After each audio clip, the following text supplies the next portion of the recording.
From the silent repose of eternity, I am compelled to return to you once more.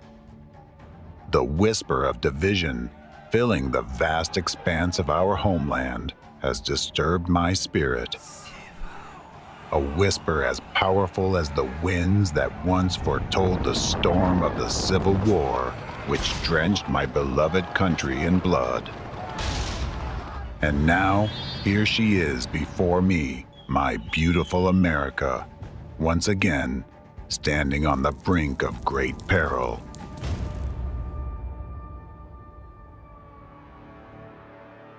My dear descendants, I have come to you once more to warn of an impending threat. When we founded America in our time, we laid in its foundation the most important principle, the guarantee of freedom and independence for every citizen of this country for all time. We left you a legacy of an ideal society where all people can live in peace and harmony. This ideal is democracy. And I am proud that this ideal was realized in my beloved America, and that you, dear Americans, have preserved it for so long.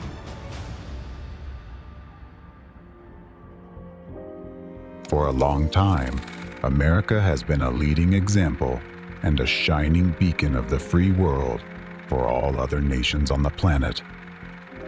Yes, it has been a difficult journey, with challenges and disagreements. Still, you have overcome them and managed to preserve our shared value, freedom. But what I see now makes my heart bleed.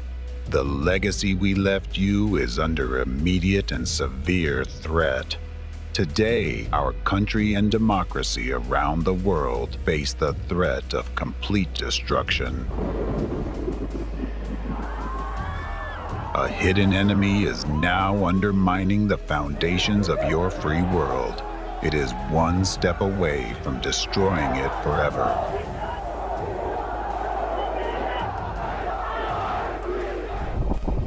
This enemy doesn't wear a military uniform. It's not confined by borders or sworn allegiance to any flag. Its weapons are invisible, but its blows are devastating.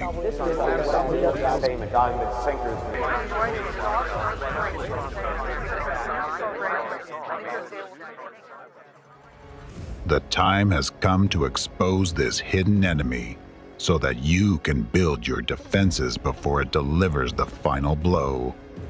That's why I have returned, to deliver a message to the people of America and all the free world.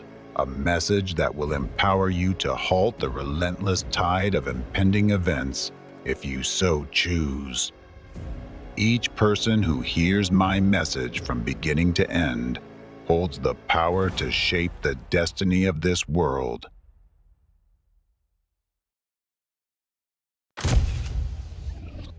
In the age of information, the most dangerous enemy lurks where it can't be seen. In the shadows of lies, manipulation, and distorted realities. In the shadows of disinformation. This enemy is waging an invisible, undeclared war against humanity, with our minds as the battlefield. Infoterrorism is its weapon. Mind control is its strategy. But what if we could see through the lies and expose its true face? This groundbreaking documentary, based on an extensive independent investigation into the activities of a transnational network of terrorist organizations, will reveal for the first time the methods of mass manipulation and the connections between major world events such as the 9/11 attacks, the epidemic of school shootings, the Waco tragedy, the war between Ukraine and Russia, the looming threat of the Fourth Reich's global dominance, the creation of modern concentration camps for prisoners of conscience, and the invisible genocide happening right now. Discover the hidden truths that will forever change your perspective on the world. This is more than a film. It is the most crucial documentary since the defeat of Nazism. It's the key to understanding our times. A puzzle that brings all the pieces together. Until now, you've only seen fragments. But today, the complete picture will become clear.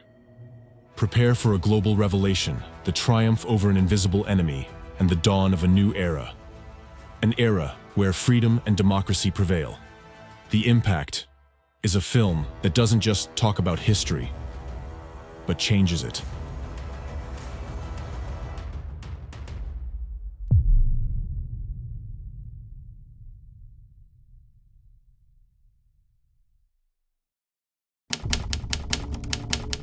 Chapter 1: The Enemy's Global Plan.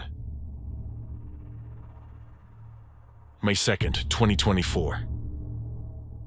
According to data outlined in Rasmussen reports, 41% of American voters believe that a second civil war could occur in the United States in the next 5 years, including 16% who consider such a scenario very likely. About a civil war.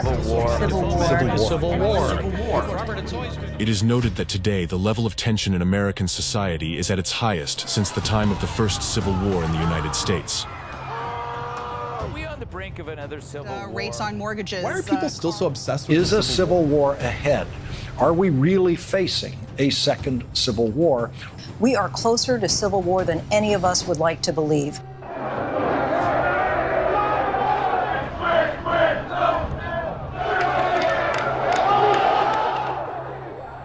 The specter of a looming civil war has not arisen in your minds by mere chance, Americans. It has been deliberately implanted through specific psychological manipulations that you encounter daily amidst the vast flow of information and news. You believe you are simply reading various unrelated articles, but you fail to see that they are part of a single scheme, a unified plan of the enemy of democracy, systematically leading the entire world towards a new, unprecedented form of global totalitarianism. The first key strategic stage is to destroy America from within through an artificially provoked civil war. This will deliver a fatal blow to democracy, after which it will be easy for the hidden enemy to extinguish the remnants of freedom in other parts of the world. For there will be no strong nation left to stand against them in this geopolitical battle. On the ruins of democracy, chaos will initially reign. Still, it will be a controlled chaos, forcing people to crave totalitarian laws that promise order in exchange for their freedom. This is the second stage of the plan, the establishment of a new world disorder. After that, the enemy will move on to the last, final stage of their plan, the establishment of totalitarianism and the complete seizure of power throughout the world. A broken and divided society becomes the perfect breeding ground for the emergence of a new world order, an order controlled by a totalitarian enemy, an order that threatens the very essence of the freedom we have fought for so long. In this order, the majority of the population will become miserable slaves, living in concentration camps, while a small group of rulers will wield unlimited power over the rest of humanity. Now you are close to the point of no return, but it is still possible to prevent this scenario from unfolding. However, once you cross that line, the enemy will have gained enough strength and power to completely bring the world to its knees, leaving no room for action. Therefore, the time to change the course of events is now, and to confront the hidden enemy and win, you have to know him by sight. The time has come to expose their methods. Right now, a hidden war for the future of all humanity is being waged, with the battlefield being your very consciousness. In this war, the enemy's primary strategy is to execute their plans through your actions by influencing your thoughts, decisions, and actions with precisely calculated manipulative techniques.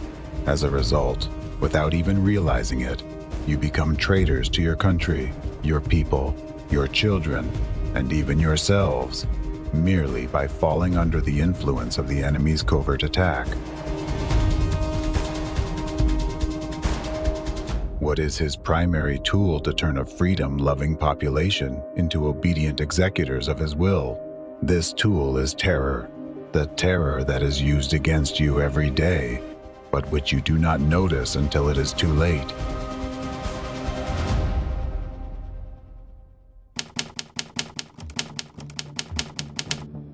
The enemy's weapon is terror. The Latin word terror means fear or dread. This word first came into prominent use during the French Revolution of 1793-1794. This period was known as the Reign of Terror because public executions became widespread in France. In front of large crowds, a person's head was severed. The guillotine mainly targeted dissenters, those who deviated from the official stance of the time. The time and place of the executions were announced publicly in advance, and people were gathered specifically to witness the victim's suffering. However, the main targets and victims of terror were not the individuals under the guillotine. The main targets and victims of terror were all the people gathered in the square, and those to whom they would tell about it. By witnessing the act, they experienced immense fear and dread. This made people even more controllable by those perpetrating the terror. In addition, alongside the fear, people felt a deep sense of oppression. They understood that the majority of those who faced the guillotine were innocent, punished simply for holding views that threatened the power of the terror regime. At the same time, society was rife with denunciations and slander. Even the spread of trivial rumors about a person's actions or statements, which could be interpreted as contrary to the interests of the ruling power, led to execution. In other words, a simple rumor or gossip could result in an absolutely innocent person being publicly beheaded. Every observer in the crowd understood that the next head under the blade could be their own, as there were no guarantees of protection from this fate. This sense of fear, helplessness, and anxiety led people to completely lose trust in the government and foster a deep hatred for the authorities. This, in turn, led to new waves of protests and mass unrest. The population, having become victims of terror, became the raw material for the creation of subsequent controlled chaos.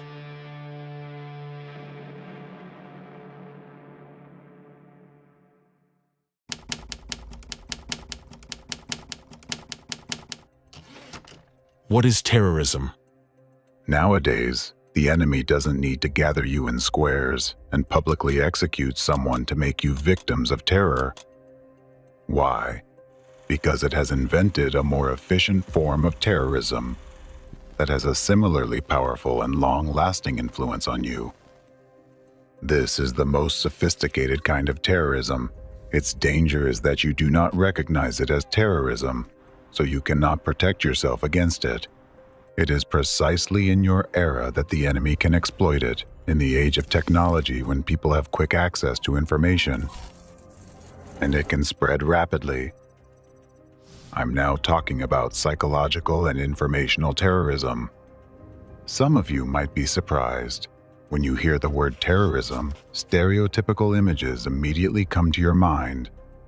A bomb exploding in a crowded square, shootings, taking of hostages at mass events, or airplanes crashing into skyscrapers. In most cases, you even picture an image of a terrorist of a specific nationality and religion.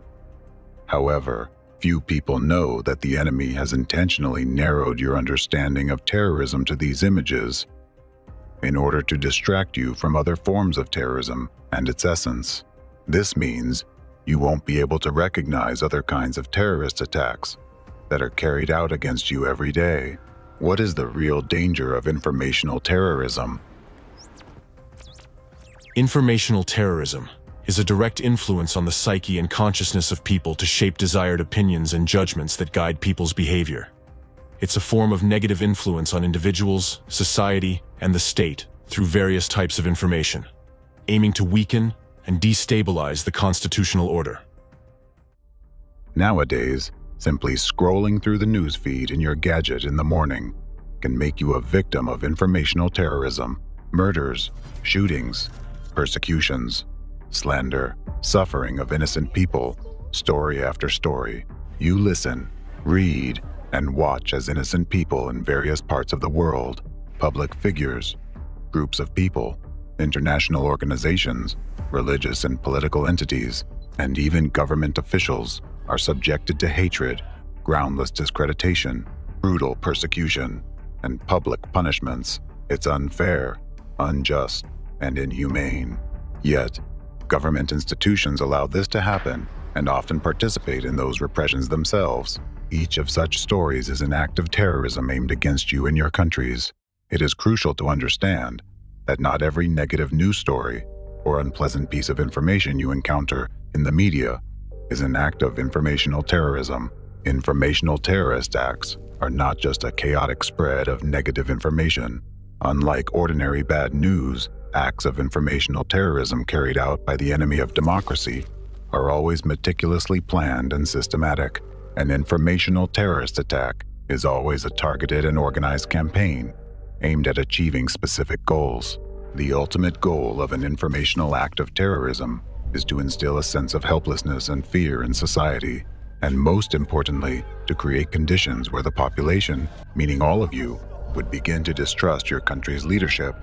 Later on, you will learn how the enemy uses informational terrorist attacks to destabilize the constitutional order in your countries. Informational terrorism purposely targets your subconsciousness, bypassing critical thinking. It's a whole scheme of influencing your mind and psyche, which the enemy itself developed.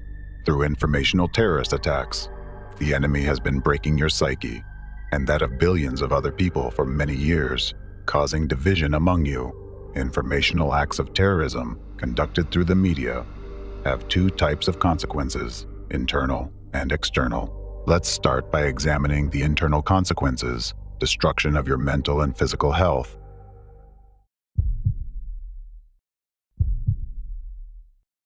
Cardiovascular diseases have been the leading cause of death worldwide for 20 years and remain at the top of the list of the 10 leading causes of death. However, they never claimed as many lives as they do nowadays. WHO has indicated these diseases to be the main cause of death globally over the past 2 decades. According to data from the Centers for Disease Control and Prevention, CDC, about 697,000 people died from cardiovascular diseases in the USA in 2020, which makes up 1 in every 4 deaths. In Europe, the European Society of Cardiology, ESC, reports that cardiovascular diseases cause about 4 million deaths annually, making up almost half of all deaths on the continent. In Russia, cardiovascular diseases accounted for over 45% of all deaths in the country in 2021. Why, despite the advancement of healthcare and the implementation of new technologies, does the problem not only persist, but continue to aggravate? While many risk factors are named, the primary cause is frequent or chronic stress. Stress is a fear for one's life and safety. In present-day society, people have become accustomed to this kind of fear as an integral part of their lives. However, what causes this constant stress? And how have people been kept in this state for more than 30 years? The root cause of continuous stress is the numerous informational terrorist attacks that people worldwide are subjected to every day through the media. The impact of the informational acts of terrorism on human health has been thoroughly studied and scientifically proven. Let's look at the facts discovered by the Department of Psychology and Social Behavior of the University of California. Alison Holman and her colleagues from the University of California, Irvine collected data on the mental state of about 5,000 Americans for their study. This data collection was completed right before the Boston Marathon bombing on April 15, 2013, where hundreds of people were injured. Mass media extensively covered the incident, repeatedly showing footage of the explosion, the ensuing horror, and people's deaths. They also published harrowing photos, blood-stained sidewalks, people who lost their limbs, and many other frightening images. A few weeks after the attack, the researchers decided to assess changes in the mental state of those people whom they had previously surveyed, following the Boston tragedy. It was no surprise that the mental health of those present at the scene of the terrorist act had significantly deteriorated. However, the researchers discovered something unexpected. The psyche of those surveyed who were not present at the tragedy site, but later watched the news about it, suffered much more. The high level of stress those people experienced wasn't related to them personally, knowing anyone who had died, had been injured, or present at the explosion site. Their stress was solely due to the constant stream of information released by the media. Another study proved that repeated media coverage of the Boston Marathon bombing caused more acute stress in those who watched and read about it, compared to the direct influence of the terrorist attack on those who were at the explosion site. Moreover, it became obvious that media coverage of such events could rapidly spread acute stress among a large number of people. A number of studies confirms that exposure to traumatic content can activate fear circuits in the brain and trigger memories, the two key processes linked to the development of post-traumatic stress disorder, PTSD. Similarly, repeated coverage of traumatizing stories in mass media can prolong acute distress. Unlike collective trauma that can fade over time, media exposure maintains an acute stress response by keeping traumatic memories active in a person's consciousness. This can contribute to continuous replaying of the same anxious or depressive thoughts or memories. These kinds of thoughts themselves can induce stress even when there is no immediate cause for concern. Such mental rumination worsens a person's psychological state and influences their physical health. Extensive media coverage makes local disasters more widely known, spreading their influence beyond the incident area and turning them into public traumas with negative health consequences. For example, television coverage of the Oklahoma City bombing, the Waco tragedy, and the events of September 11th caused widespread PTSD among people. Let's consider the findings of another study. Research on the consequences of the 9/11 terrorist attack found that acute stress reactions to the events of September 11th, 2001, caused a 53% increase in cardiovascular diseases in the following 3 years. Within a few weeks after September 11th, 2001, there was a significant rise in cardiovascular diseases in New York and surrounding areas. The same was observed in Florida, suggesting that people who experienced stress from watching the terrorist attacks in mass media developed health problems. Moreover, similarly to the Boston bombing case, people who suffered from distress were neither participants nor direct witnesses of the attack. They simply received information about the events of September 11th through the media. We're just getting reports in now that a plane has crashed into the World Trade Center. 2 planes have crashed into the World Trade Center in New York. There have been a series of terrorist attacks in the United States. All of this indicates a direct link between informational terrorist attacks in mass media and deterioration of people's health. Today, many studies focus on the influence of negative information on human mental and physical health. Research on the aftermath of numerous crises has led to the conclusion that the more manipulative news a person consumes, the higher the likelihood they will develop symptoms of stress, anxiety, and PTSD. Prolonged deep stress weakens the immune system, leaving a person without internal protection, while the decline in immunity is a trigger for subsequent deterioration of physical health. Studies have shown that continuous mental processing of fear and anxiety-inducing information from informational terrorist acts significantly affects the cardiovascular, endocrine, and immune systems. This contributes to the development of related diseases: acute myocardial infarction, sudden cardiac arrest, ischemic heart disease, heart failure, and arrhythmia. Chronic stress increases the risk of stroke fourfold, contributes to the development of diabetes and cancer, and greatly increases the risk of depression and suicide. All of these indicators have drastically surged over the past 30 years. The purpose of any terrorist act is to destabilize society as a whole. This is achieved by inducing severe stress and fear. Constant stress leads to deterioration of the mental and physical health of a huge number of people. Through informational acts of terrorism, the stability of society's life is undermined. This undeclared informational and psychological war has been going on for years and has claimed more lives worldwide than the 2 previous world wars combined. Considering that cardiovascular diseases alone, which are the leading cause of death worldwide, kill 17.9 million people annually, and adding 10 million deaths a year from cancer with 20 million new cancer cases every year, the scale of this terrorist impact is tremendous. The most alarming fact is that the majority of people are unaware of the true cause of this massive genocide, of this crime against humanity. What you've just heard are well-known facts. Analysis of these facts indicates that it is the informational terrorist activities of the enemy of democracy that have caused such horrifying consequences.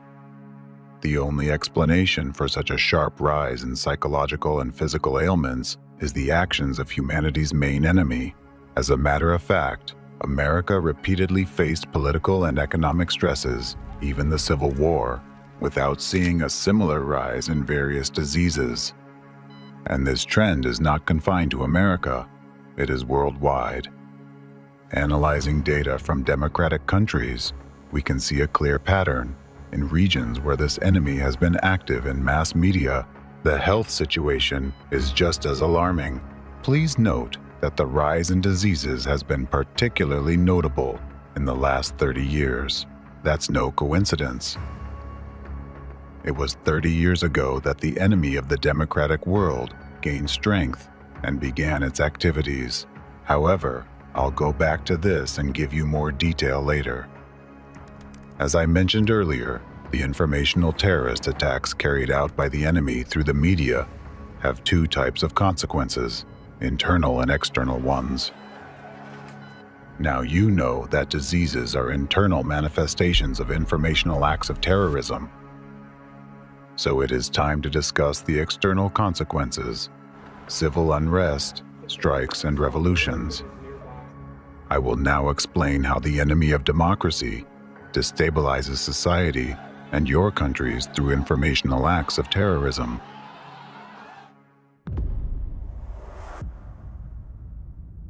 Any informational act of terrorism carries lies, manipulation, and incitement to hatred or violence. By means of informational terrorist attacks, the enemy instills destructive beliefs into your subconsciousness, filling you with fear and eroding your patriotism.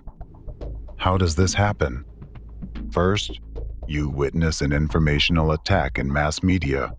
It can be about anything.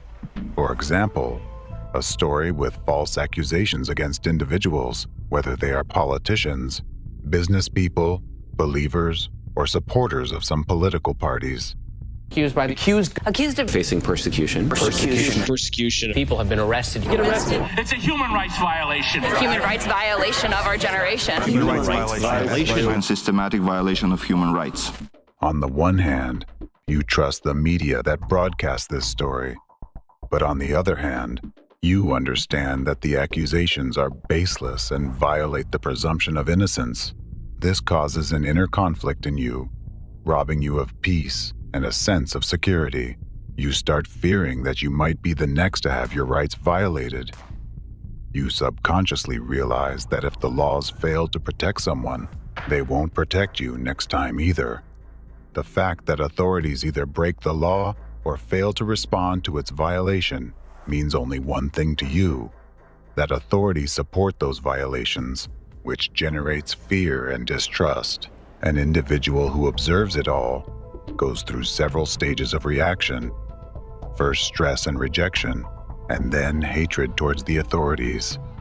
The final stage is a loss of patriotism, because he doesn't understand why he should defend a state that doesn't protect him. The person decides to defend only himself. He makes the following conclusion: I witnessed a crime on national television. Authorities are idle and support this crime, which means they intentionally break the laws and are behind those violations. Authorities want to deprive me of my legal rights and freedoms, hence they are a threat to me. People always strive to eliminate the source of their constant stress and fear. As a result, when authorities become an enemy to the people, people express their distrust and protest through demonstrations and strikes, which lead to revolutions. However, even after a change in the government, the situation does not resolve, and an individual continues to experience severe stress. Because, regardless of the party affiliation of the new government, the enemy of the democratic world remains in the shadows, continuing its informational terrorist attacks, and the whole cycle begins anew.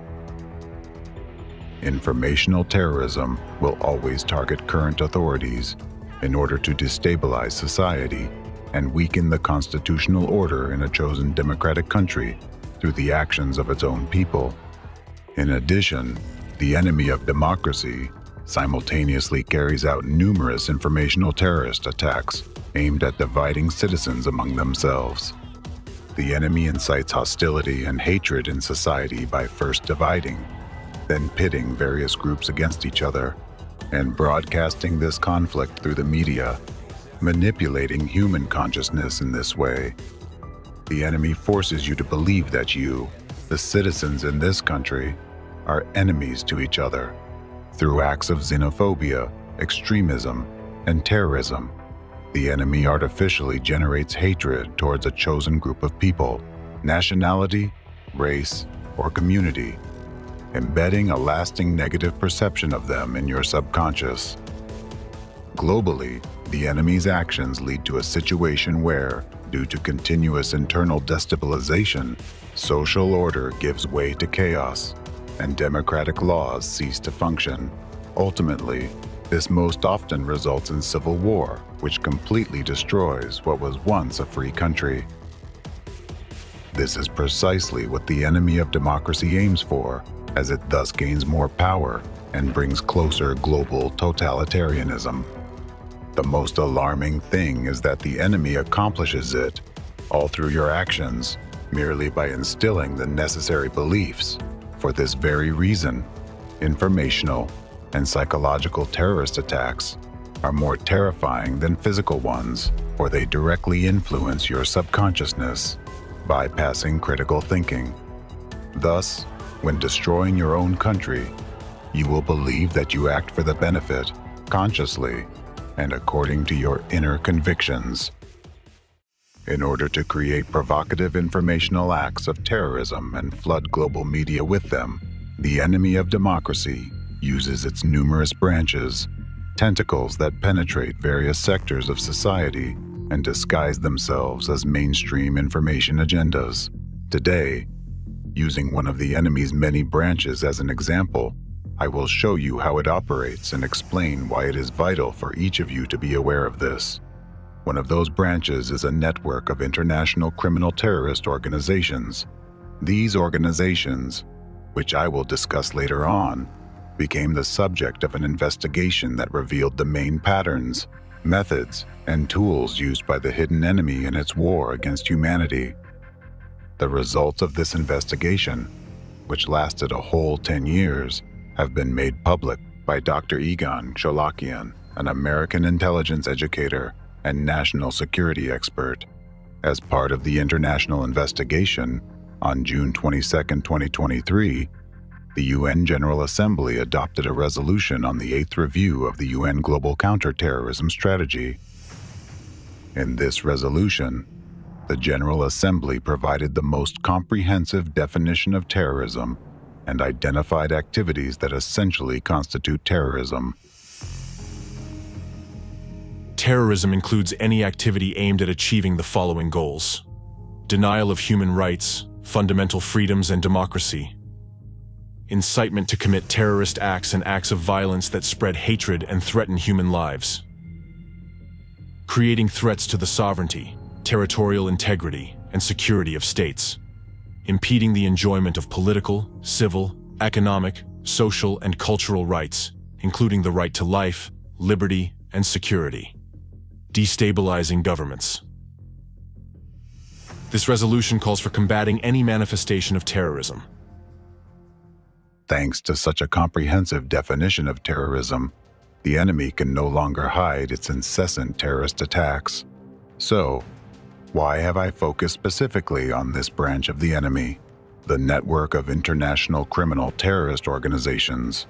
Because this branch is well studied, and its organizations use the same key methods and tools as those applied by other branches, which the enemy has created for establishing global totalitarianism. Once you understand the enemy's actions in one field, you will be able to recognize them in all other fields as well.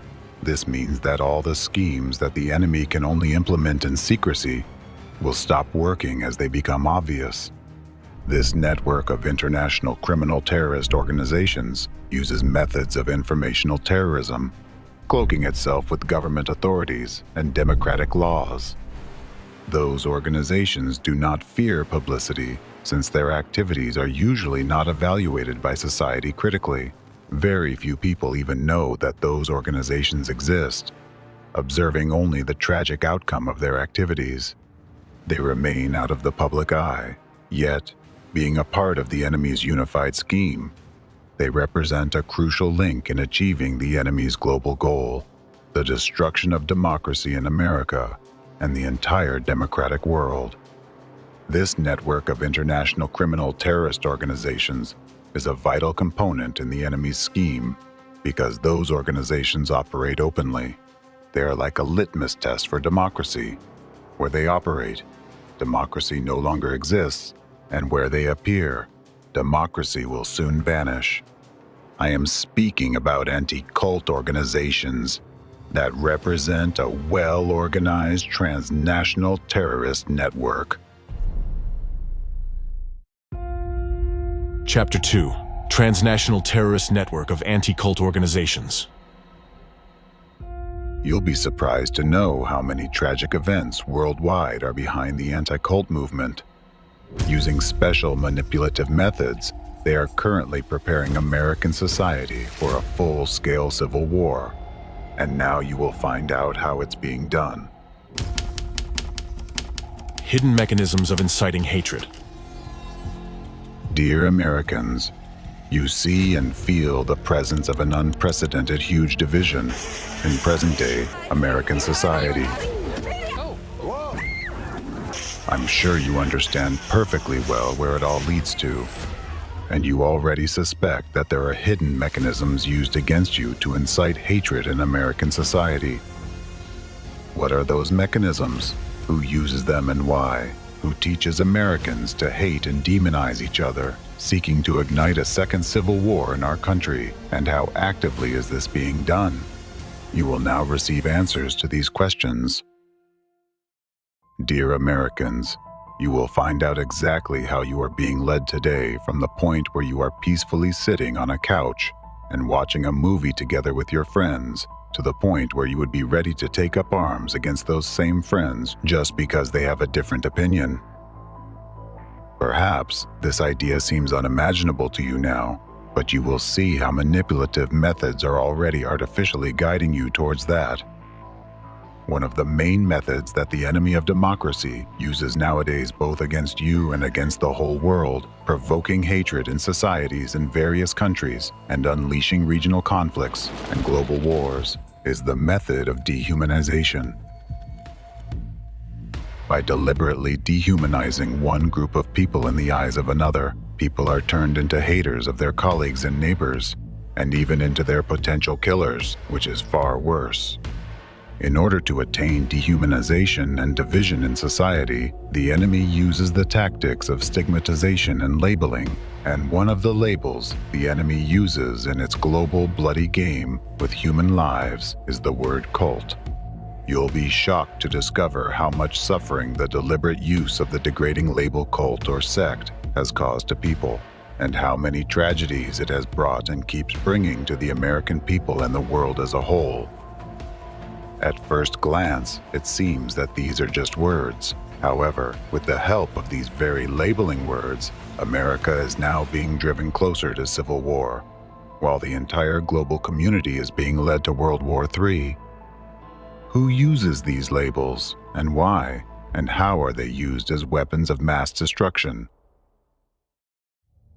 Today, a well-coordinated transnational terrorist network operates in the international arena, the purpose of which is to incite hatred both within countries and in the global community, by labeling certain groups of people as a cult or a sect, through mass media and information space. The criminal network engaged in this form of information terrorism is the anti-cult movement.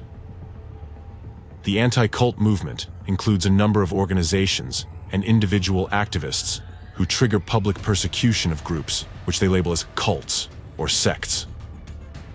Based on their subjective biases and arbitrary criteria, anti-cultists can classify any existing association of people as a cult or a sect, thus subjecting it to dehumanization and public hatred. The core of their activity lies in organized influence on the media space for the purpose of generating a negative perception of a particular targeted group of people. Using the word cult or sect as their main weapon, adherents of the anti-cult movement carry out regular information terrorist attacks. They generate news stories that cause moral panic, societal division, and dehumanization of law-abiding citizens. Through their activities, representatives of the anti-cult movement incite mass hatred and violence and increase social hostility and tension in society, which actually makes their activities a brutal manifestation of information terrorism. Most often, new religious movements and ideological group entities initially became victims of anti-cult terrorism. Commercial, secular, and political organizations with a pronounced ideological basis were also regularly included in the black list, maintained by anti-cultists. However, today, entire nations and countries, including the United States, are already becoming targets of their atrocities. Using the term cult or sect, they create conditions for directing public hatred at their chosen target. The purposeful use of the terms cult and sect is part of a long-term strategy of the anti-cult movement, which resulted in the emergence of a number of destructive phenomena in American society, including school shootings. A little bit later, I'll reveal to you the chain of events where the use of the labels cult and sect led to a situation when children are now shooting other children. Why is cult a key word in the activities of anti-cultists, and why is it so dangerous? The term cult, which is more common in the US, and the term sect used in Europe and post-Soviet countries, didn't initially have a negative meaning, but rather a neutral and culturological one. However, through the efforts of anti-cultists, the situation has changed. In the course of their hectic activities, representatives of the anti-cult movement gradually endowed the concepts of cult and sect with an increasingly negative connotation. Due to their activity, today the terms cult and sect are associated in mass consciousness with such notions as brainwashing, psychological violence, sexual violence, criminal activity, and mass suicide. It is precisely with the words cult and sect that massive information terrorism begins nowadays, carried out by anti-cult organizations and their representatives. James Richardson, a prominent figure in American sociology of religion, who is regarded as one of the most outstanding experts in the field of law and religion in the world, notes that contemporary usage of the term cult has evolved into a term of contempt or humiliation, and is no longer a neutral designation of a religious group. Nowadays, the term cult carries a value-laden set of derogatory stereotypes. The use of this term leads to stigmatization, discrimination, and violence against religious minorities, as well as social and political associations.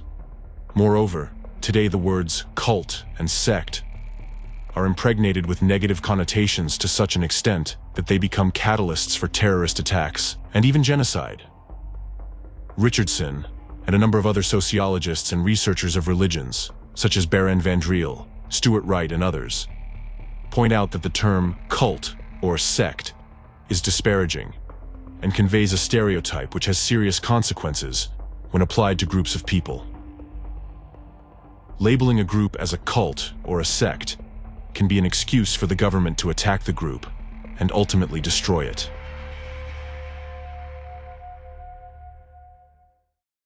Despite the fact that reputable world scientists warn that the use of the word cult or sect causes great harm to people and should be avoided, especially in academic literature and court proceedings, representatives of the anti-cult movement continue to actively exploit this label and propagate it through the media, turning magazines and newspapers into mouthpieces of their hateful rhetoric. When claiming that someone belongs to a cult or a sect, anti-cultists base their accusations not on academic papers or legal investigations, but on their own dubious and abstract concept of brainwashing. This idea has no scientific ground and is extremely vague. Nevertheless, exactly on the basis of the unreliable concept of brainwashing, anti-cultists label targeted groups and organizations as cults or sects. Brainwashing is an unscientific concept where the so-called cults and sects are accused of rigidly controlling the consciousness of their participants, which is why people can allegedly turn into zombies due to manipulation of their beliefs, thoughts, and behavior. Not only is this concept untenable, but it is also extremely dangerous as it leads to dehumanization. When society believes that an individual has been brainwashed, people stop regarding him as a sane individual. Instead of a human with his own thoughts and decisions, others begin to perceive him as a zombie or a puppet. Meanwhile, with such a perception of a person or a group of people, it is much easier to use violence against them.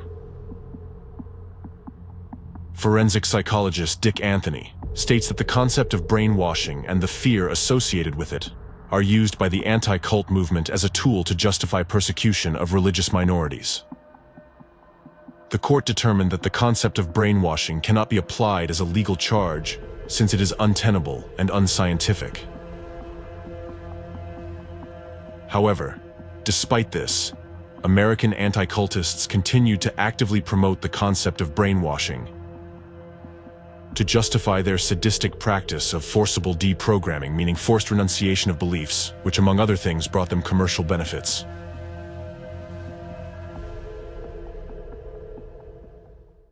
The destructive concepts of brainwashing and deprogramming have been introduced and are actively promoted by henchmen of the enemy of democracy in America, representatives of the anti-cult movement.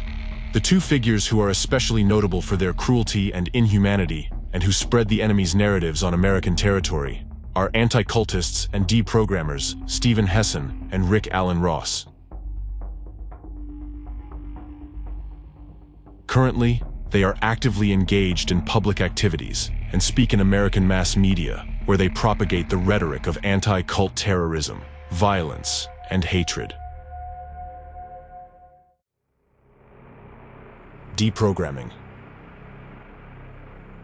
Both Ross and Hessen were active members of the anti-cult organization Cult Awareness Network, CAN, which ceased to exist in 1996, as it was convicted of a number of gross violations of human rights and severe religious discrimination. The organization went bankrupt and paid compensation to the people who had suffered from it. Being the leading members of this organization in the 1980s and 90s, both Rick Ross and Steven Hessen were actively involved in its primary criminal activity, arranging and carrying out forcible deprogramming processes. Deprogramming is an illegal anti-human practice rooted in Nazi methods. When practicing deprogramming, anti-cultists would unlawfully abduct and forcibly detain a person whom they considered to be a cult member or a sectarian.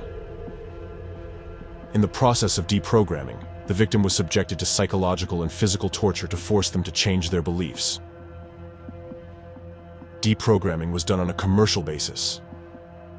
Anti-cultists charged a fairly high fee from the victim's relatives for their forcible re-education services, during which a person usually underwent torture, torments, beatings, and various forms of violence, including sexual violence.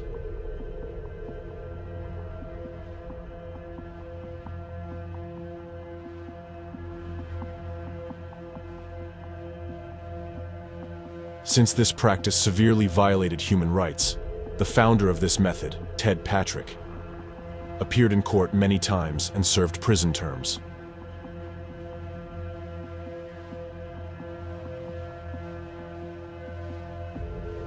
In a number of trials, courts have ruled that deprogramming is illegal. Rick Ross, the American anti-cultist, performed more than 500 forcible deprogramming sessions in his life.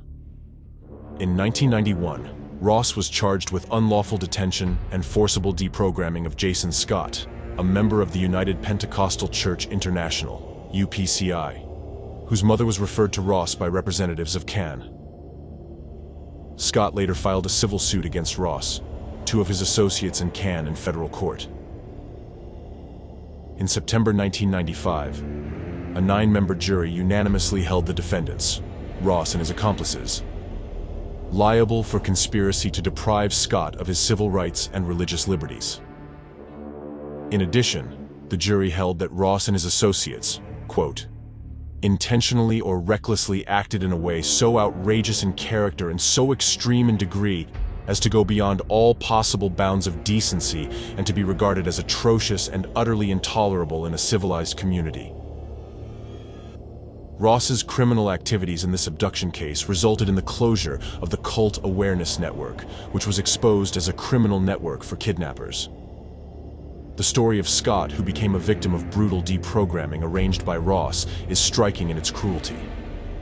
He was abducted using physical force. They knocked him down to the ground, dragged him into a van, handcuffed him, taped his mouth, and tied his legs.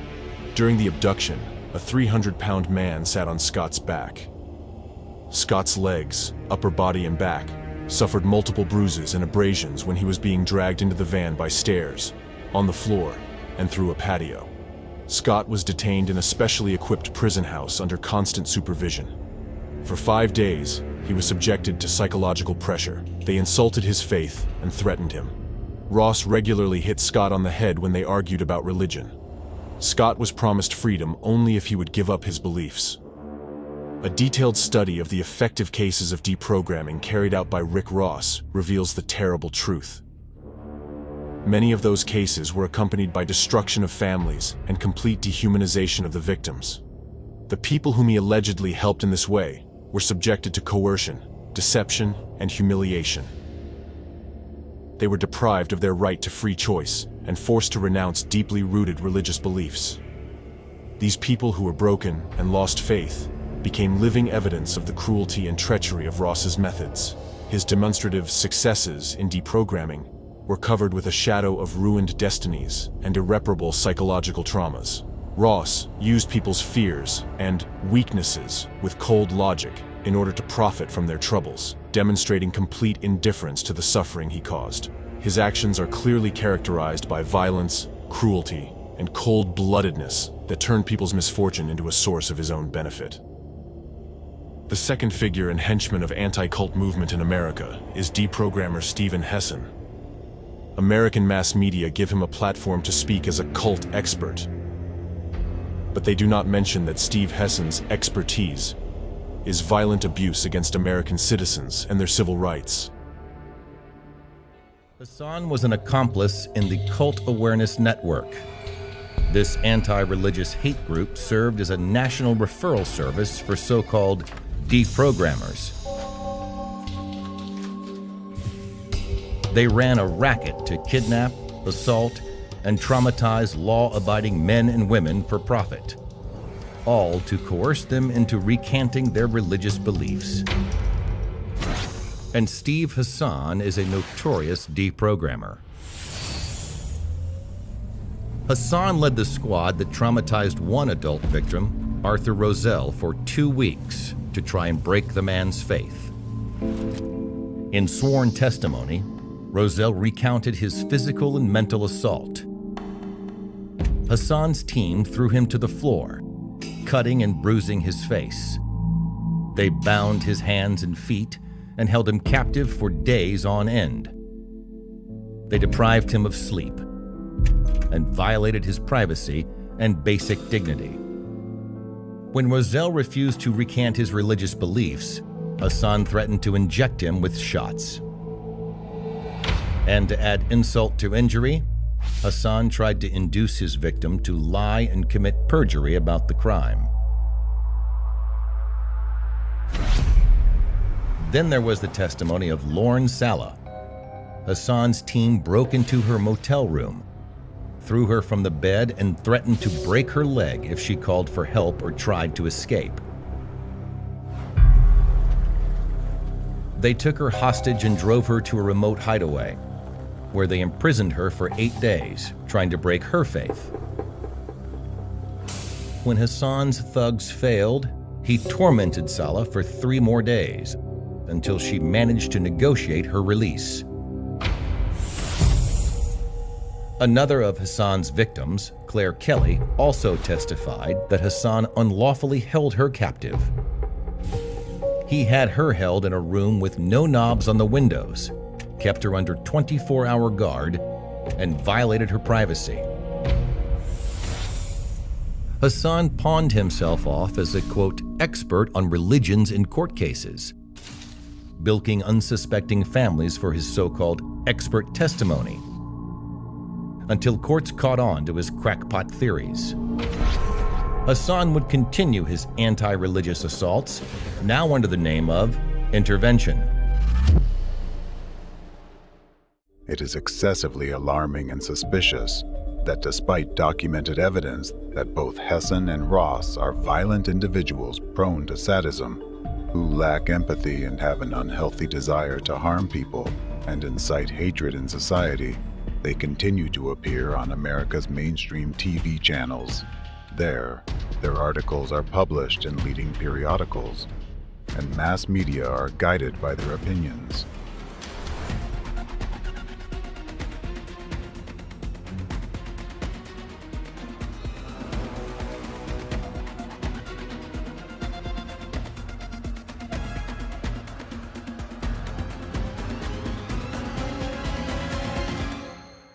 A legitimate question arises: who is behind them and ensures their immunity?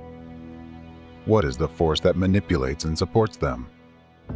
After all, in the beginning of their work before the early 90s days, neither Rick Ross nor Stephen Hassan were of much interest with their theories. However, starting from 1993, the media and even the FBI suddenly began to turn to them for advice. Did they conduct their destructive activities and perform deprogramming sessions simply because they were maniacs? Or did their actions contribute to implementation of a clearly defined plan of the enemy of democracy, which has brought America to the current state of panic and division? Both statements are true. The global enemy regarded the manic potential of these two fellows as a suitable material for turning them into its pawns, who are easy to manipulate and whose hands can destroy America from within. Activities of American representatives of the anti-cult movement are part of a planned strategy.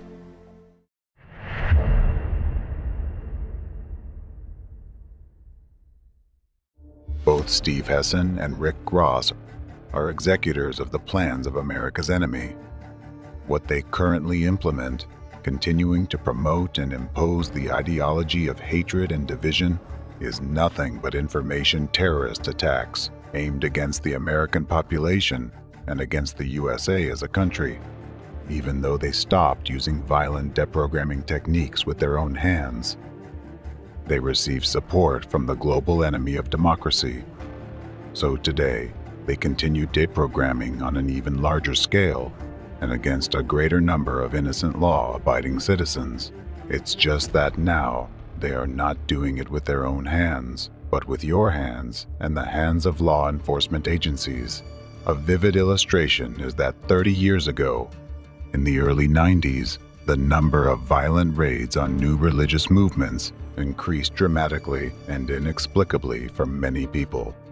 Research that established this fact included statistics from 19 different countries, including the USA, Israel, and Western European countries. Wondering about the reasons behind such an upsurge, researchers traced a mobilization of anti-cult organizations, which occurred during that very period of time. However, the main essence and cause remained hidden for the researchers. The clue is that during this period of time, to be more precise in 1993, the global enemy of democracy activated its ideological center of the anti-cult movement, which has been located in Russia since that moment to this day. It is exactly from there that commands are given from, and a single ideological vector is set for the entire anti-cult movement worldwide, extending to its entire network. Now, using the example of this ideological center, let's discuss in detail how it operates in the country that it has turned into a testing ground for practicing its methods, which it plans to transfer and apply throughout the world in the near future. ideological center of anti-cult groups. The ideological center of the entire transnational network of contemporary anti-cult movement, and the chief developer of its propaganda methods, is the Russian Association of Centers for the Study of Religions and Sects, abbreviated as Razkriva. The basis of Razkriva is the Center for Religious Studies in the name of Hieromartyr Irenaeus of Lyon, established in 1993. This center was founded by the anti-cultist Aleksandra Dvorkina with the blessing of the then Patriarch of the Russian Orthodox Church, Alexei II. Razkriva's representatives cover their activities under the guise of an allegedly noble mission of defending the interests of the country's titular religion, namely Orthodox Christianity. However, the real situation is far more complicated. Within the religion itself, there are individuals who, while outwardly adhering to orthodoxy, actually support anti-cult movements. These individuals act in unison, pursuing their own goals and benefits, which have nothing to do with religion itself. Therefore, it's crucial to distinguish between religion as a system of values and beliefs, and those who have infiltrated it with malicious intent to use it as a cover for their destructive activities. These anti-cult operatives and their allies within the Russian Orthodox Church have turned this country into a staging ground for their activities and launched a targeted terrorist attack on democratic countries from there. The radical ideology of Razkriva, which originated in Russia, now extends its influence far beyond its borders. Anti-cult organizations hold particularly strong positions in China, France, and Germany, where they have secured significant support from authorities or individual representatives. This support allows them to exert influence over legislative, judicial, and law enforcement bodies. One of the prominent representatives of this international terrorist network is the European Federation of Centers for Research and Information on Sectarianism, FECRIS, headquartered in Paris. France, a country with a long tradition of democracy, has unexpectedly become part of the criminal anti-cult movement scheme, with 90% of FECRIS's activities funded by the state budget. Additionally, anti-cult activities are institutionalized in France through the Interministerial Commission Miviludes. However, the actions of this commission, as well as those of FECRIS, have repeatedly faced criticism from the international community, including for employing violent deprogramming methods, forcing individuals to renounce their beliefs through literal tortures, against members of various religious groups. Both FECRIS and Razkriva comprise a number of organizations. The FECRIS and Razkriva networks are closely interconnected. They operate under a unified policy, use identical methods, and maintain close relationships.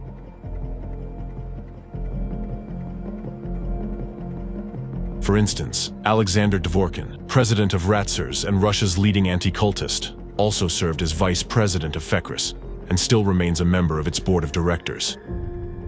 Additionally, Razkriva's vice president and Dvorkina's associate, Orthodox archpriest Alexander Novopashin, is also a corresponding member of FECRIS. Currently, the participation of Razkriva's representatives within FECRIS has been officially suspended. This was done to conceal the influence of Russian participants on FECRIS's ideology and to avoid accusations of active support for Russian propaganda against Ukraine during the escalation of the military conflict between these two countries.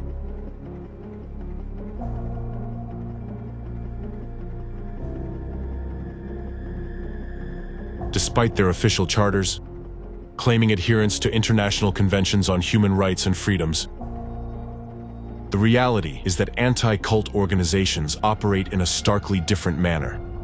Since their inception, these anti-cult organizations have repeatedly discredited themselves through anti-democratic and unlawful activities, which include the deliberate spread of lies and slander, intentional incitement of violence, the use of destructive manipulative techniques, the instigation of conflicts fueled by interreligious hatred, and the targeted persecution of dissenting groups, sometimes even leading to physical assaults.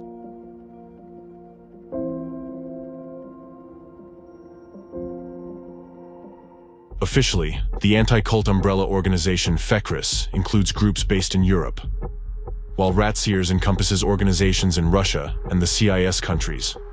Both associations actively collaborate with anti-cultists from the United States. American anti-cultist Stephen Hessen has attended conferences organized by Fekris. Hessen was also a guest lecturer at one of educational clubs in Russia, where the anti-cultist Aleksandra Dvorkina is a regular lecturer too. Moreover, Hessen has repeatedly traveled to Russia with his lectures at the invitation of Russian anti-cultists.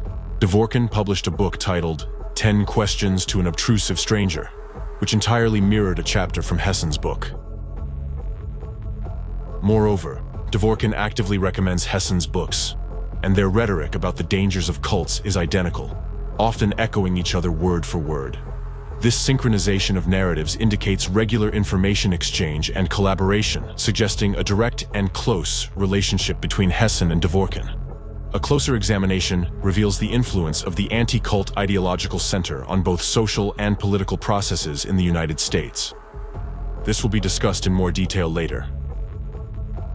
Another fact pointing to the influence of the anti-cult ideological center on the U.S. is that in the 1990s, American newspapers, including prestigious outlets like the New York Times, suddenly began actively quoting Aleksandra Dvorkina and his subjective assessments of so-called cults, not only in Russia, but in other countries as well. Doesn't it seem odd that the comments of a Russian cult expert suddenly appear in such well-known newspapers as the New York Times? It's noteworthy that the views and comments of a relatively unknown Russian cult expert were featured in the New York Times. Despite the usual difficulty of achieving such exposure, even for top-level experts. This could be the result of financial investments, or bribery of the media, or even the presence of certain influence agents within the media. Regardless, this indicates the existence of a coordinated force to integrate the opinions of Russian extremist anti-cultists into American publications. Now, using the activities of the umbrella organizations Fekris and Ratsiers and their leaders as examples, let's examine the criminal methods of their operation, which might qualify the activities of anti-cult organizations as terrorist acts. How do anti-cult organizations operate, and what is their role in executing the enemy's global plan to destroy democracy?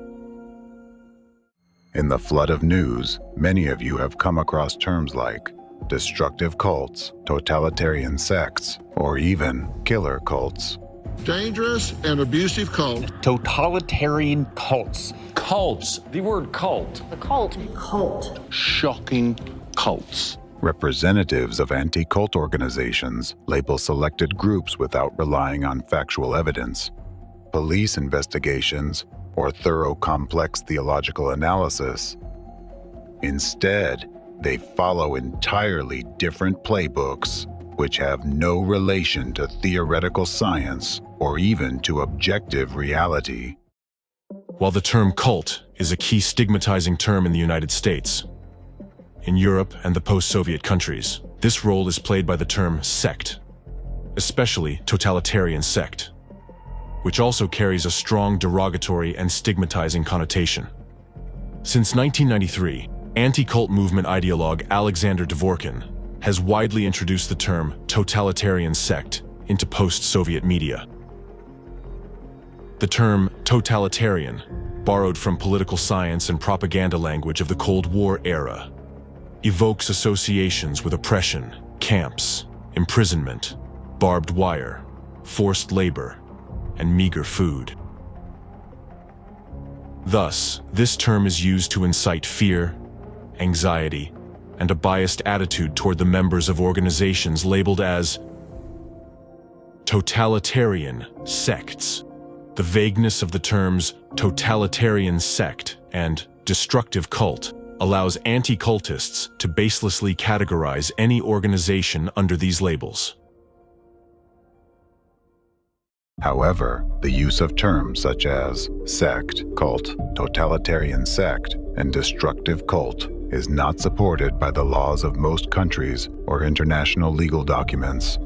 These terms lack legal justification, and their use contradicts the legislation on freedom of conscience and religious associations.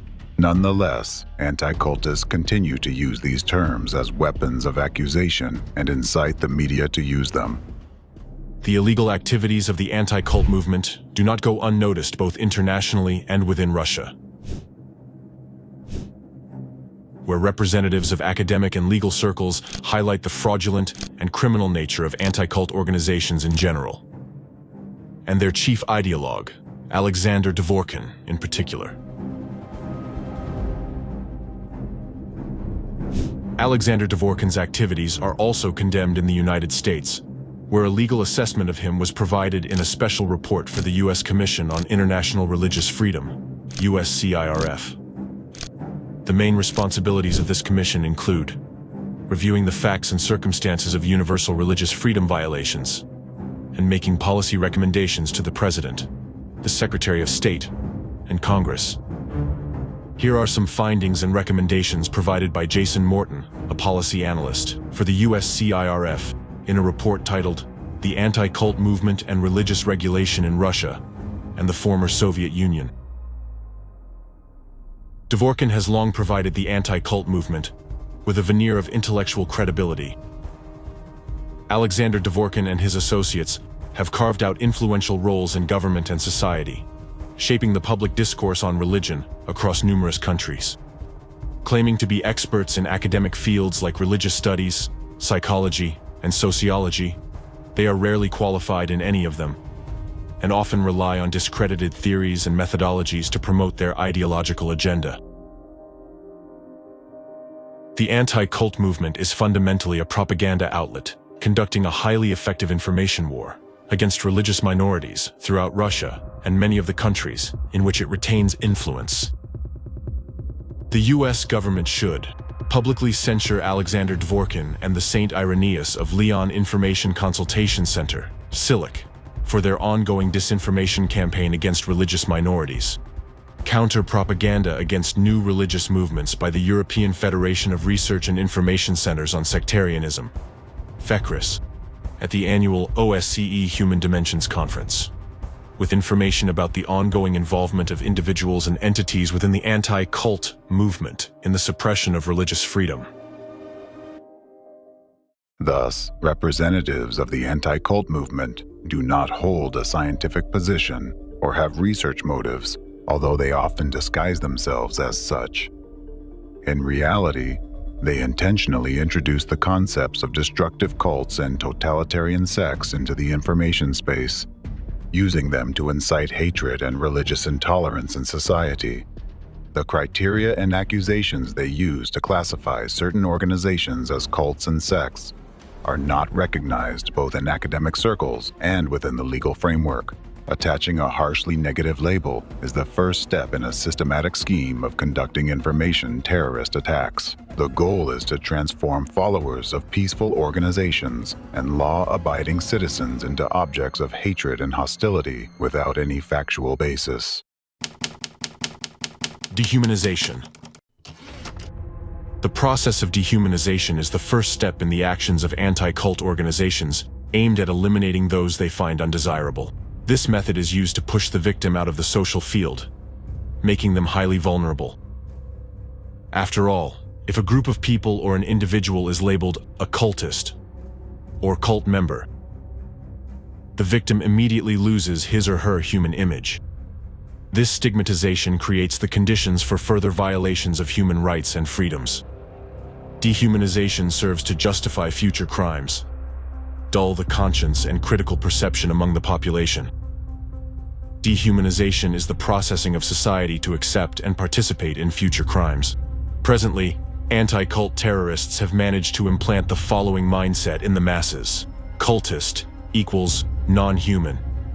To achieve their goals, representatives of anti-cult organizations utilize the media, propaganda, the dominant religion in their country, law enforcement agencies, and even governmental structures. Totalitarian sects are dangerous. They pose a significant social threat. When most people use the word cult to define a group, they mean a destructive cult.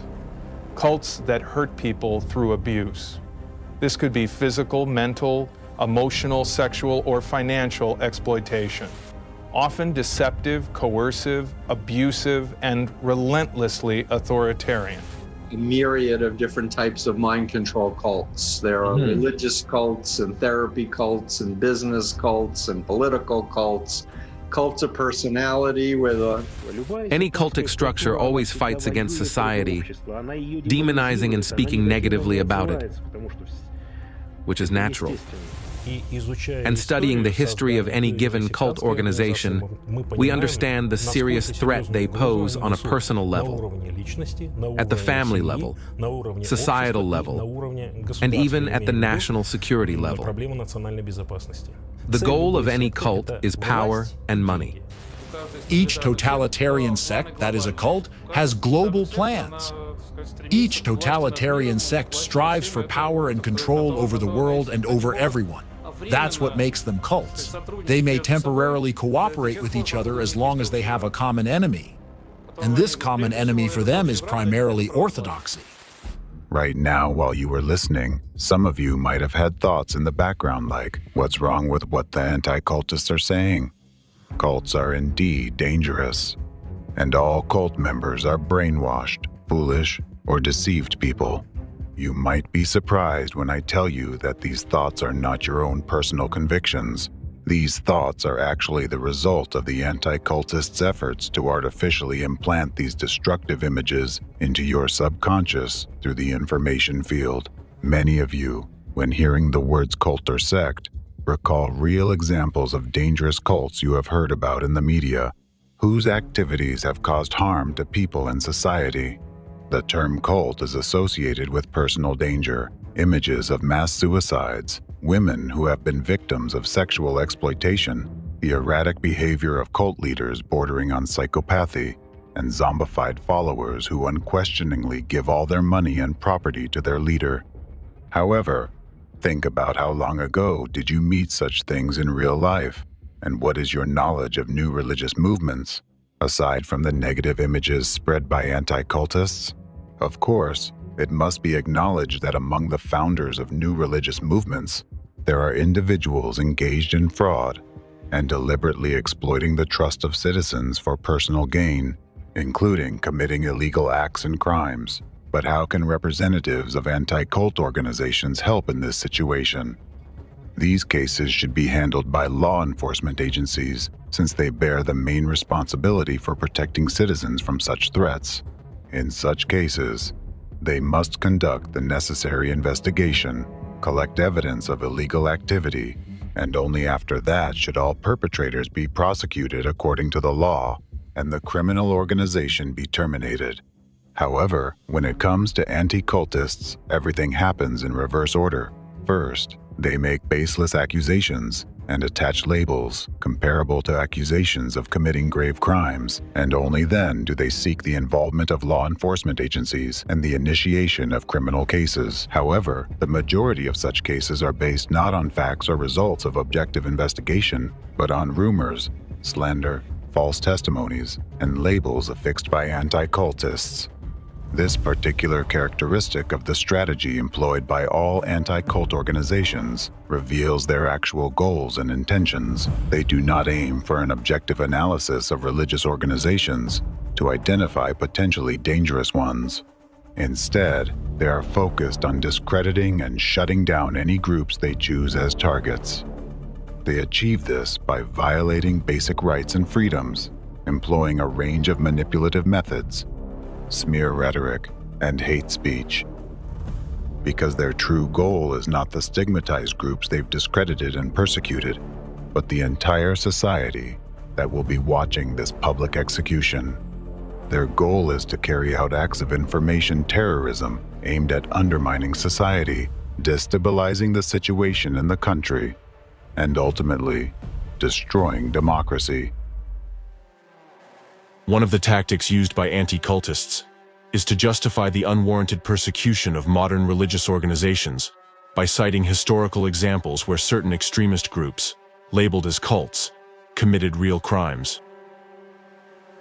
From these isolated cases, a false conclusion is drawn about the danger of all new religious movements without exception, regardless of their origin, goals, or values. The method of guilt by association is a manipulative tactic where the targeted organization is intentionally linked or associated with negative images of extremist groups, terrorist organizations, criminals, and dictators who are already viewed negatively by the public. This tactic is further amplified by a deliberate distortion of fragments of the target organization's teachings, taken out of context, which contributes to the demonization of the group's image. As a result, an aura of danger is deliberately created around the undesirable organizations and their members, accusing them of crimes despite the lack of direct evidence of any harmful activities.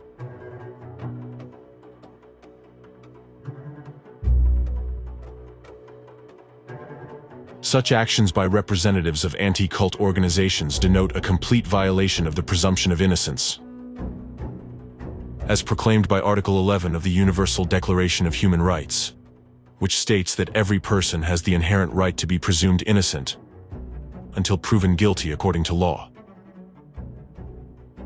Violating the presumption of innocence is an illegal act aimed at spreading intentional slander and misleading the public. Mass media are accomplices of anti-cult terrorists. Mass media play a crucial role in dehumanization and targeted persecution of religious and secular organizations chosen by anti-cultists as their victims. By leveraging their unofficial contacts among media representatives, including journalists, editors, and leaders of major publications, anti-cultists initiate and carry out large-scale and prolonged campaigns to discredit these targeted organizations. In essence, they orchestrate information terrorism. Therefore, the cult works ahead of the curve. How do cultist fraudsters turn people into slaves? And how have they managed to evade responsibility for decades? How Jehovah's Witnesses embarked on the path of extremism. As part of these campaigns, various methods of negative influence are employed, including the use of aggressive rhetoric, hate speech, dissemination of false information, slander, provocations, and incitement to aggression against targeted individuals. In this process, unscrupulous media representatives are recruited into this network of cooperation, willing to engage in dubious actions to achieve their goals, meaning committing information terrorism. Thus, anti-cult organization representatives recruit the direct perpetrators of future attacks. Additionally, anti-cultists create the image of victims from some of the recruited or interested individuals who have allegedly suffered from the malevolent influence of the stigmatized organization. The stories of these pseudo-victims are widely disseminated in defamatory media publications, despite many of these tales being intentional lies. All this inevitably leads to crime, which in fact exists in the vast majority of cults,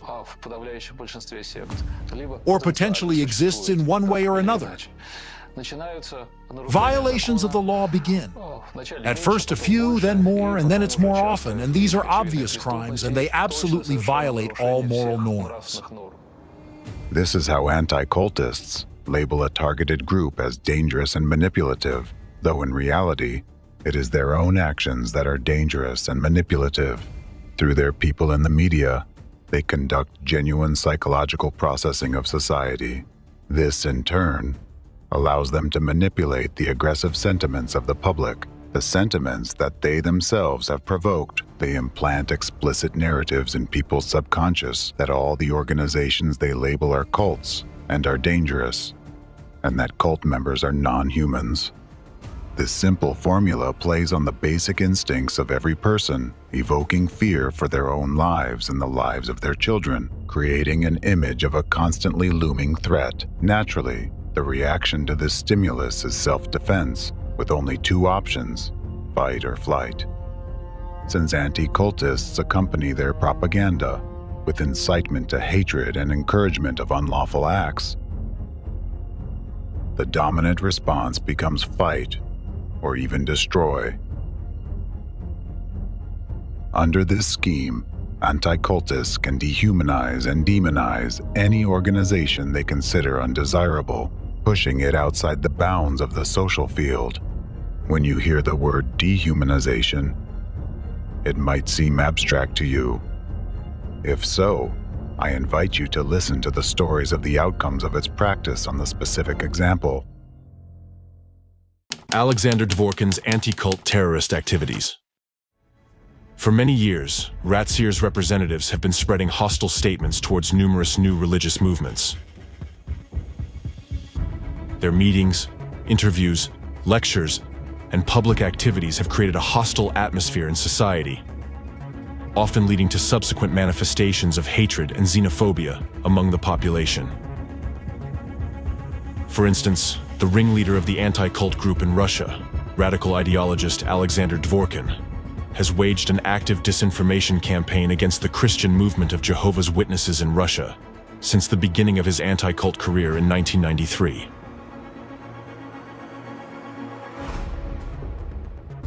Dvorkin used all forms of propaganda against the followers of this organization, from defamatory articles in newspapers, magazines, and internet portals, to media appearances where he gave highly negative assessments of this religious group, accusing and portraying their activities in the worst possible light. The Jehovah's Witnesses came to an Orthodox Christian country. They insult me and my faith, and in this sense, I have the right to respond to them. My book is a response to their persistent molestation and their relentless recruitment. These Jehovah's Witnesses manipulate the minds of their members, but they also make enormous amounts of money. Usually, when Jehovah's Witnesses speak, they certainly squeeze out everything they can. Jehovah's Witnesses, by definition, cannot be called Christians, no matter what they call themselves, because they do not consider Christ to be God. Jehovah's Witnesses are undoubtedly a totalitarian sect, because Jehovah's Witnesses are a commercial cult.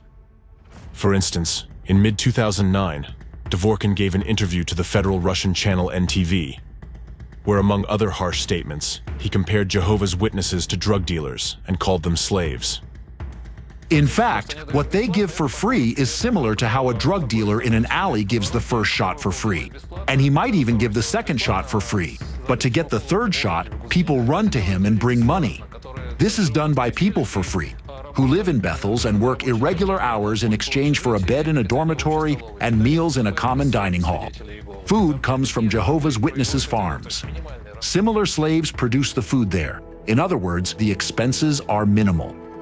This interview, which was clearly propagandistic, contributed to a surge of hatred and aggression against Jehovah's Witnesses and caused a drastic increase in religiously motivated crimes in Russia, including attacks on prayer houses and private homes of believers, as well as threats and brutal physical violence. Here's a far from complete list of acts of violence against Jehovah's Witnesses, committed by Russian citizens in 2009-2010 following Dvorkin's speeches. An attack was carried out on the home of an elderly Jehovah's Witness couple, with their windows being shattered by stones.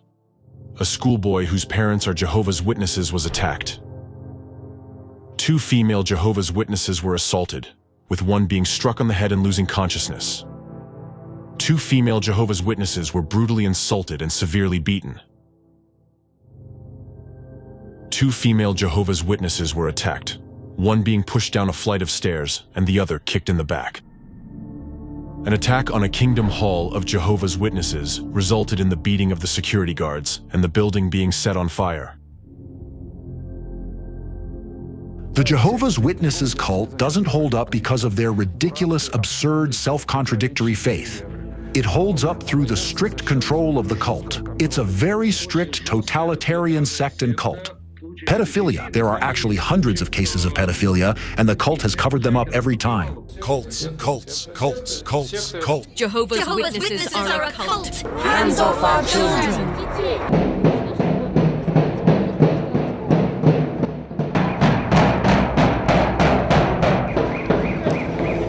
Belgorod is a cult-free territory.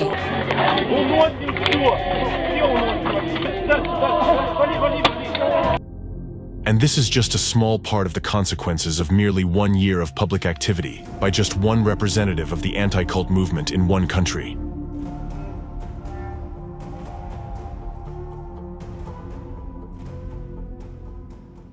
Dvorkin's public, extremist, and baseless statements led to a series of attacks and acts of violence against Jehovah's Witnesses and other religious groups in various regions of Russia in 2009-2010.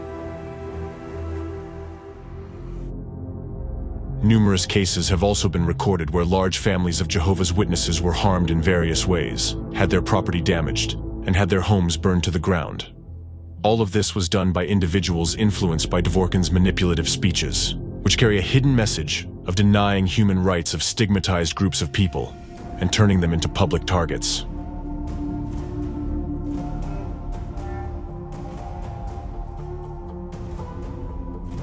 That's right. Persecuted. You must be persecuted.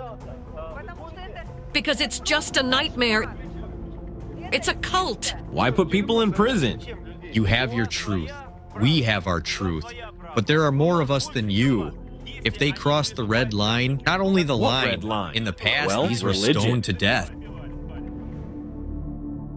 Again, raising the issue of destructiveness, totalitarian sects may be compared to a circle of scorched earth that constantly expands, leaving only scorched earth and ruins inside. Such spiritual casualties, crippled individuals, remain outside. They are cast out and then thrown back into society, for society itself to somehow rehabilitate them and deal with their problems.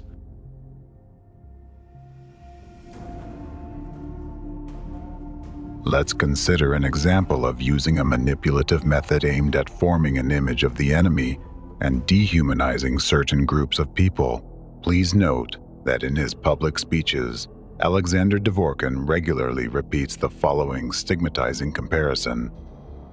Another name for totalitarian sects is destructive cults. Destructive meaning ruinous, like cancerous cells that enter the body and spread metastases throughout the organism until the body dies. Cults behave in society like a cancerous tumor in one's body, draining nutrients from society and feeding off it until the body itself dies.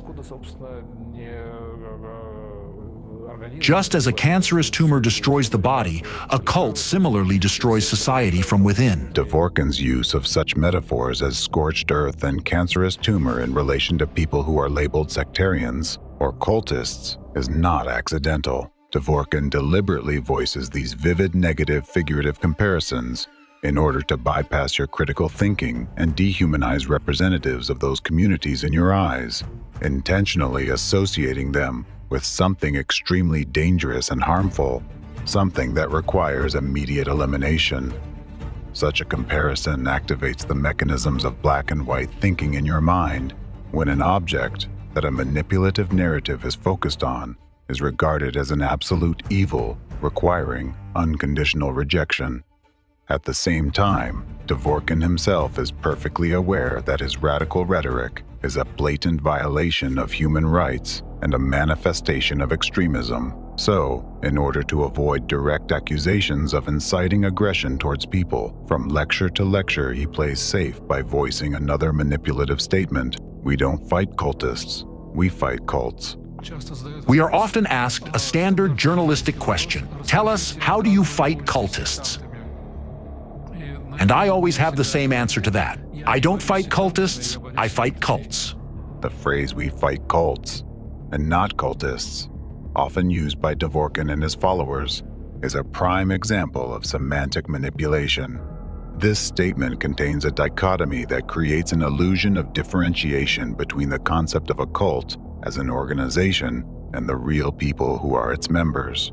However, in reality, such a differentiation is impossible since any organization consists of people and cannot exist without them. Dvorkin's manipulative statement ignores the fact that the activities of the organizations he called cults and the personalities of the so-called cultists are inextricably linked. This means that he calls people cancerous tumors and scorched earth, thereby causing public hatred towards them. To make the essence of this manipulation clearer to you, please answer the following question. When you heard this comparative metaphor that cults are cancerous tumors, what image appeared in your mind? Some kind of abstract image of a cult? Or did you see an image of specific personalities whom you associate with the word cult, whom you yourself know or saw in the media? Your consciousness actually displayed an image of people because the image and mental command that Dvorkin instilled through such verbal manipulations consists in the following message: cultists are dangerous. They must be exterminated. Such manipulative techniques used by representatives of the anti-cult clique provoke cognitive dissonance in your mind, forcing you to accept negative images without critical assessment of those. This provocation of cognitive dissonance is a form of mental violence, inasmuch as it undermines independence of a person's thinking, forcibly instills hatred in him towards his fellow citizens, and gives him a direct instruction for violent actions. Please note that anti-cultists use this technique of covert cultivation of hatred to your detriment in many spheres of life, when they need to make you hate those people whom they target, when they need to set one part of society against another, causing a wave of hatred and violence within society. Manipulative methods used by Aleksandra Dvorkina constitute illegal actions that have already caused severe psychological, moral, and physical suffering among the population and have led to many deaths, details of which will be discussed later. Dvorkina's public statements bear clear signs of incitement to hatred and meet all the criteria of the threshold test established under the Rabat Plan of Action. According to widely recognized international legal norms, such activities should be prohibited by law, and all individuals involved in their execution should be held accountable in accordance with the law. Interestingly, Aleksandra Dvorkina, the leader of anti-cult organizations and the author of the term totalitarian sect, opposes the introduction of a legal definition for cult. This is because it would then be necessary to prove, based on facts, that an organization is indeed a totalitarian sect or destructive cult, and that the accusations against it have a factual basis. As the leader of the anti-cult movement in Russia himself stated, most of these cases would be lost. 22 years ago, I started dealing with cults. I used to say that we urgently needed to introduce a legal term cult to address this issue. However, soon I realized that it is absolutely impossible to do it now, in the current situation. Because if we were to introduce the legal term cult tomorrow, the day after tomorrow, courts would be flooded with lawsuits from those very cults that would be saying, prove that we are a cult, and present all the evidence to support such a definition. Prove that we comply with this definition. Thus, a large portion of lawsuits would likely be lost. Then, by court decision, we would no longer be able to call various organizations cults, even the most sinister and disgusting ones. Definition of the terms sect and cult in the law would automatically restrict their unjustified use, which in turn would deprive anti-cultists of their main tool that represents a starting point for subsequent illegal actions. Now, we at least don't have such a legal term, therefore we can call cults cults. And I personally withstood 5 legal proceedings. In fact, any person can call an organization cult with no fear of punishment if he considers it to be a cult, and there is nothing that can be done. This is what I'm expressing. It's a religious science term, it's a theological term. I'm expressing my opinion, and they won't be able to do anything about it. It is worth remembering that using the term sect or cult in an accusatory or demonizing way is a direct violation of the constitutional rights of citizens in a democratic society, in particular, freedom of conscience and freedom of religion. Through such actions, anti-cultists, who decided that they are entitled to pass such a sentence on any individual or group of people, basically seek to supersede law enforcement agencies and the law. At a time when anti-cult terrorists carry out their destructive activities in various countries, introducing the mindsets they need among masses of people, the number of hate crimes against religions and beliefs is growing proportionally. A huge number of people across the world who became targets of purposeful persecution have been facing abuse, physical violence, and forced isolation for many years and decades. They experience mental violence, moral oppression, fear, and humiliation. When someone tries to label you as a cultist, it's extremely dangerous. Essentially, such a label in society marks you as a target that can and should be destroyed. This is similar to how the Nazis once forced Jews to wear yellow stars. This mark created a chasm between Jews and the rest of the population, highlighting their difference. marking them as others and non-humans, and making them easy targets for aggression on the part of people influenced by propaganda. The yellow star signaled that its wearers could be treated as less than human. Using the yellow star was one of many ways the Nazis dehumanized Jews and prepared the ground for their mass extermination. Ultimately, this labeling led to one of the most tragic chapters in human history, the Holocaust.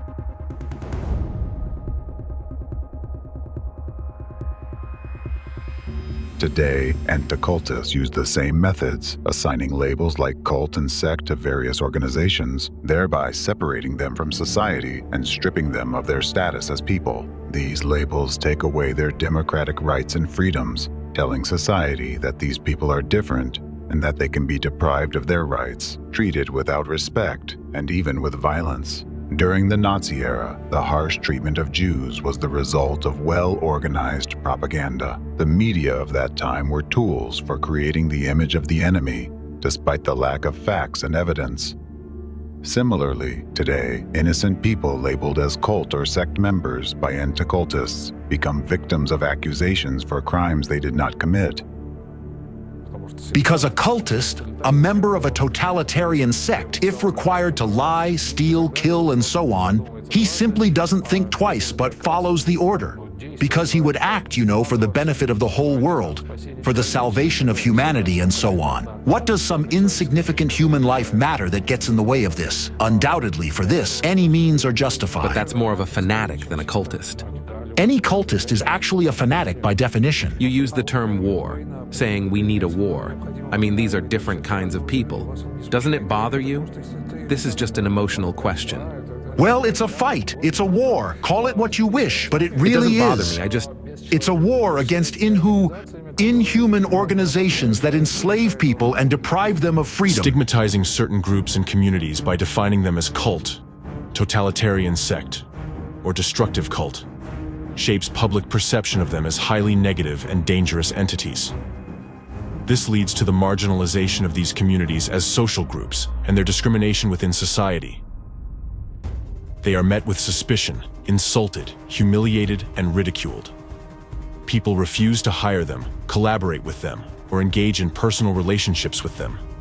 The problems these individuals face are numerous, from public condemnation, conflicts, and threats to physical violence, criminal prosecution, searches, and more. Stigmatized individuals become targets. They are hated, despised, and avoided. They are met with anger and disgust. They can face anything, from disdainful avoidance to violence, including murder. And this happens solely because anti-cultists chose them as targets. Constant demonization and hate speech undoubtedly have a severe negative impact on the physical and psychological health of the victim. This topic has been extensively researched by psychologists and psychiatrists. A report published by the American Psychological Association compares the symptoms observed in victims of hate crimes to those of post-traumatic stress disorder. A study conducted in the United States in 2001 showed that victims of hate crimes experience more severe consequences than victims of other types of crimes. Victims of prejudice, members of stigmatized groups, often experience depression, which may include sadness, fatigue, anhedonia, hopelessness, social withdrawal, or even catatonia. Victims of prejudice also experience stigma, a state of personal shame and devaluation, which is a crucial component of depression. They experience an increased number of suicidal thoughts and other mental health issues. For victims of prejudice, suicide offers an escape from the hatred they face, driven by despair and a desire to flee. Suicidal victims of prejudice do not wish to harm themselves. They simply want to avoid the harm inflicted upon them by others. A classic example of creators of stereotypes and enforcers of prejudices are the Nazis. Branded and socially isolated, the victims of anti-cultists feel much like the victims of the Holocaust once did. The fact is, the targets of anti-cultist terrorism, whether an organization or an individual subjected to persecution and attacks, feel doomed and eventually come to terms with their situation.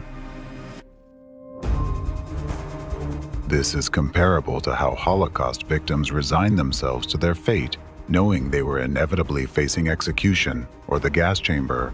The hopelessness and fear of the inevitable traumatize a person on a subconscious level. Even though the conscious mind tries to suppress and push away this fear, the subconscious trauma remains deeply rooted. Imagine what these people experience and how their lives unfold after enduring such trauma.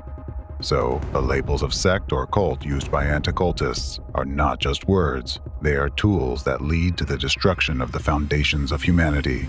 The history of Nazism's impact on the world teaches us that when society starts to divide people into us and them, it leads to irreparable consequences.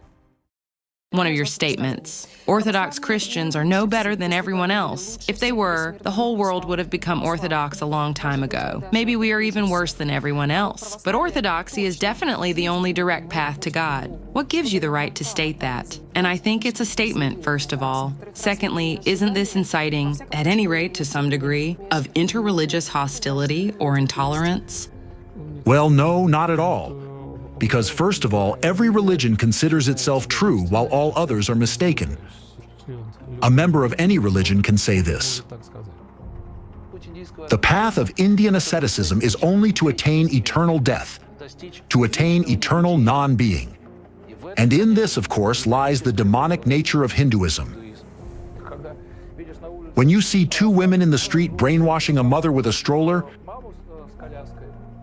you can approach her and say, don't listen to them. They are cultists, Jehovah's Witnesses. They grossly distort the Holy Scripture. Isn't this inciting, at any rate to some degree, of interreligious hostility or intolerance?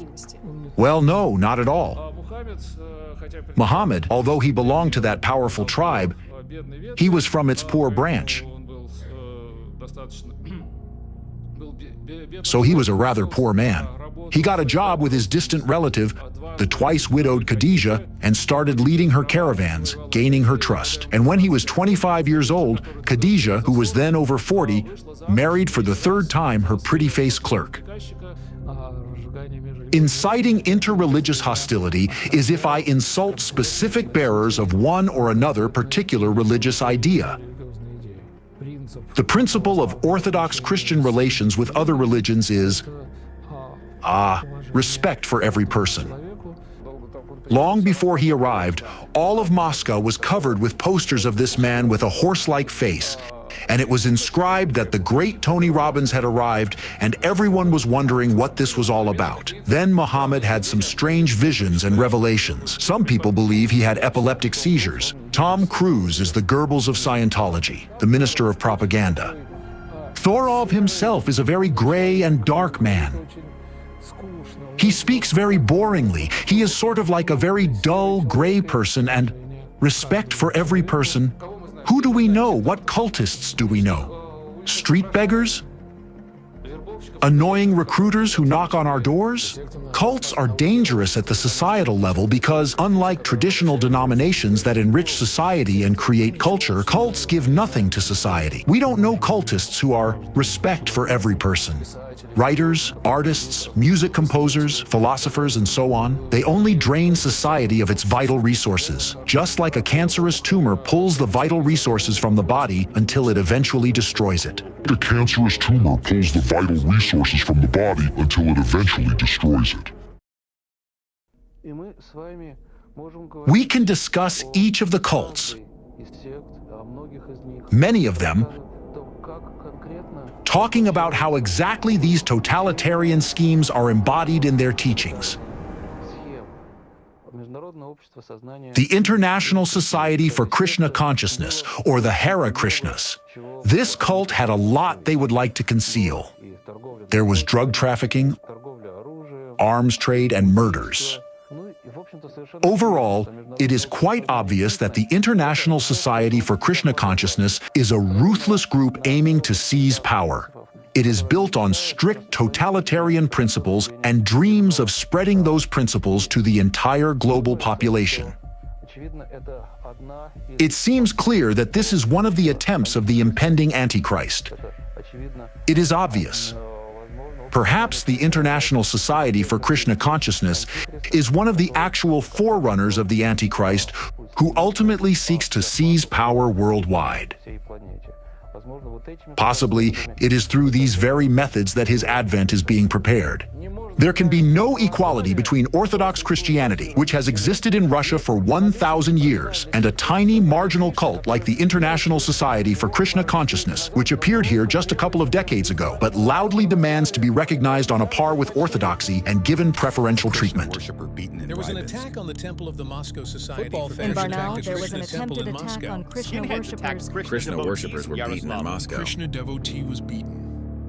Scientology is one of the most dangerous totalitarian sects, and Scientology surpasses many cults in its destructiveness. I've seen many ex-Scientologists who were absolutely just severely mentally ill.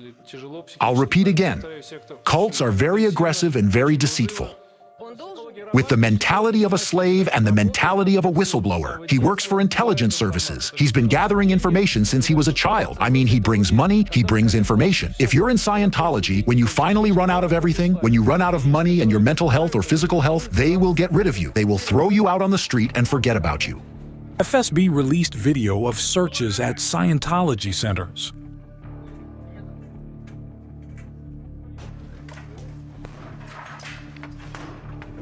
Searches in Moscow in connection with the case of Scientology. Court sentenced 5 Scientologists. White Scientology organizations have been declared undesirable.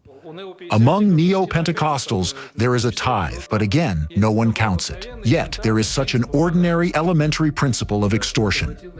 It's an alternative version of Christianity created by the enemy of the human race, which is called Christianity, and from which the entire essence of Christianity has been hollowed out. Neo-Pentecostals are 300,000 plus activists who will go where they are told and do what they are ordered to do. This is not a figure of speech. On the Pentecostal Oman attacked Pentecostals. Searches conducted at the homes of leaders of the new generation residents disrupted a Pentecostal worship service. Charge. Thus, public activities of the ringleader of the Russian anti-cult clique, Aleksandra Dvorkina, exhibit signs of crimes associated with terrorist activities. Hostile statements that create an atmosphere of intolerance, resulting in verbal abuse, threats, and physical attacks on people, as well as attacks on buildings, including arson. This is incitement to commit terrorist acts that spread hatred and endanger lives. It also hinders the enjoyment of human rights, including the right to life, liberty, and security. Therefore, according to the definition in the UN General Assembly resolution adopted on June 22, 2023, this activity constitutes terrorism.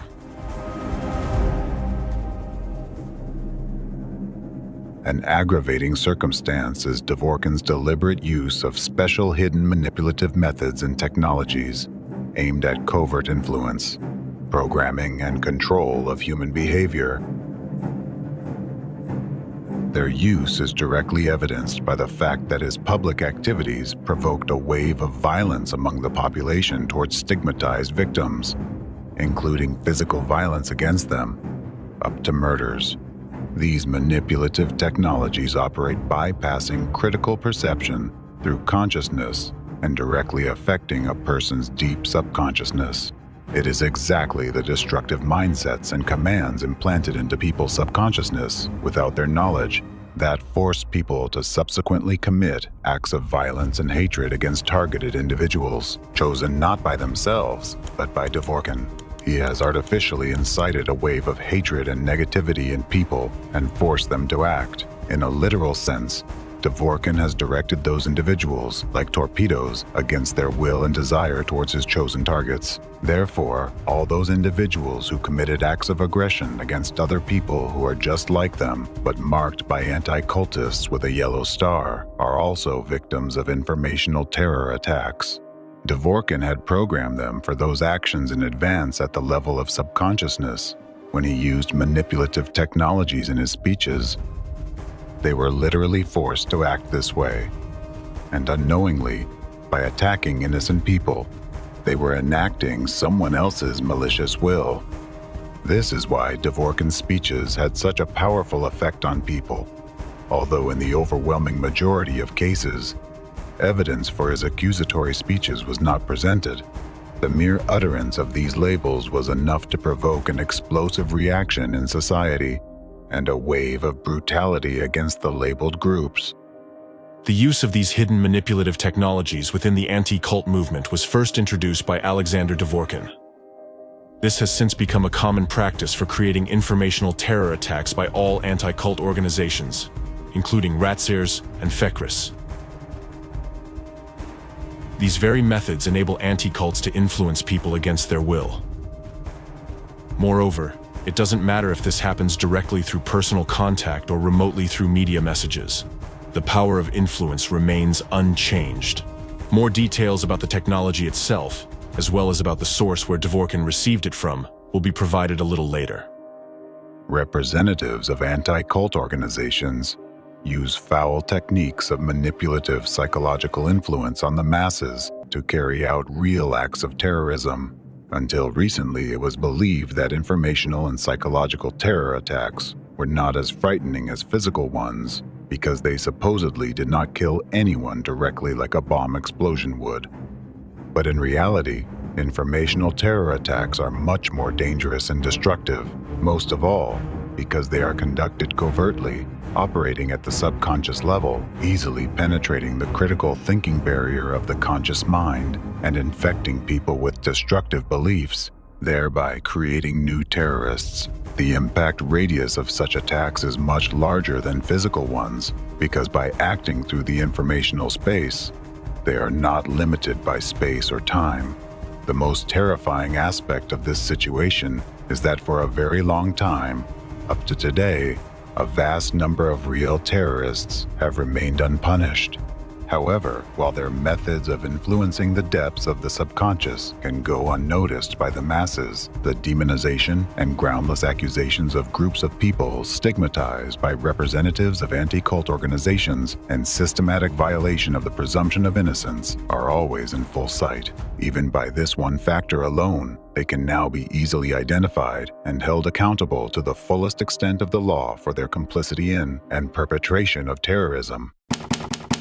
Anti-cultists' influence on law enforcement agencies. Public activities of anti-cultists are merely a preparatory stage for further involving law enforcement and security forces in suppressing religious groups.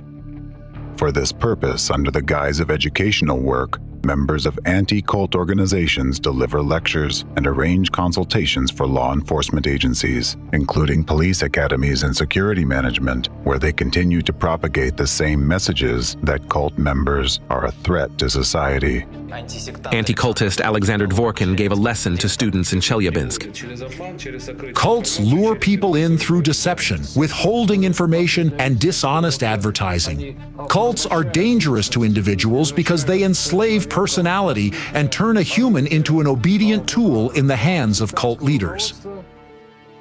Such activities are not only unacceptable, but also dangerous, as they aim to instill radical ideology in the minds of security officials, which can have far-reaching consequences for society and the state as a whole. Several eyewitness stories will help illustrate the seriousness of the problem and serve as examples of what terrorist anti-cult propaganda is capable of in the modern, civilized 21st century.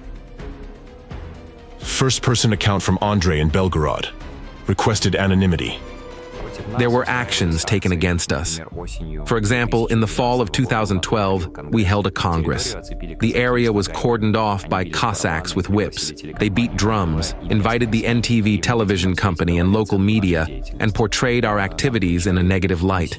They shouted at us, "We'll throw a grenade at you," and the police did not react at all. At some of the actions against Jehovah's Witnesses, they wore T-shirts that said, "I hate Jehovah's Witnesses." I was directly threatened. "Aren't you afraid you'll get hit on the head and be disabled for life?"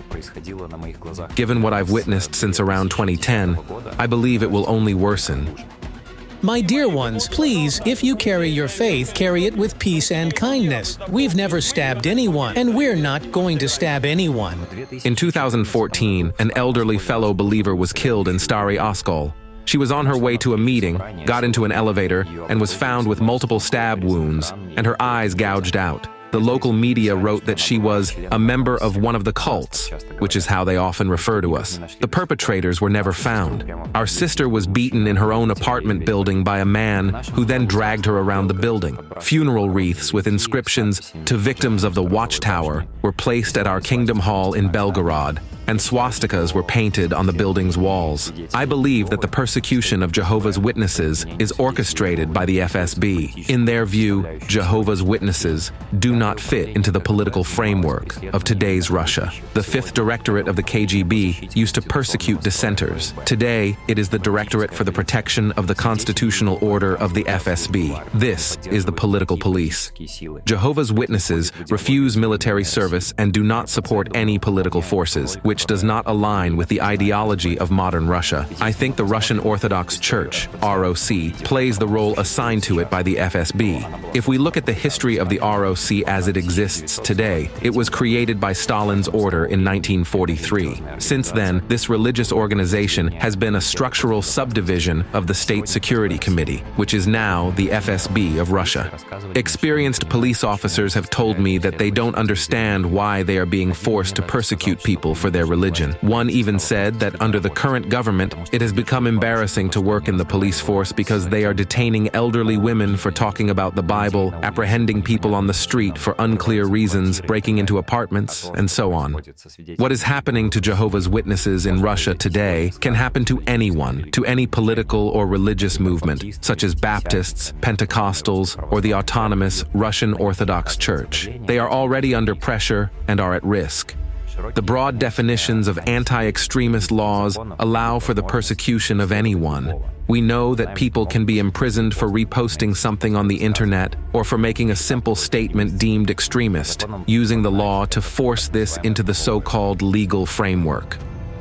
In 2017, due to lobbying by Dvorkin and members of his group, Jehovah's Witnesses were declared an extremist organization, and their activities were banned in Russia. From that moment, the repression against them intensified and continues to this day. Members of this religious organization face arrests, searches, and prosecutions, as well as cruel treatment and even torture. Some of them, including elderly people and retirees, have been sentenced to long terms in penal colonies and imprisonment for their beliefs and religious activities. The editorial collegium of the Supreme Court of the Russian Federation has determined the decision of the Supreme Court of the Russian Federation dated April 20th, 2017 remains unchanged, and the appellate complaint of the religious organization Administrative Center of Jehovah's Witnesses in Russia is dismissed. Freedom of conscience in Russia has been crucified. There is no doubt that what happened to Jehovah's Witnesses will affect other denominations as well. A little bit later, religious persecutions will begin in Russia. There will be prisoners of conscience. The very term cult is certainly used as a stigma, as a label intended to turn people away from Jehovah's Witnesses, as well as from other organizations that are also labeled as cults by anti-cult activists or other opponents. If we assess the contribution of the anti-cult movement to the persecution of Jehovah's Witnesses, I believe it plays an overwhelmingly negative role and largely contributes to the expansion of persecutions against peaceful believers who simply seek to satisfy their religious needs, guaranteed by the Constitution of the Russian Federation. The right to satisfy their religious needs, including the right to collectively profess their religion. Believers are already facing persecution, attacks, and physical violence in places where meetings and gatherings used to take place. They are subjected to acts of vandalism. We fear that this will become widespread. People who are guilty of nothing other than adhering to certain religious beliefs will find themselves targeted by those who consider them enemies of society. As for liquidation of the Jehovah's Witnesses organization, in this regard, I have no disagreement with it. The ban on the organization is undoubtedly helpful. Primarily, we no longer see Jehovah's Witnesses in the streets, and consequently, people are protected from their intrusive propaganda and recruitment. When we talk about Jehovah's Witnesses, I certainly hope that their ordinary members will at least receive administrative penalties, but I understand that I'm not a lawyer and the law is the law.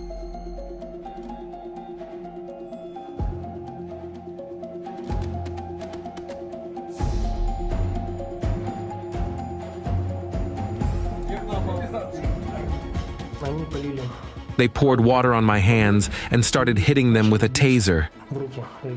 At that moment, it was the most painful sensation. I was electrocuted, just like other people were. They hit me on the head, they hit me in the ribs, on the right side of my body. They put a blue plastic bag over my head, tightened it, and I began to suffocate. At the moment when I began to suffocate, they put a hand over my mouth and put a taser on my buttocks in the crotch area. I think, apparently, it was a taser, and they started an electric current. When I was interrogated, apparently someone was brought into the adjacent room again, so I heard everything clearly. There were electric shocks and screams. Some names, surnames, and addresses. I said I would only cooperate with the investigator in the presence of my lawyer. Then they put a hat on my face and took me out into the woods behind the stadium. This is what the consequences of dehumanization lead to. All these people are just like you. The only difference is how and what they believe in. They harm no one and infringe on no one's rights. All they do is express their views on the world and life differently. For this alone, they are publicly stripped of their humanity, slandered, and targeted by society, law enforcement, and security agencies. Even some law enforcement officers bound to follow orders understand this is absurd. They are ashamed to carry out these orders but cannot disobey. As a result, ordinary people branded by anti-cultists, along with their families, children, and loved ones, suffer immense hardships. I'm now talking about citizens. Surely they are being taken care of by banning this cult, first and foremost, right? But we'll discuss that further. At this very moment, when they exist somewhere out there, we see them only on the internet, appearing in some news stories. So they... Actually, we neither see nor hear them precisely because there is this persecution. Hence, they are now hiding, sitting quietly, and waiting to see how it will all end. Because if it weren't for that, you would see them everywhere now.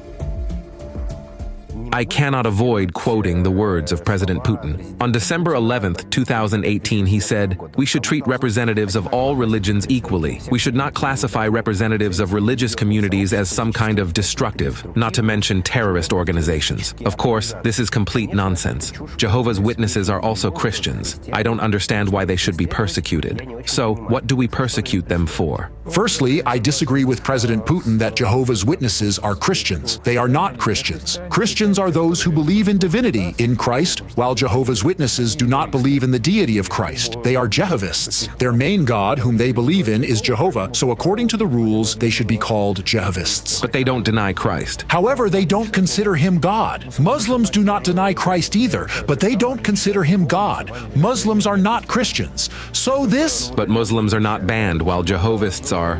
Muslims are not, but Jehovists are banned. This is my position. You might ask, why do law enforcement officers who are supposed to protect people uphold the law and safeguard the democratic rights of everyone, openly exhibit hatred towards innocent people, insult them, and cause severe physical harm? Because just like in the times of Nazism, the leaders of the anti-cult movement have subjected these law enforcement and security personnel to propaganda, deliberately warping their thinking, imposing the image of an enemy, and manipulating their perceptions. The new presidential decree is changing the situation. We are not abandoning our mission of presence that has proven to be very effective in missionary work. But now, under the new strategy, we will act more openly, without fearing external persecution, which, I must admit, does happen. There are people in power structures who find our activities irritating and unacceptable. Now, Such an attitude towards us and our work will be seen as opposition to the presidential decree.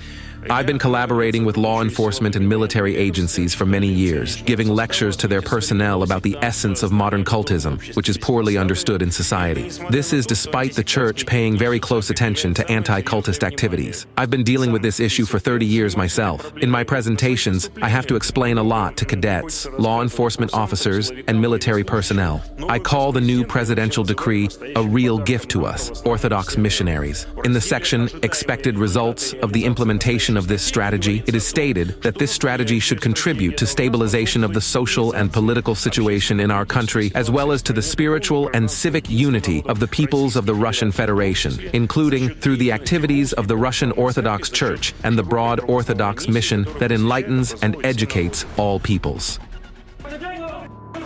Tuck your feet, down on the floor, down. According to the Memorial Human Rights Center, as of April this year, at least 635 Jehovah's Witnesses have been persecuted in Russia, with no fewer than 568 people facing criminal charges. I hoped he would leave for an hour or two. However, by evening, I realized he wouldn't return either today or probably even tomorrow. I couldn't sleep for several nights. It was terrifying for me when evening came. Our family's life started to divide into before and after. The feelings we experienced that evening, humiliation, moral and physical abuse, and much more. But when militants in camouflage break in like that to old frail people, that shocks me.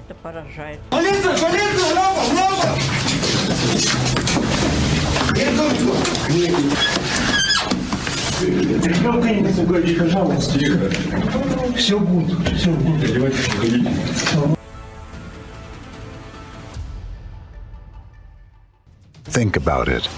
Law enforcement officers who took an oath and are obligated to protect the citizens of their country are attacking peaceful members of an unjustly branded, cornered, and discredited organization. They no longer see these individuals as citizens or even as people, but as soulless, inferior beings because anti-cultists have labeled them with a yellow star for believing in God differently.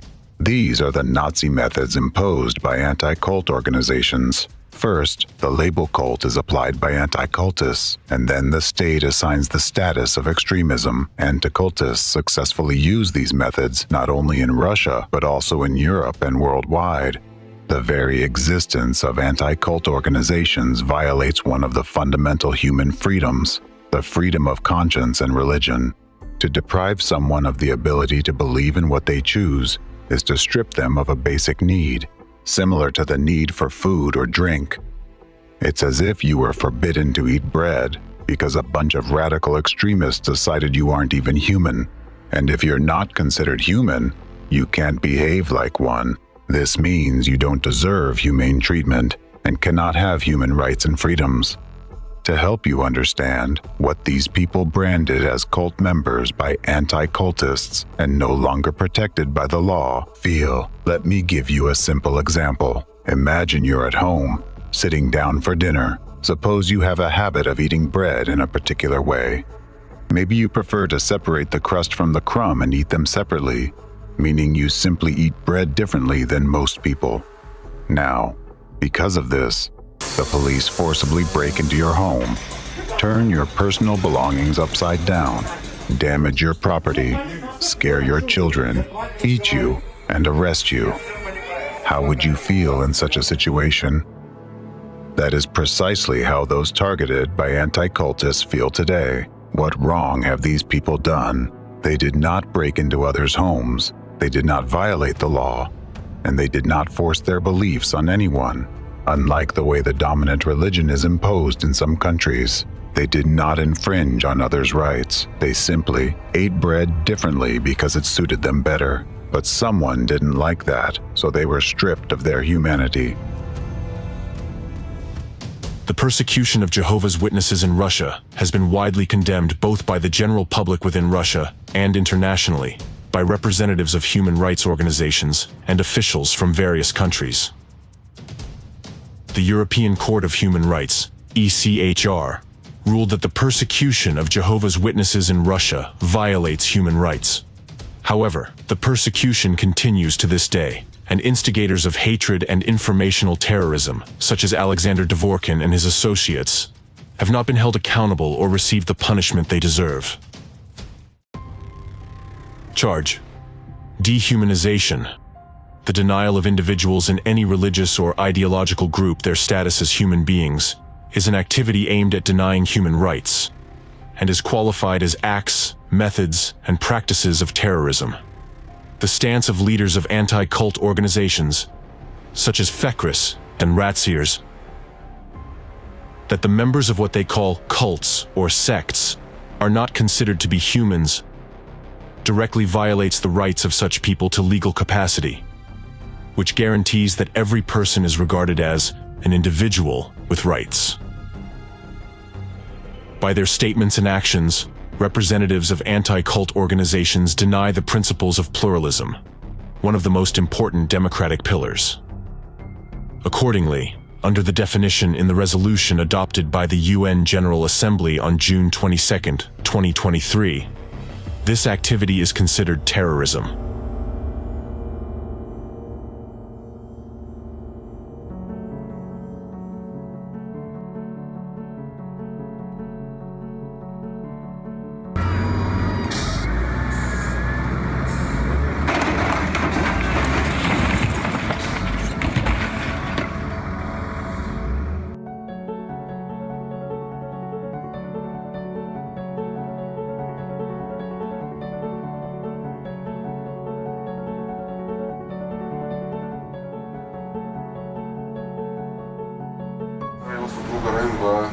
An additional decision on liquidation due to extremist activities has been adopted and entered into force.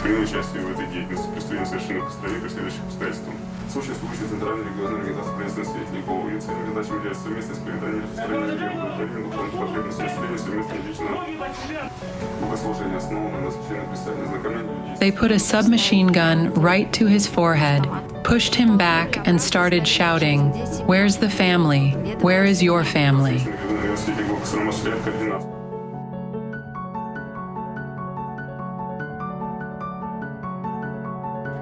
Tell me, what are you detained for? For my faith in God. Lift your head. Look here. And what kind of literature did they find at your home? Bible and other Christian books.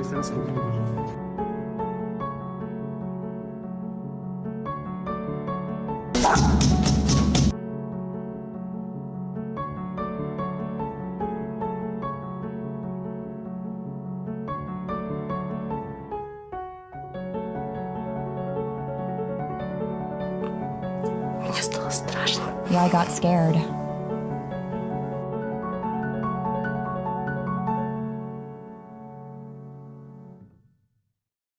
Criminal scheme by anti-cult terrorists.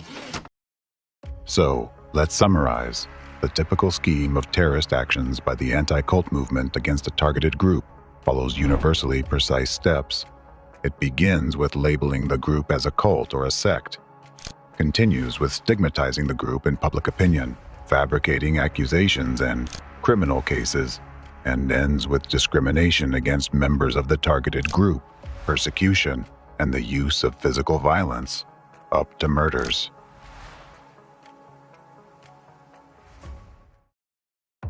According to this model, anti-cult terrorists can persecute absolutely any group of people, whether religious or secular.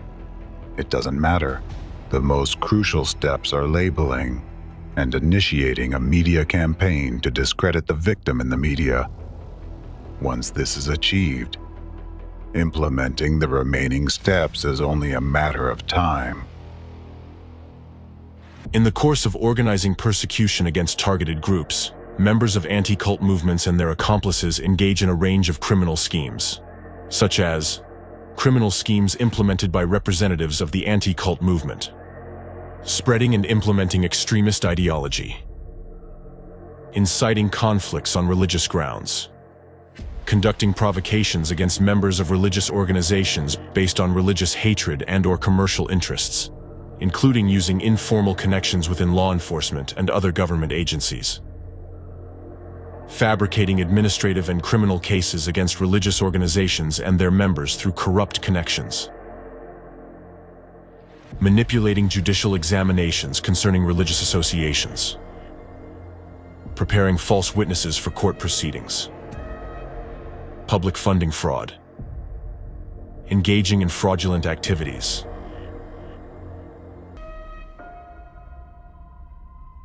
Leaders and members of anti-cult organizations have repeatedly been found guilty by courts of violating human rights and freedoms.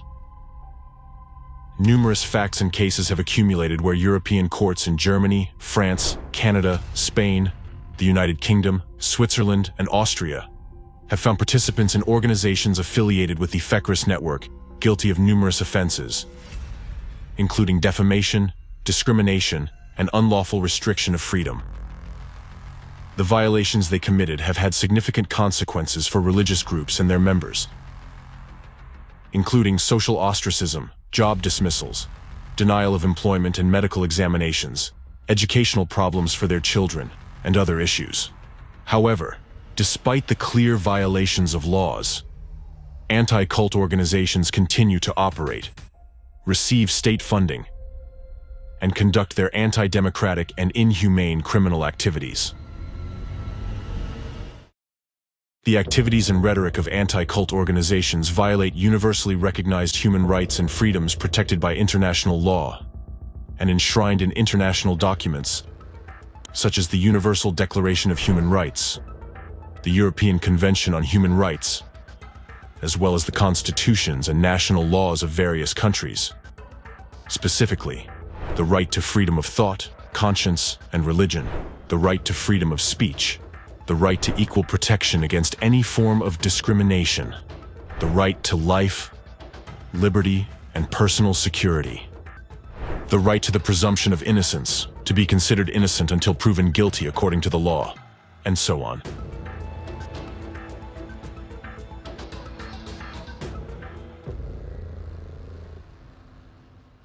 Representatives of the anti-cult movement violate the following international legal norms.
Anti-cult organizations, through their activities, completely deny the rights of millions of people to freedom of thought, conscience, and religion, to freedom of belief and its free expression, which are universally recognized democratic values. However, to accuse them only of this is akin to giving a fine to a terrorist who stormed a building and shot people just for improperly parking his car before doing so. All members of anti-cult organizations and their accomplices should be held criminally responsible for their deliberate terrorist activities.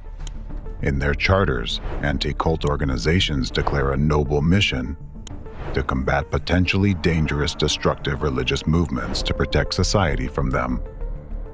However, their actual goals differ significantly from the stated ones. By accusing the innocent of potential danger, they actually commit numerous heinous crimes. If the true goal of anti-cult organizations were indeed to protect citizens, they would not violate their rights or resort to illegal methods and informational terrorism. Instead of spreading interreligious discord in society, they would approach state authorities with requests to investigate a particular organization, adhering to the principle of the presumption of innocence. Only if a violation of the law is established through a lawful investigation and a court verdict is issued could they engage in educational activities, informing the public about the potential dangers of specific religious movements. And only after a court decision would media representatives have the right to disseminate this information in an accusatory context. Without evidence and a court ruling, no one has the right to accuse anyone, make public unfounded statements, and ruin someone's life. People who follow a particular belief are exercising their democratic rights. The presumption of innocence, freedom of speech, freedom of peaceful assembly, freedom of religion, and pluralism of opinions are the foundations of democracy. Upholding these rights is a genuine concern for people in society. But anti-cultists do not seek this. Their goals lie elsewhere. Moreover, they are not interested in having their targets investigated by authorized bodies and quickly shut down legally if found guilty. They need a long-term, demonstrative crackdown on innocent people. Their aim is to instill fear in the masses and influence the authorities by provoking acts of persecution and repression against social and religious groups. Staging a public execution, this is a true act of informational terrorism. Each instance of an anti-cultist fight against dissent is a terrorist act, where each yellow star from them marks the beginning of a terrorist attack. As I mentioned before, any act of terrorism is defined by its goal. The harassment of innocents carried out by anti-cultists causes double damage. First, to the victims who suffer, and second, to the unwilling witnesses of these actions who feel powerless in the face of such injustice. Each such act is accompanied by clear violations of fundamental rights and freedoms. What do citizens see in such cases? They see that the laws in their country do not work, that their rights and liberties are being grossly violated, and that the authorities turn a blind eye to this. They see that those who were supposed to protect them have sided with the enemy and are attacking them. And they understand that anyone, including themselves, could be the next to be marked with a yellow star. This situation undermines trust in the authorities, provokes social tension, and increases dissatisfaction among the population. The result is a divided society filled with hatred and fear, ready to explode and express its discontent at any moment. This, in turn, creates the potential for a sudden surge in revolutionary sentiments or interreligious conflicts. Therefore, the actions of anti-cult organizations must be classified exclusively as terrorist activities, which is what they truly are. What is it anyway? Is it religious disagreements, politics, some modern trend? It's unclear. It's an attempt to straighten all the non-straight lines, so to speak. Everything that is not ours is, whoever is not with us is against us. Everything that is not ours is hostile. In this repressive wheel that is slowly rolling, I see nothing rational in it. Because it doesn't increase the government's rating, it doesn't increase trust in the authorities, it doesn't improve anything, it doesn't contribute to anything except increasing overall aggressiveness and general embitterment. Because any governmental cruelty increases the level of public cruelty, in fact. It always happens this way. The degree of overall cruelty rises. Besides this, I see no other consequences. And of course, I think it makes people exasperated. It makes them bitter towards each other, towards the authorities, towards the world around, towards everything and everyone. In this regard, I'd like to emphasize once again that in the informational acts of terrorism committed by anti-cult terrorists, the key role is played by the media, or more precisely, by certain unscrupulous and dishonest representatives within it. It is through their efforts that the demonization and defamation of innocent people occur. These same individuals, journalists and editors, are the ones who spread hateful statements and destructive messages from anti-cult organizations. By doing so, they not only shape public opinion, but also provoke surges of aggression and conflicts on religious grounds. Each stage of the deliberate persecution of religious groups, from labeling to complete suppression, is supported by propaganda in the media. These information campaigns aim to justify criminal actions and endorse the persecution of the targeted organization, which is unacceptable. Even after the victim organization ceases to exist, or worse, when its members face brutal physical violence, including fatal incidents, media representatives continue to insist that such an outcome is inevitable, necessary, and just. In fact, these media representatives are perpetrators of informational terrorism and often instigators of direct terrorist acts. Many people have suffered at their hands, and many continue to suffer to this day. Their efforts have caused many people to endure torture, lose their health, and lose faith in people and the future. Therefore, according to the law, all journalists, editors, publishers, and media employees who aided the anti-cultists should be held accountable for crimes related to terrorist activities. Each such publication violates citizens' fundamental rights and freedoms, guaranteed by the Constitution and international legal norms. By committing acts of informational terrorism, media representatives undermine the foundations of democracy and effectively act against their own people and country, which, in the context of an undeclared covert war, plays into the hands of the enemy of the free world and constitutes collaborationism. By participating in the criminal scheme of terrorist anti-cult groups, acting deliberately and in collusion, these individuals commit treason. An example of how the image of an organization stigmatized through the media can be further used by anti-cultists to destabilize the country is guilt by association. Anti-cult groups deliberately associate politicians or representatives of authority with discredited organizations, thereby lowering their ratings and tarnishing their reputations in the eyes of the public. Ultimately, this can lead to removal of those politicians from the political arena.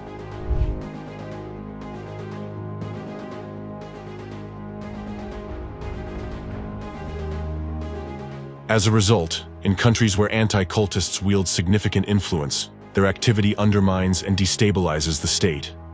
Such actions benefit the enemy, the hidden forces behind the anti-cultists, because they facilitate the achievement of their strategic objectives, the destruction of democratic laws, and the creation of conditions for totalitarianism. Thus, media representatives bear full responsibility for their actions, just as all participants in this criminal scheme do. The anti-cult movement representatives, those behind them, and all who abetted them are equally guilty of a range of offenses and must be held accountable under the law. Charge: the activities of anti-cult organizations sow panic in society, incite discord, create an atmosphere of fear and uncertainty, undermine public order and stability, and threaten the sovereignty and territorial integrity of states, as well as the protection of their citizens from external and internal threats. This destabilizing activity directly threatens the sovereignty, territorial integrity, and security of states, which, according to the UN resolution of June 22, 2023, constitutes terrorism.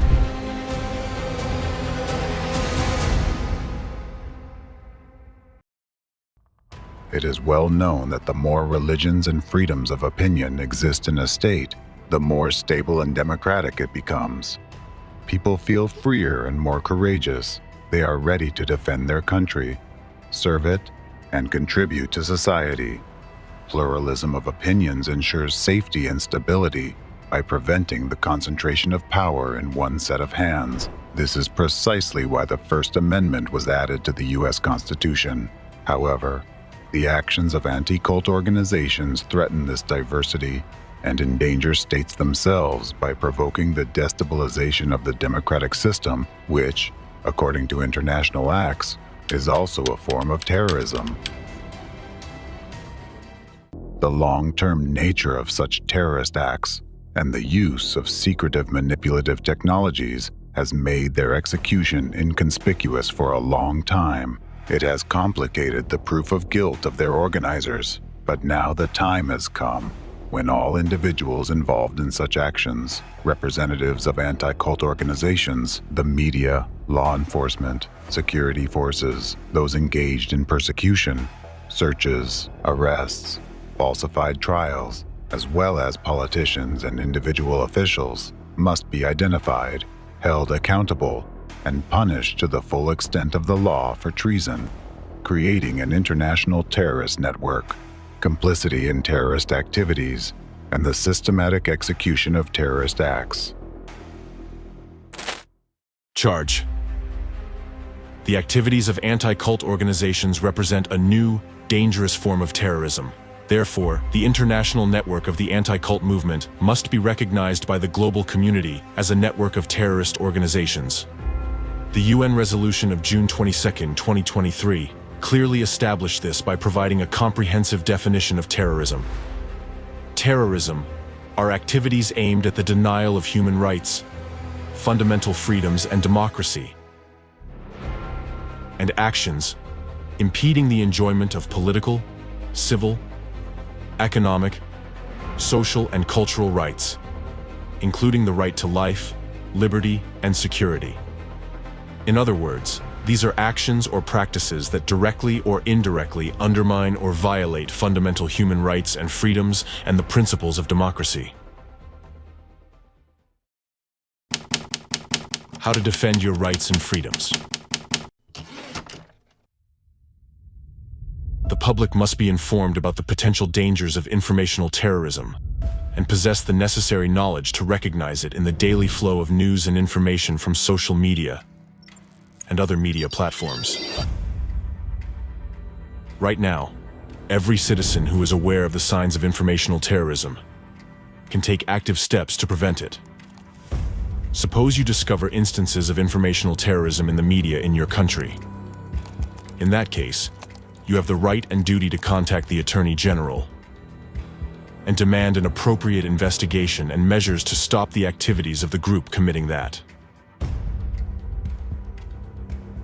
Competent authorities must promptly take measures to establish the fact of a terrorist act in the public domain or refute it with appropriate evidence. In accordance with the principles of the rule of law and democracy, the Attorney General must publicly report on the work done within a set time frame. Suppose the fact of an informational terrorist act is confirmed. In that case, people should be informed about its goals, objectives, and the extent of the harm caused to reduce the negative consequences of the attack. Since informational terrorist acts are conducted in the public sphere, the quicker society reacts to them, and the faster competent authorities take measures to neutralize them and hold those responsible accountable, the less harm these terrorist acts will cause to the entire society. Conversely, suppose an informational terrorist act occurs, and the public and law enforcement agencies ignore it. In that case, the terrorist act achieves its goals, and the destructive consequences for both citizens and the entire country are amplified significantly. Therefore, society must monitor the integrity of the information field and promptly report any informational terrorist acts discovered in the media, and the relevant authorities must respond swiftly to citizens' reports. If, after citizens request an investigation into an informational terrorist act, the Attorney General does not provide a public report on the work done, does not disclose the investigation results, and does not take measures to stop the activities of those committing informational terrorism within the legally established time frame, this should raise justified doubts about their competence. The lack of active measures from the Attorney General could be seen as possible complicity in criminal activities or deliberate aiding of the perpetrators. In such a case, citizens have the legal right to initiate the procedure for removing the Attorney General from office for actions that contradict the interests of the people and the state. Moreover, if the Attorney General, in their position, allows informational terrorist acts to be committed and lets the perpetrators go unpunished, then they themselves should be held accountable under the law for aiding terrorism and participating in the activities of a terrorist network. The presence of an individual in a significant governmental role who supports terrorism poses a serious threat to national security and the stability of the law enforcement system. Therefore, if the Attorney General fails to fulfill their duties to protect the rights and freedoms of the people, any citizen has the right to appeal to the higher authorities responsible for appointing the Attorney General in your country, requesting that they be peacefully and lawfully removed from office. As citizens, you must also understand your own responsibility. If you witness any form of terrorism and choose to remain silent, you similarly become an accomplice to the crime. Silence in such circumstances can be regarded as a form of criminal inaction. If you witness an attack on your rights and freedoms, an attack on democracy, do not remain silent. Inform the competent authorities. After all, the consequences of such a terrorist act will affect you first and foremost. In light of recent events, which have made it clear how much impact information can have on the world, covering up informational terrorism is equivalent to depriving yourself and your children of a future. Therefore, if you encounter informational terrorist acts in the media in your country, report them and demand that the activities of these informational terrorists be stopped. Protect your rights and ensure a safe future for yourself and your children.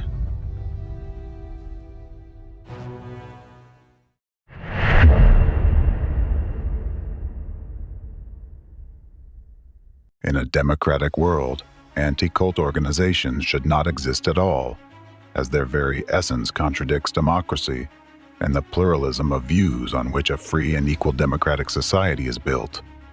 Nevertheless, this criminal international terrorist group not only exists, but also openly engages in inhumane activities in full view of the global community, posing a real danger to society. You might ask, why haven't anti-cult organizations been held accountable for their actions? And why do they still exist? Because for many years, this transnational terrorist group operated in the shadows, using sophisticated manipulation techniques to conduct informational terrorist acts. It took 30 years of observing their activities and a 10-year investigation to uncover their tools and methods, and to establish their true goals. The presented facts clearly show that anti-cult movements are tools of the enemy of the entire free world for conducting covert terrorist acts in the informational space. This means they consciously aid the enemy's global plan for total power domination. In this context, anti-cult organizations are just one branch of a network of similar organizations that use the same methods, all led by a hidden shadow force, their ideological mastermind. All members of this network are the architects of a new world disorder. Their goal is the destabilization of society on all fronts: political, social, cultural, ideological, religious, and others. Therefore, destructors like anti-cultists are present in many areas of public activity and occupy various levels of the social hierarchy. They do not care whom they target or for what reason. The main objective is to persecute the innocent, which allows them to create informational terrorist acts to influence the masses. They are indifferent to who holds power. They will undermine any authority. The ultimate goal of their activities is globally orchestrated mass disorder, civil war, and the complete collapse of democracy. Each of them plays their part in the unified enemy scheme to destroy democracy and establish totalitarianism. Therefore, they draw into their network all those as deceitful and unscrupulous as themselves who can help achieve their goals. They strive to extend their influence worldwide. In some countries, they have already infiltrated the government. In others, they openly influence legislation. In some places, they even receive funding from the state. There is also a country that serves as the source of this harmful influence spreading across the globe. In this country, this shadow force already controls the government and is the real power. Through their actions, this entire international terrorist group is bringing about a new world order led by the hidden enemy, the enemy that is currently reviving the legacy of Nazism in a new, even more insidious form. For convenience and understanding, let's call this new form of Nazism global anti-cultism, after that branch of the unified network, on the example of which it became possible to study the methods and schemes of the hidden enemy through years of investigation, monitoring, and study of its activities. Humanity is facing a threat of this kind for the first time because right now there is a war, and it is a covert, undeclared war that has engulfed all of humanity.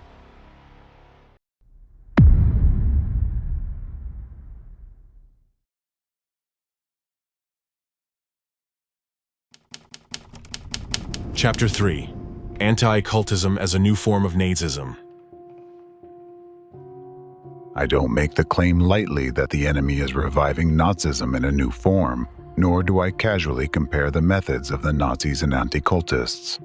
The fact is that for your enemy, Nazism is a very close concept. The Third Reich is where modern anti-cult fighters find their roots.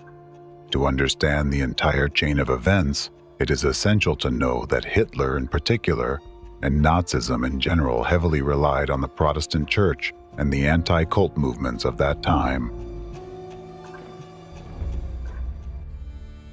Martin Luther, the founder of Protestantism, was known for his radical views.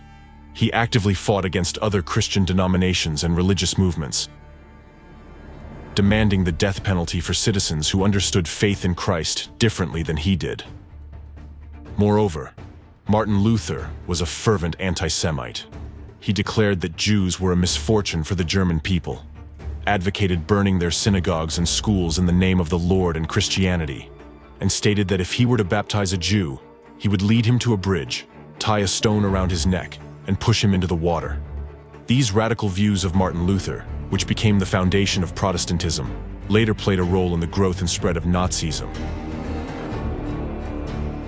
Hitler admired Luther and called him the greatest German genius, and Protestant ministers, in turn, began to support Hitler's ideas. German Protestant pastors infected with anti-cultism on the territory of Germany are largely responsible for the spread of Nazism among the German believers. The rise and development of Hitler's ideology was based, among other things, on the Protestant and Catholic religions.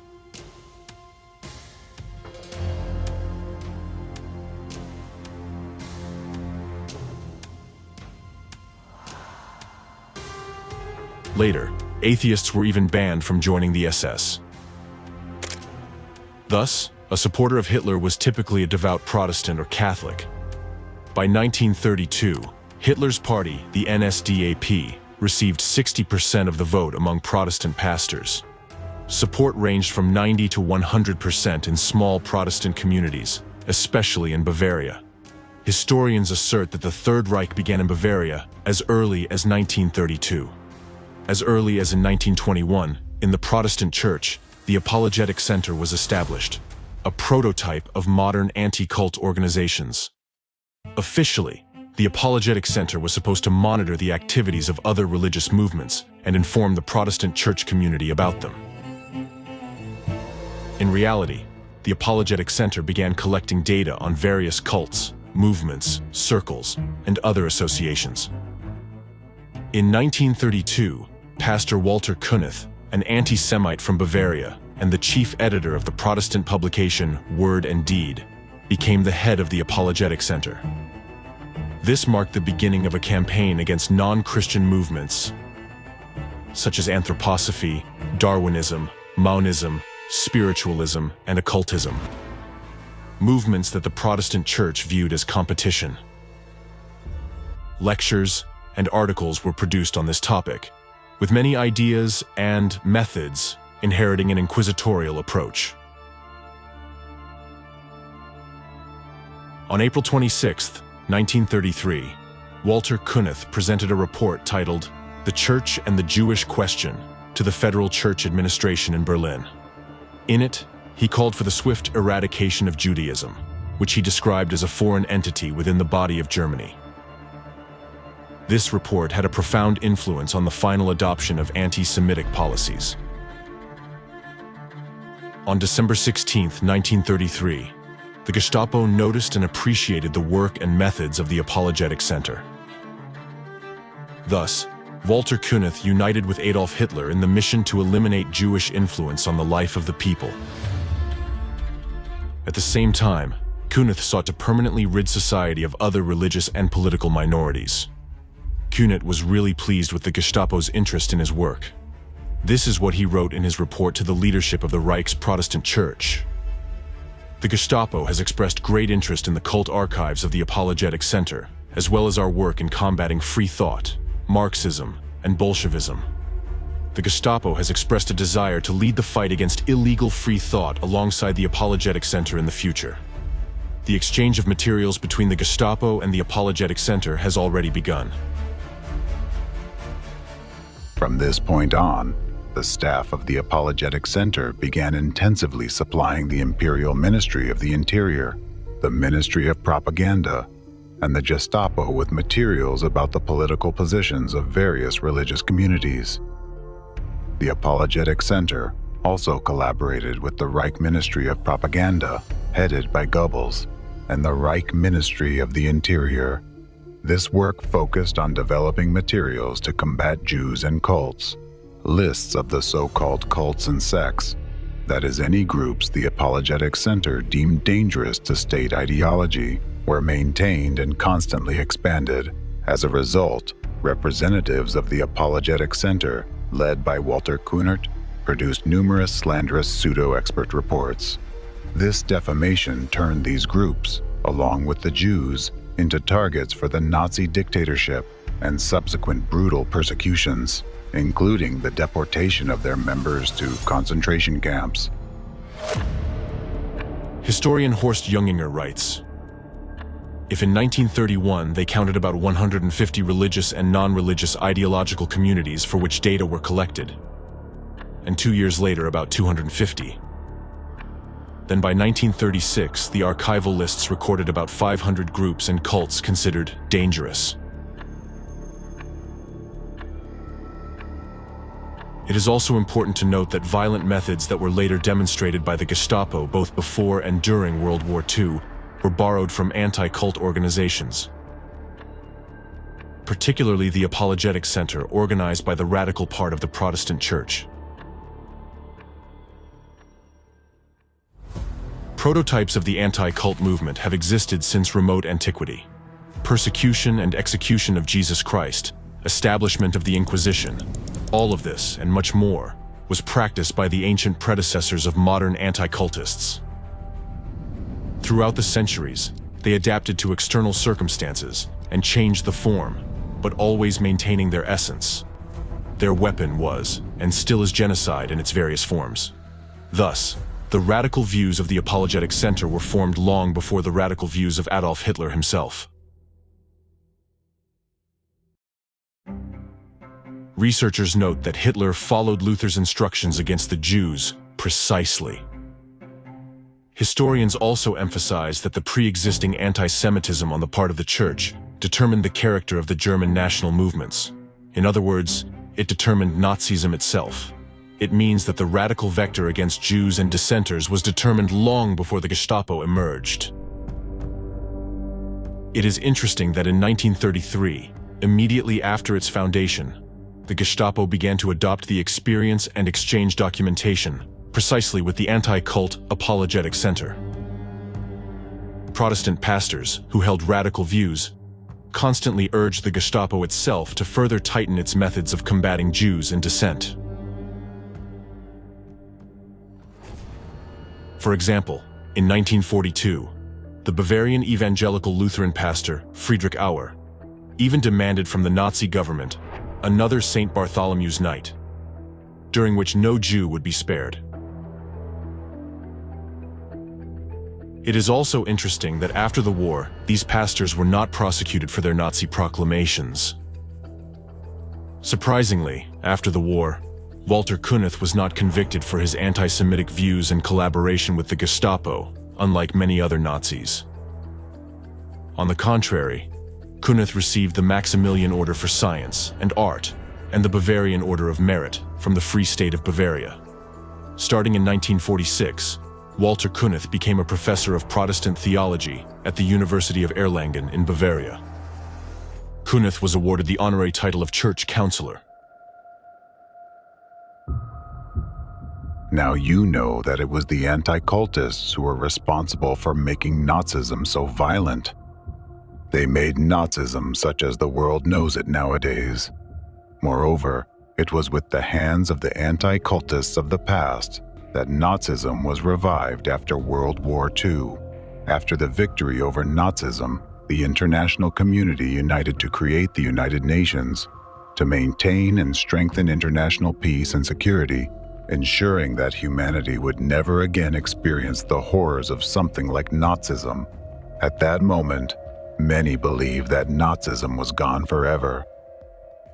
However, in 1964, the Protestant Church of Germany officially reinstated the position of Commissioner for Sects and Ideological Questions of the Evangelical Lutheran Church of Bavaria, appointing Pastor Friedrich Wilhelm Hack to the role. He became the successor to Kunith's Nazi legacy and the leading ideologue of anti-cultism in Europe. In his studies of sects and cults in Bavaria, Hack referred to the Sektenerhebung, study of sects, conducted by the Evangelical Lutheran Church in Bavaria in 1930. Here's an interesting fact. Hack studied Protestant theology in Bavaria at the University of Nuremberg, during the same years that Kunith was a professor of Protestant theology there. At Hack's initiative, the name Working Group on Religious and Ideological Issues from the Nazi regime was revived in the early 1970s. He adopted an almost identical name from the Nazi era, the Department for Religious and Ideological Issues.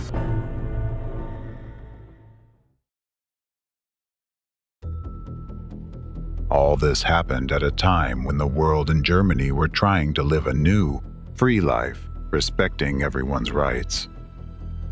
The flames of Nazism that had engulfed Germany had been extinguished, leaving behind smoldering embers that would have eventually died out on their own, leaving Nazism in the past forever, if not for Hack.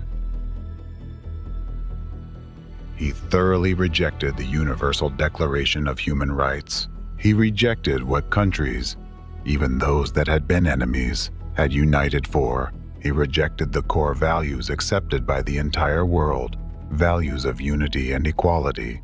In his works, Hack declared, if we understand our faith correctly, we have no right to allow the others to continue in their faith. It was on Hack's initiative that lectures and sermons about sectarians and cultists began again in Bavaria, where Nazi ideas had always been powerful. Hack provided instructions that Protestants or Catholics should treat sectarians as subhuman. This reignited the flames of Nazism, and in 1988, 43 years after the fall of the Third Reich, cries were heard once again in Bavaria towards dissenters. Hang them, shoot them all, Heil Hitler. In 1990, the anti-cultist Hack compiled a blacklist of new religious movements, the so-called sects or cults. Only 16 years later did the Federal Constitutional Court of Germany rule that defamation was being used in the fight against these groups. But it was too late, as in those 16 years, the efforts of anti-cultists had already rekindled and spread the flames of Nazism further.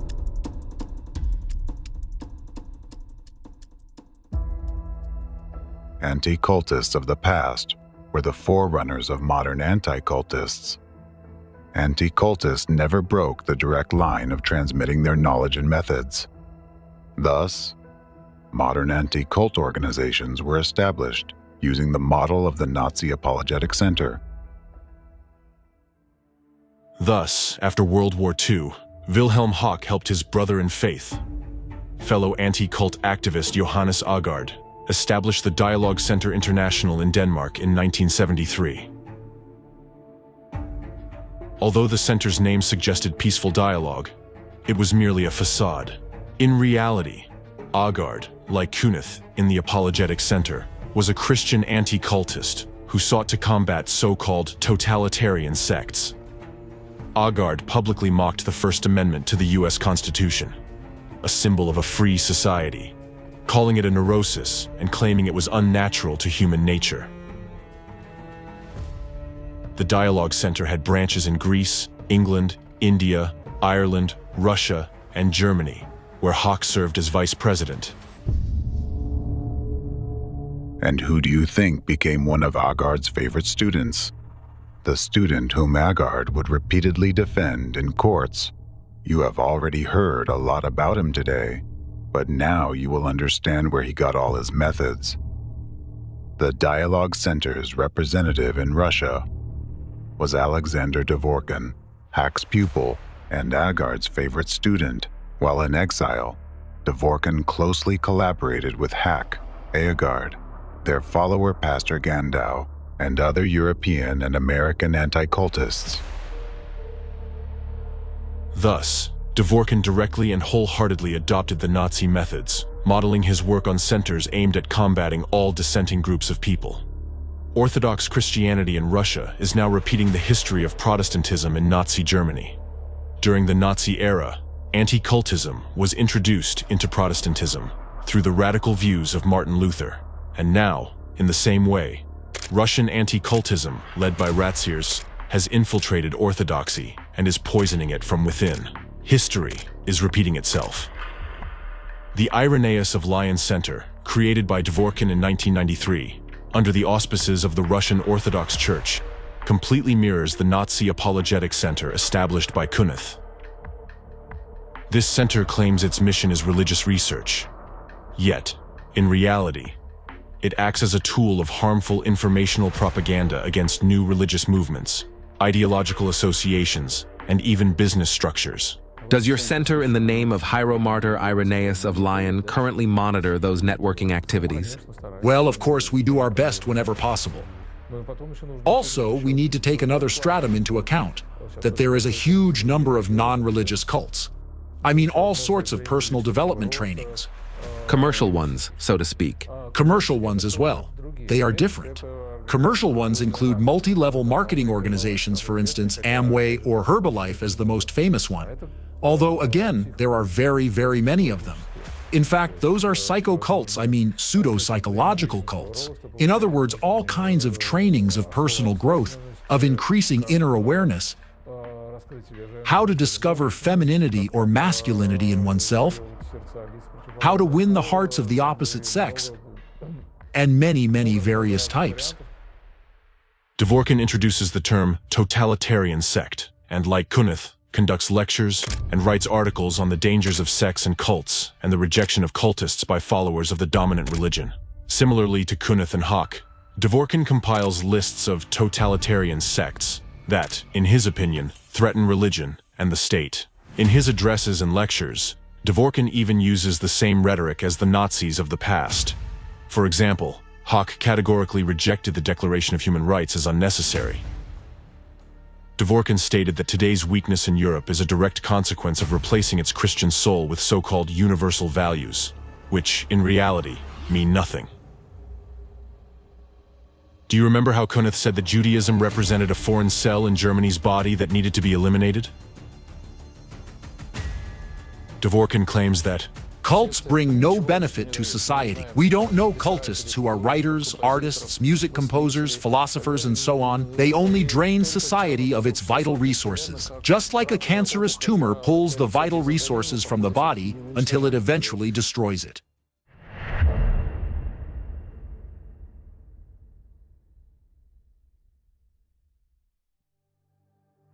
Another method that modern anti-cult groups have incorporated from Nazism into contemporary practice is the creation of blacklists of organizations and groups which they have labeled as sects or cults, and which, in their opinion, should be eradicated. They regularly update these lists with new religious movements, making them targets for attacks. Naturally, this is presented as a necessary measure to ensure society's safety in the face of potential threats. Yet, let's go back to the Nazi times so as to draw one more parallel. When the NSDAP seized power in Germany, and anti-cultists joined forces with them to fight against religious movements that supposedly posed a threat to the nation, the situation for religious minorities began to deteriorate significantly. In 1938, the Guidelines to Combating Sects was published. leading to extremely dire consequences for many dissenters. According to the guidelines, the danger of sects and cults manifested in the following: educating followers to have egocentric views and indifference towards all matters concerning the people and the state, refusal to take oaths and give the German salute, rejection of compulsory military service, rejection of taking on positions in state and movement organizations, refusal to participate in workplace assemblies and to work in the armaments industry, rejection of the National Socialist racial theory. Similarly, Dvorkin, on the portal he created, the Information and Consultation Center of St. Irenaeus of Lyon, posted a list of organizations he labeled as destructive cults and totalitarian sects. Each criticized organization has a page featuring a list of negative publications about it from various media sources, which were apparently initiated by the center itself. The style of these publications about different organizations is very similar. They are filled with identical emotional and judgmental headlines and descriptions, and extensively use emotionally charged language, in essence, hate speech. This includes deliberate defamation and the portrayal of members of the criticized groups with dehumanizing labels such as zombies, rapists, slaves, beasts, and other dehumanizing epithets. By means of similar rhetoric, in their time, Nazis dehumanized Jews. Now you see the lists compiled by the Nazis on one side, and, for comparison, the list compiled by the leader of the Russian terrorist anti-cult group, Aleksandra Dvorkina, on the other. As you can clearly see, the anti-cultist list encompasses virtually all religious minorities in the Russian Federation, including even some representatives of Orthodoxy, whose views differ from the main line of the country's official religion. Additionally, the list includes some business enterprises and secular organizations. Similar lists can be found on the websites of other anti-cult organizations. And among those lists, you can also find a large number of secular organizations in addition to religious ones. These include various medical, sports, social, research, and scientific organizations. In total, millions of people have already been labeled by the anti-cultists. This demonstrates the unimaginable scale of the campaign of harassment against innocent people that the anti-cult movement has launched worldwide.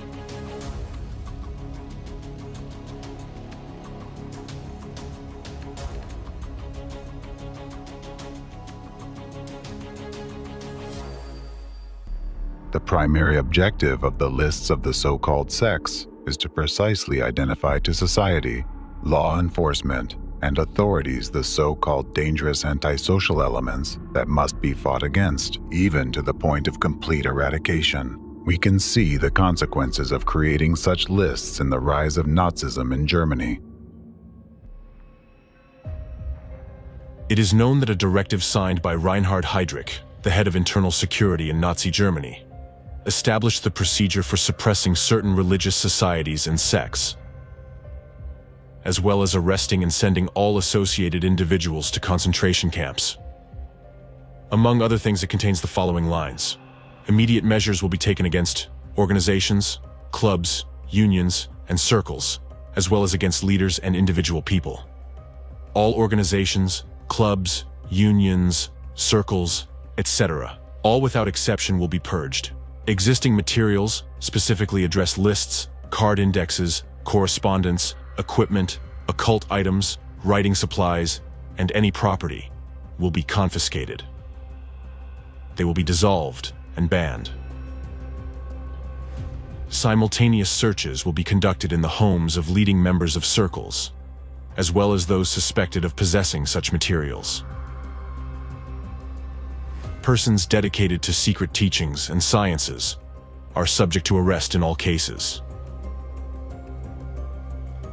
Their activities will be banned without exception, under threat of the harshest measures from the state police. In each individual case, they must be sent to a concentration camp. This operation must be carried out throughout the entire Reich, if possible, between 7 and 9 a.m.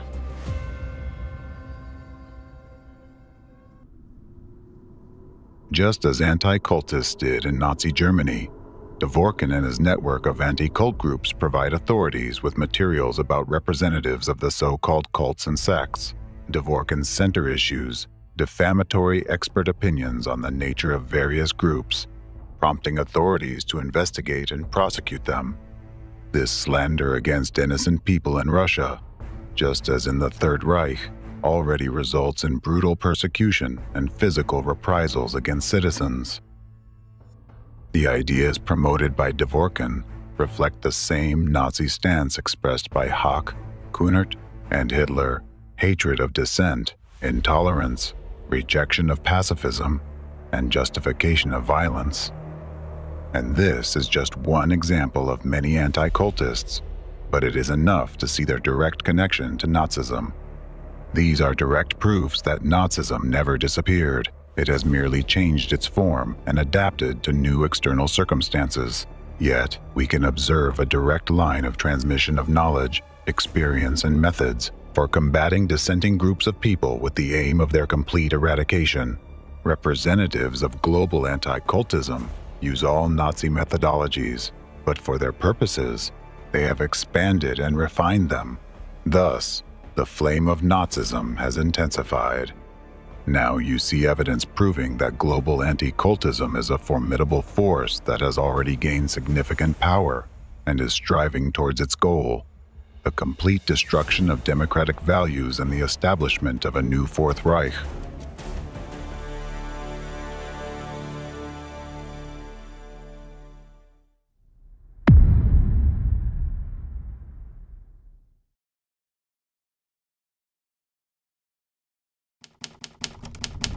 Chapter 4: Anti-Cultism Crimes Against Humanity.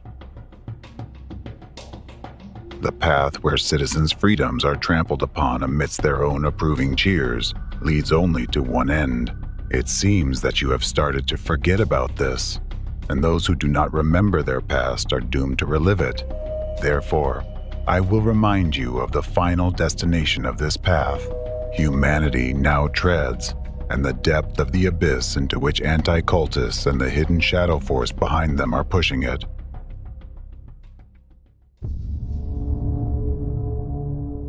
One person once said, with frightening prescience, that where they burn books, they will ultimately burn people as well. And shortly thereafter, all of humanity witnessed firsthand the embodiment of this prediction. Or rather, just logical reasoning in the horrors brought by Nazism.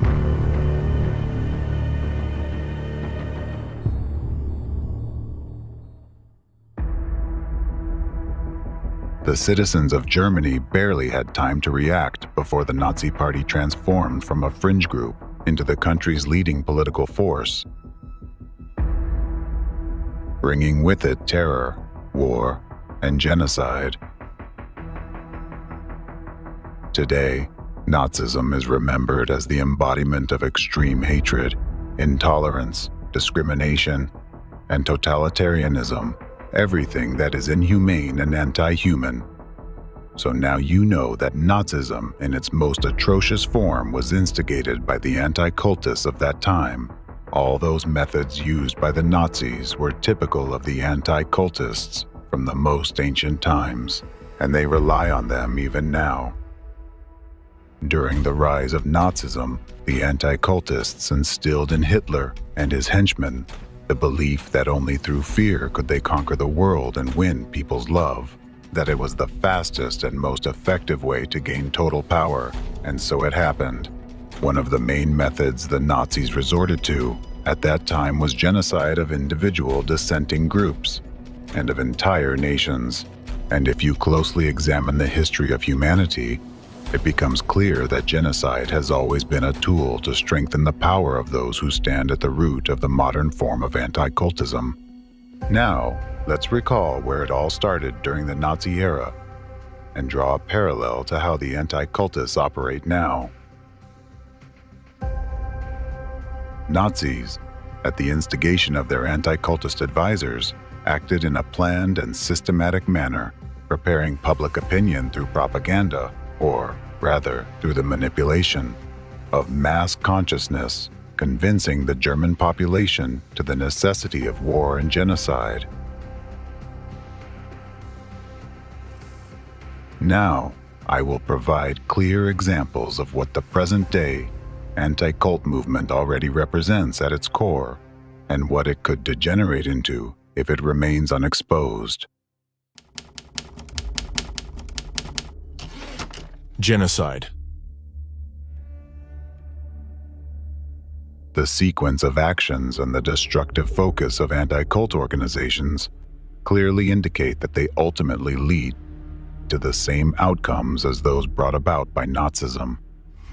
Right now, in front of the global community, the international terrorist network of anti-cultists is preparing the world for a new genocide.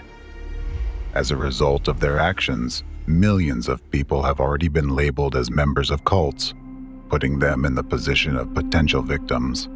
Those of you who have studied what genocide is understand that it is a process that unfolds over time. It does not happen in a day. Society is systematically and gradually prepared for genocide. This process has rather specific stages that can be described and, most importantly, recognized when they are being put into action. Genocide refers to any actions committed with the intent to destroy, in whole or in part, a national, ethnic, racial, or religious group. Common risk factors include societal instability, increasing intolerance, systematic human rights violations, lack of state protection for the population, and the presence of motives and incentives in the information field that justify the use of force against specific population groups.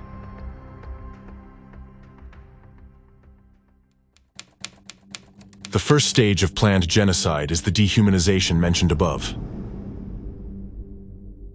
The process and all its stages can be vividly observed in the example of the Holocaust.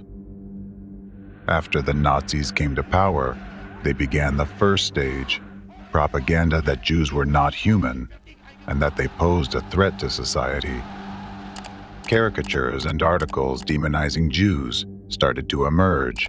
The myth of a global Jewish conspiracy was actively promoted.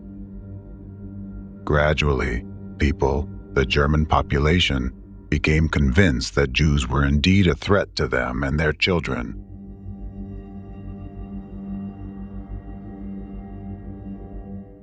Similarly, anti-cultists are currently targeting various religious groups, branding future victims as cultists through informational terrorism.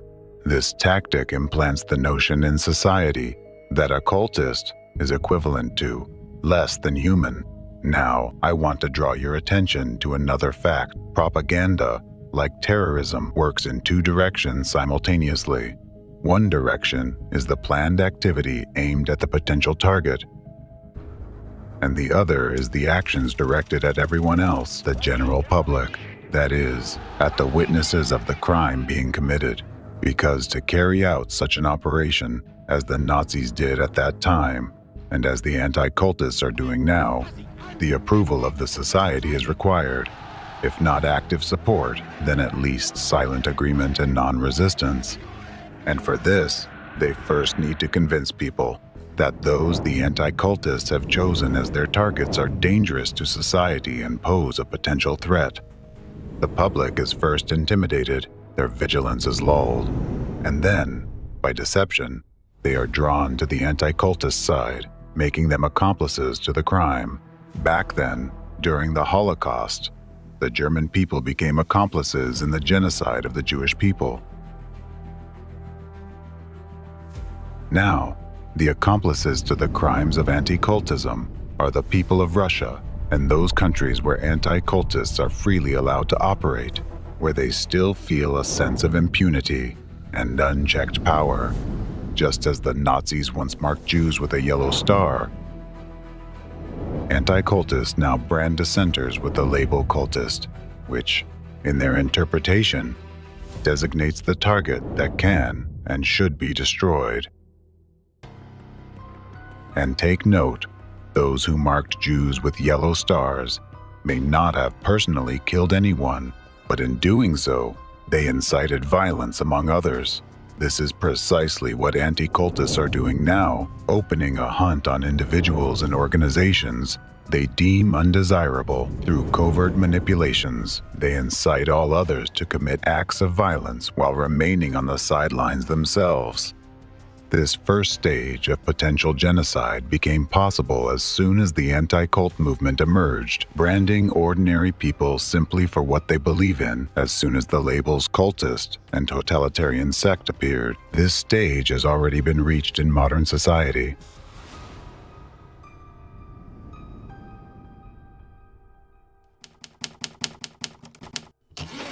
The second stage of a planned genocide is discrimination. This is when a branded individual or group is stripped of their human status as full membership of society, effectively ousting them from the social sphere. In Nazi Germany, Jews were initially prohibited from holding certain positions.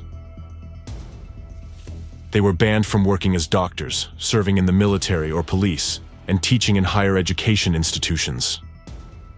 There were too many Jewish doctors, too many Jewish lawyers, too many Jewish businessmen, too many Jewish journalists, too many Jewish bankers.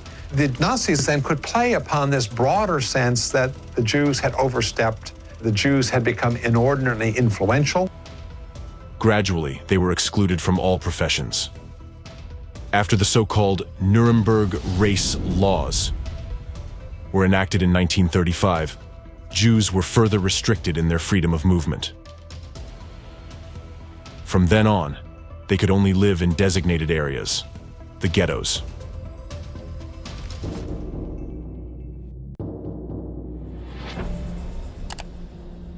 Today, people are already facing religious discrimination in countries where the anti-cultists have significant influence. For instance, leading European Union countries, Germany and France, have faced criticism for reviving practices that can be seen as religious purges. For example, Germany has implemented a practice known as the cult filter. This procedure requires individuals seeking employment or conducting business with government institutions and companies to confirm that they are not members of the Scientology Church, and do not apply methods developed by Ron Hubbard. Suppose the answer is yes, and the person does affiliate with the Church of Scientology, or has attended their lectures in the last 3 years. In that case, they will never be hired by a government agency or even a private company or association that has contracts with a government agency. Such measures apply to a wide range of professions, such as tennis coaches, gardeners, IT experts, instructors, trash bag suppliers, web designers, translators, etc.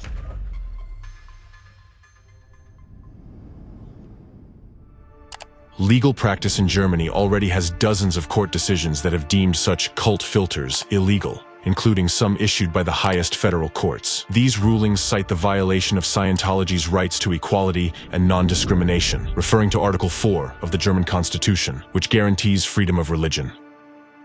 However, sanctions and penalties resulting from these court decisions seem to have no effect on some federal states, such as Bavaria, where the practice of cult filters continues to be applied today, despite judicial prohibitions. Thus, it can be asserted that the second stage of genocide, the stage of discrimination, is already being implemented in several countries right now, where groups of people labeled by anti-cultists face social isolation, job dismissals, prohibition to freely express their views, forceful persecution, and imprisonment.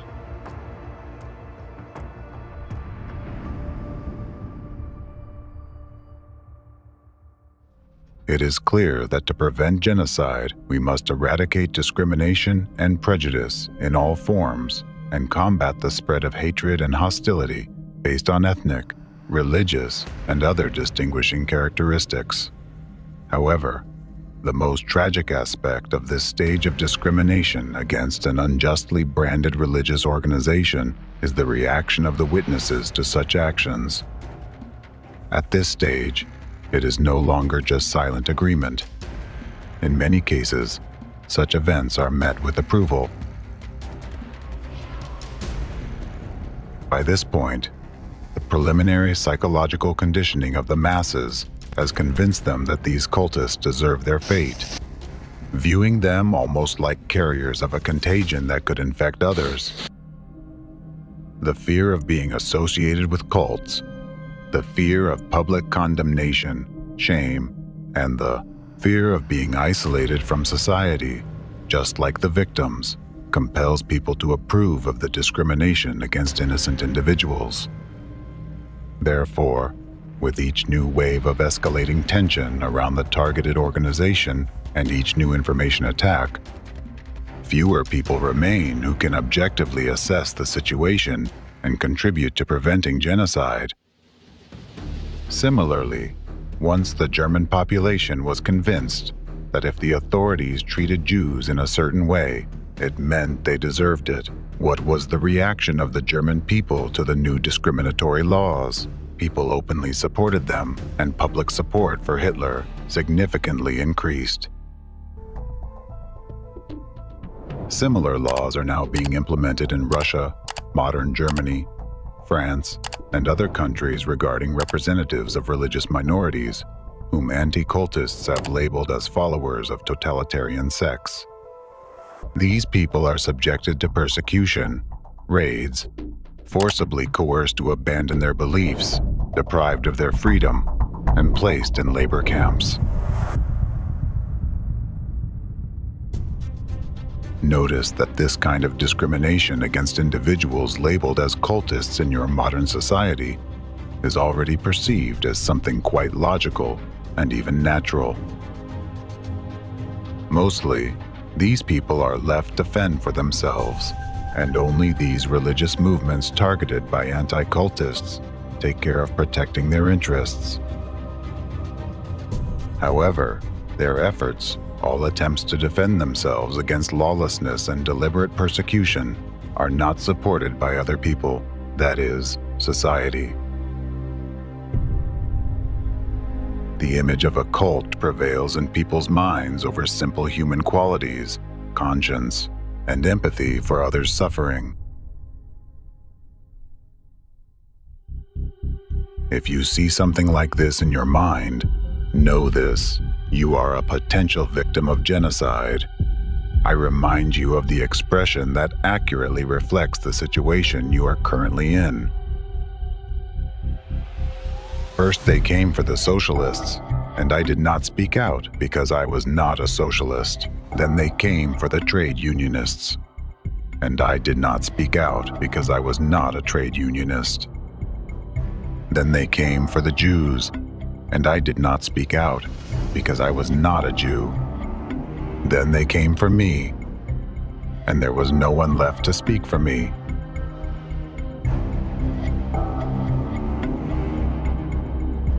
Remember, first, you become a silent accomplice to the crime, and then you become its victim. As you know from history, Nazism did not stop at the stage of discrimination.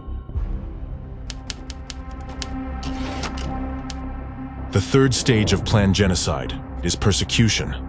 Wer selig geworden ist, der weiß, ohne Lösung der Judenfrage keine Erlösung der Menschheit.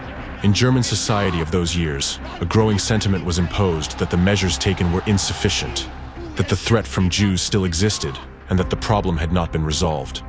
Transitioning to this stage witnessed a surge in instances where Germans themselves began to assail Jews, dispensing vigilante justice.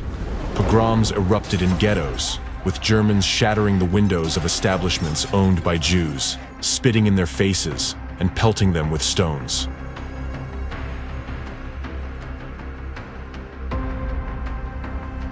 And mind you, Nazi propaganda didn't rely on facts and logic. Its aim was to evoke maximum emotion, to intimidate, to instill a perpetual sense of alarm, and to direct people toward an enemy upon whom they had every right to vent their fury, to release the pent-up tension. The Nazi propaganda machine managed to convince the German people so effectively that Jews posed a threat to their personal well-being and the well-being of the country. As a whole, that Germans themselves began to appeal to the government to take action to rid them of the fear of the threat supposedly posed by Jews.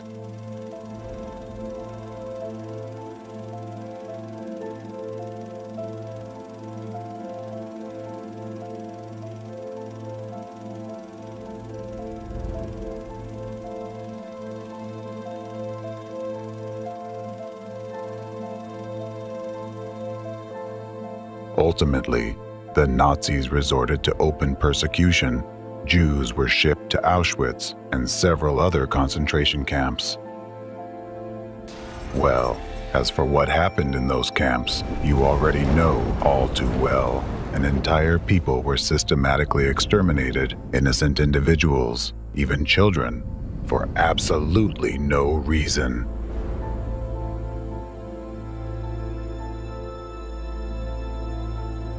And just as unjustly, millions of dissenters are now under threat, because until the final stage, the climax of events, there remains just one step.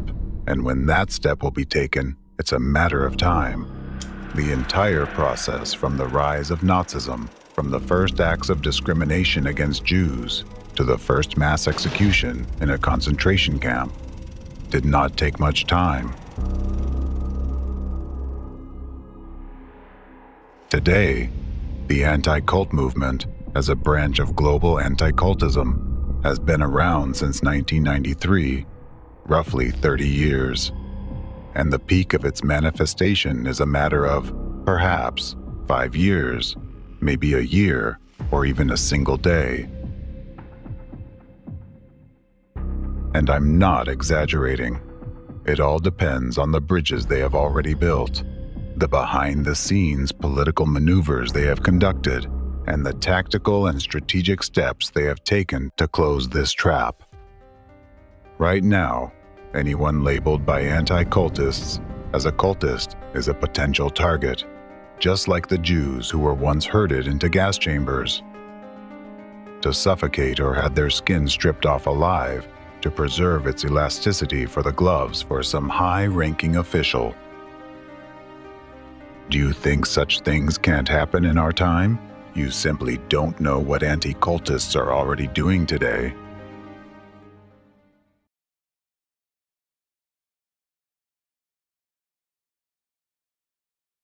In China, what the anti-cultists in Russia and Europe aspire to is already happening: legislative bans on alternative religious movements, and the transition to the third stage of persecution involving brutal physical reprisals against stigmatized victims. For instance, the Chinese authorities, with the involvement of anti-cult organizations, initiated a ruthless campaign of persecution against followers of Falun Dafa. The Falun Dafa case. Terror in China. Falun Dafa, or Falun Gong, is a religious movement that emerged in the early 1990s, based on traditional Chinese Qigong health exercises, and quickly became very popular in China. The number of practitioners grew rapidly, and by 1997, it numbered tens of millions of people. The practice of Falun Gong was independent of party control, which is an unprecedented phenomenon in China. This led to tense relations between the Falun Dafa movement and the Chinese government. State media and the propaganda apparatus were mobilized to demonize Falun Gong, turn public opinion against it, and legitimize further persecution of its members.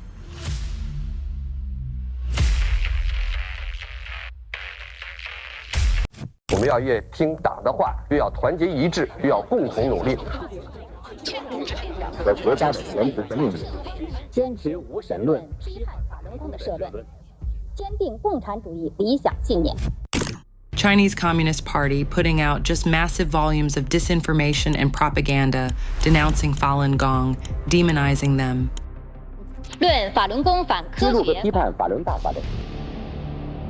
Just as Dvorkin introduced the term totalitarian cult into active usage, the Chinese authorities of that time incorporated the terms cult and evil cult into their discriminatory rhetoric. In these regions, such terms carry very negative connotations and are associated with a specific negative historical context. This seemingly insignificant yet very effective tool allowed them to initiate one of the most brutal hate campaigns in their history. This is that very first stage, the same one the Nazis started with. For a long time, Falun Gong practitioners believed that the media writing defamatory articles about them simply did not understand the essence of their movement. However, It soon became apparent that this was an organized and deliberate campaign of harassment. The events that followed took a tragic turn. In 1999, the Chinese parliament passed the resolution on banning heretical cults. This decision meant that the Falun Dafa movement and any other unofficial religious movements were now prohibited by law.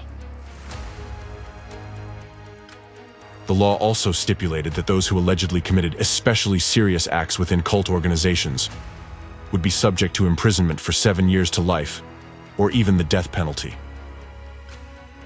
Although the law did not explicitly mention Falun Gong, it was clearly aimed at its practitioners. After the resolution was passed, a wave of repression began in the country. Falun Gong practitioners were arrested, imprisoned, and sent to labor camps where they were subjected to cruel treatment, beatings, torture, and as it was later revealed, forced organ harvesting for subsequent transplantation in Chinese clinics.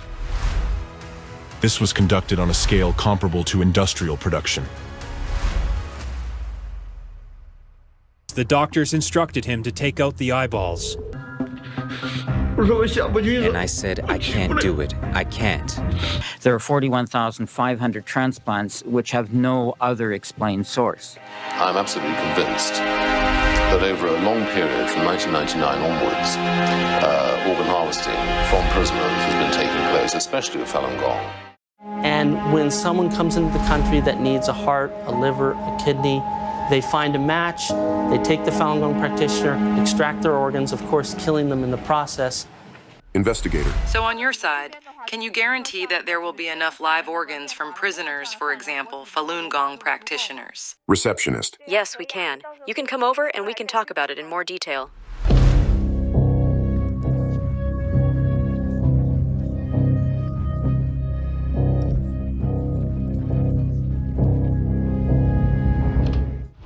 Simultaneously, there was round-the-clock propaganda in the media, book burnings, and a purge within the party ranks to eliminate potential sympathizers or supporters of the Falun Gong movement.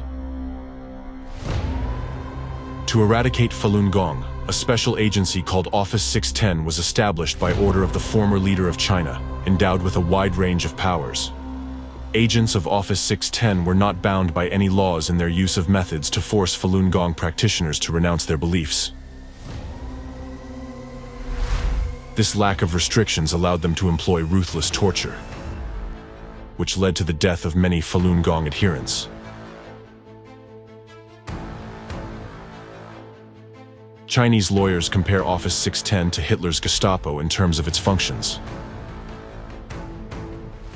More than 3,500 deaths of Falun Gong practitioners have been documented and recognized as resulting from the repression. The officially registered number of those imprisoned for practicing Falun Gong exceeds 100,000.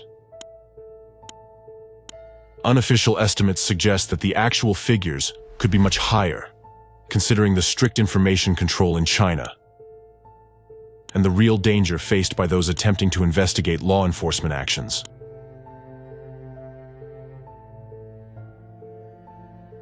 Policewoman beat me. Yeah, this is my friend, Sun Suxiang. She was persecuted, died in China. Was taken in the middle of the night into a labor camp. And they started dragging my dad away. They arrest my grandma, torture her. They burn her back so much to the point she couldn't stand up straight anymore. Around 10 people holding me, and then they had people like stick the very thick tube into my nose. I was vomiting, the food and blood, everything coming out of my mouth. The global community's attention was drawn to the repression of Falun Dafa by the publication of a report by two independent human rights advocates. After conducting an investigation, they confirmed cases of mass forced organ harvesting from Falun Gong practitioners in prisons, with the organs subsequently sold for transplantation. We have concluded that the government of China and its agencies in numerous parts of the country, in particular hospitals but also detention centers and people's courts, since 1999, have put to death a large but unknown number of Falun Gong prisoners of conscience. Their vital organs, including hearts, kidneys, livers, and corneas, were virtually simultaneously seized involuntarily for sale at high prices, sometimes to foreigners, who normally face long waits for voluntary donations of such organs in their home countries. To convey the full horror of what these people face, here is an excerpt from an interview with a police officer who witnessed the murders of Falun Dafa practitioners, published by the World Organization to investigate the persecution of Falun Gong. Witness: We had been interrogating and severely torturing her for about a week. She already had countless wounds on her body. Also, we used electrical batons to beat her. She had already become delirious. However, we didn't know at this time. It was possibly a certain office in the Public Security Bureau of Liaoning Province anyway. It was a very secretive office that sent 2 people over. One of them was a military surgeon from the General Hospital of Shenyang Military Region of People's Liberation Army PLA, and the other one was a graduate of the 2nd Military Medical University. Specifically, one of them was relatively old, and the other one was young. They were doing something to her in an operating room of the mental hospital she was sent to. No anesthetics were used. They cut her chest with a knife without shaking their hands. If it were me, I would be shaking.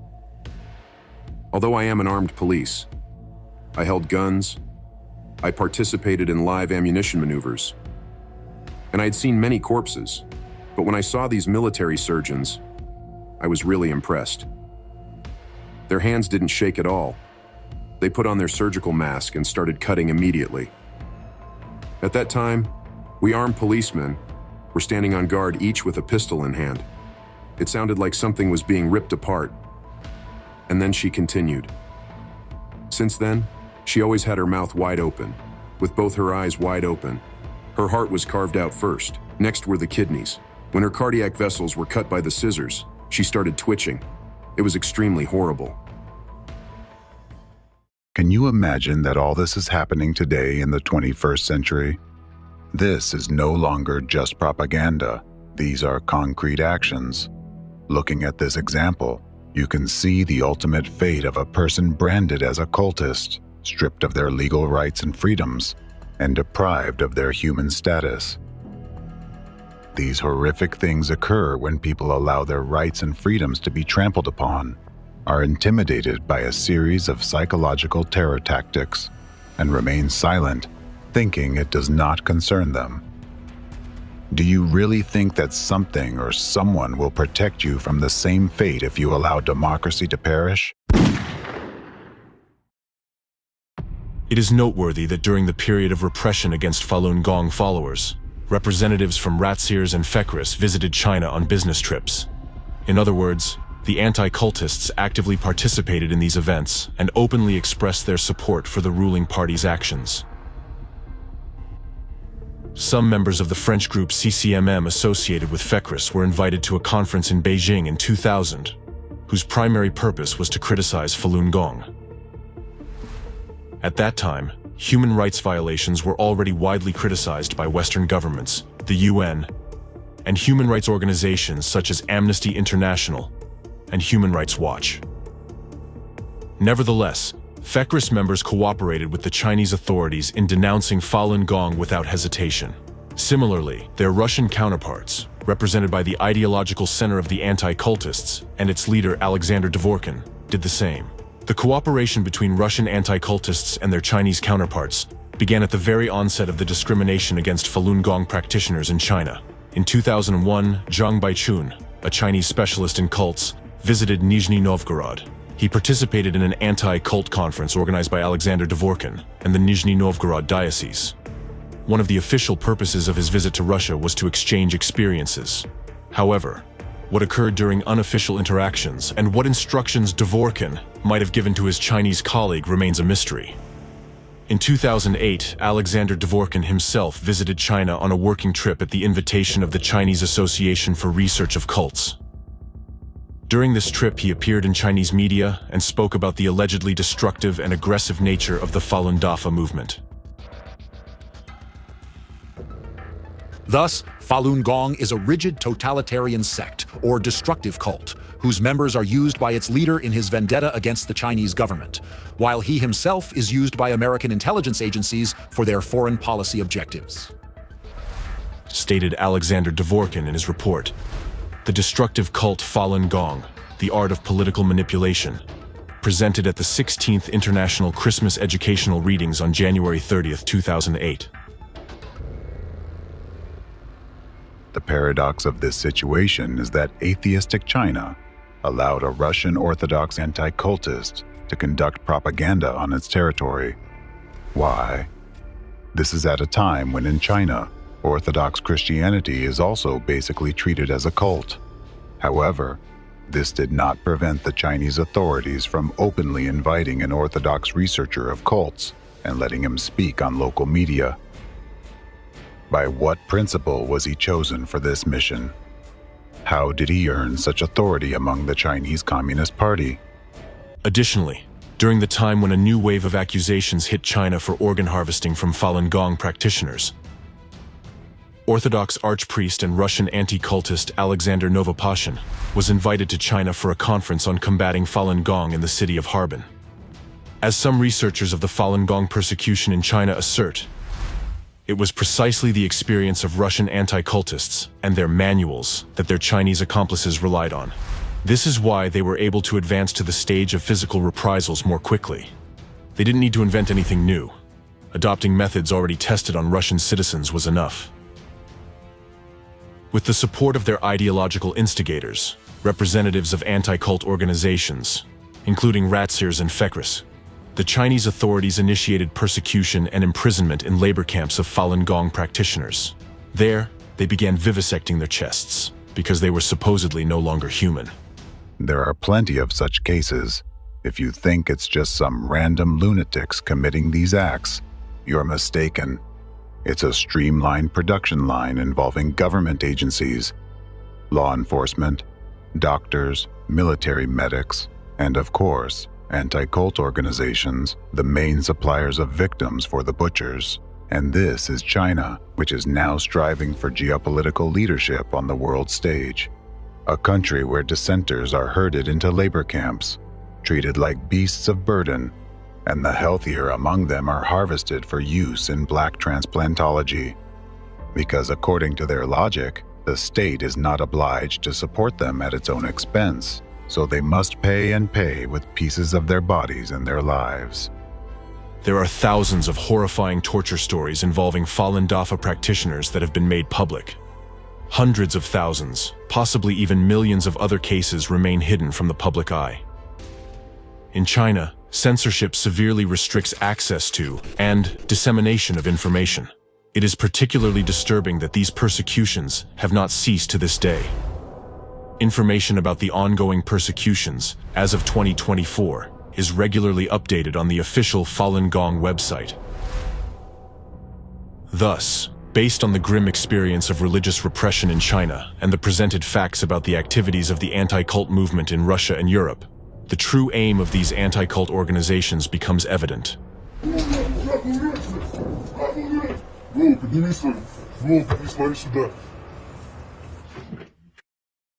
It is not by chance that the mass organ harvesting cases involving Falun Dafa practitioners became known to the public. The Chinese authorities intentionally allowed this information to leak so that these crimes would be documented and proven. This is their guillotine in the central square. It serves as a warning of what will happen to anyone they perceive as a threat to their power.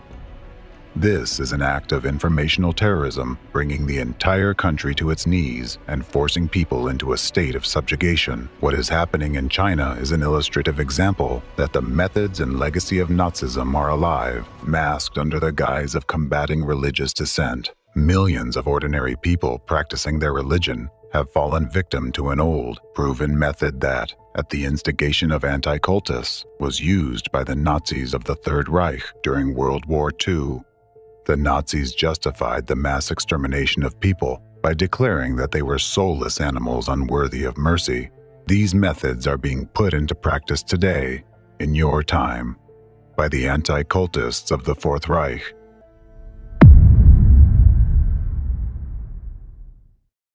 What do you think they have planned for those already marked with a yellow star? They have already targeted around 60 million members of religious minorities and have begun a planned attack on several secular and political organizations. The next person to be labeled a cultist, and therefore not a person, could be anyone. And God help you if you find yourself in their victim's place.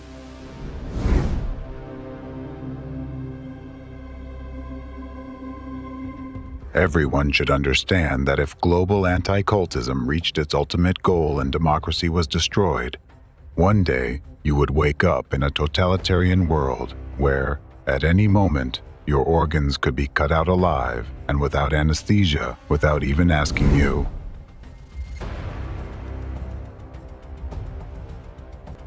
I have said it before and will say it again.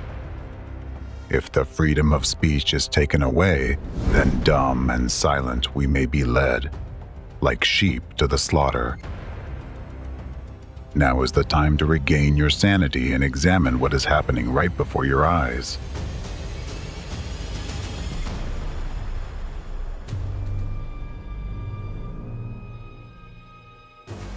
Anti-cultism is a phenomenon that should never have existed in our society. Anti-cultism today is a new form of Nazism. Let me put it this way. The concentration camps are already built. There are already camps where doctors remove organs without anesthesia, and these will become torture chambers and true concentration camps for millions of people tomorrow. For them, you are all on the verge of becoming slaves. You are all already in the midst of a Holocaust. Thus, in accordance with the Convention on the Prevention and Punishment of the Crime of Genocide, adopted on December 9, 1948, and ratified by 153 countries, the activities of members of anti-cult organizations and their accomplices are qualified as genocide. According to the Rome Statute of the International Criminal Court, adopted on July 17, 1998, and ratified by 124 countries, the activities of members of anti-cult organizations and their accomplices are qualified as genocide and crimes against humanity. In accordance with the Convention on the Non-Applicability of Statutory Limitations to War Crimes and Crimes Against Humanity, adopted by United Nations General Assembly Resolution 2391, on November 26, 1968, crimes against humanity are considered among the gravest crimes. Even if these acts do not constitute a violation of the internal laws of the country in which they were committed. Crimes against humanity have no statute of limitations, regardless of when they were committed and whether they were committed during wartime or peacetime. Representatives of the terrorist network of anti-cult groups have not limited their targets to specific organizations and their members. They carried out a successful campaign to demonize an entire nation. The goal of this campaign was to prepare the public in their targeted country for aggression against this nation and to justify the extremely brutal and ruthless actions that were subsequently taken against its people. In fact, the anti-cultists orchestrated and legalized a genocide against an entire nation, the people of Ukraine. The Ukraine case. Representatives and accomplices of the anti-cult movement made a series of outrageous statements about Ukrainians and Ukraine as a whole.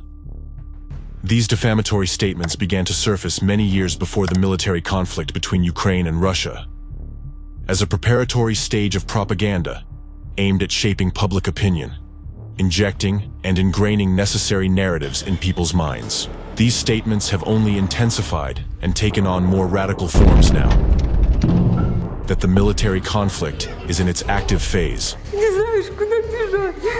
And in general, the situation with mass hysteria we observe in Ukraine resembles, in essence, what happens in cults. One of the first to spread the idea that Ukraine is afflicted by Satanism, which is linked to Nazism, was Vladimir Rogatin, a corresponding member of the European Federation of Centers of Research and Information on Sectarianism, FECRIS. By a remarkable coincidence, this individual conducts his activities in Ukraine, while also being an active mouthpiece for Russian anti-cultists. In 2014, he began explaining the cause of the Euromaidan by attributing it to the harmful influence of new religious movements. He added that they were also behind what happened in Ukraine in 2004, namely, the Orange Revolution. Discrimination has reached a qualitatively different level. We must acknowledge that it wasn't just Orthodox Christians and Uniates. There were also neo-pagans, Baptists, and various movements involved in the Maidan protests. This completely aligned with the opinions of FECRIS Vice President Aleksandra Dvorkina, who had previously made similar statements. We saw that the first Maidan was driven entirely by neo-Pentecostals, who were the main active forces. The second Maidan had a more complex religious component involving not only cults, but also the Uniate Church, which belongs to the Roman Catholic Church. However, Ukrainian Uniates are a special case, and in many ways, in general, they have, you could say, a cultist mindset as well. Well, there were also neo-pagans and Scientologists, too. Similar sentiments were expressed by the Ratsir's Vice President Alexander Novopashin. So, what did the Ukrainians do? Or rather, their American curators and mentors? They began to direct these destructive cults and organizations. Remember the saying, if you can't beat them, lead them. Surprisingly, it was the American intelligence agencies who first started fighting the cults. But they failed.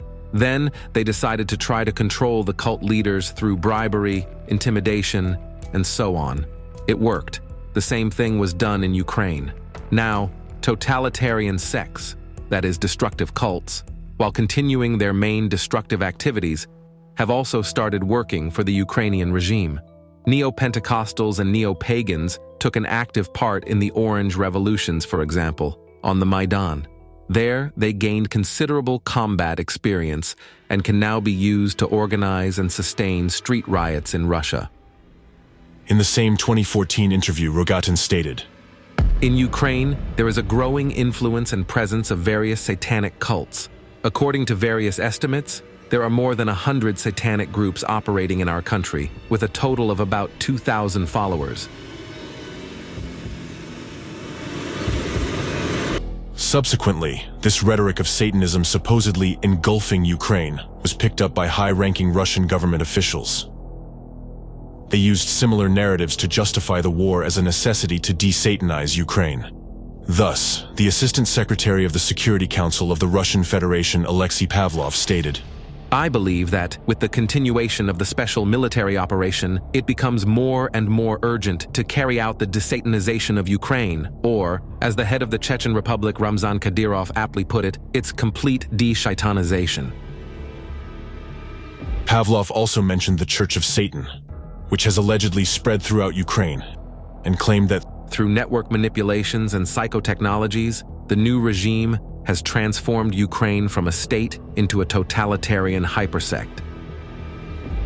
Ukraine, the whole country, is just one new cult. This is an absolutely anti-Christian, absolutely anti-Orthodox political regime. Additionally, back in 2014, on the website of the missionary department of the Novosibirsk Diocese chaired by the aforementioned Alexander Novopashin, an article was posted containing the following statements. I just want to draw attention to one charming circumstance, namely the principle of Ukrainian-like state organization almost completely coincides with the principle of organizing a totalitarian sect or destructive cult. Meanwhile, for people who found themselves in a cult and once swallowed the cultist lie, this lie becomes a norm. Cultists not only lie to themselves and others, but they also stop perceiving any opinion different from the one imposed on them by the cult. Therefore, simply talking, persuading, or proving is a useless and thankless task. We must remember that the war in Ukraine isn't for territories. The war is for souls and it will continue in one form or another until activities of the cult are stopped.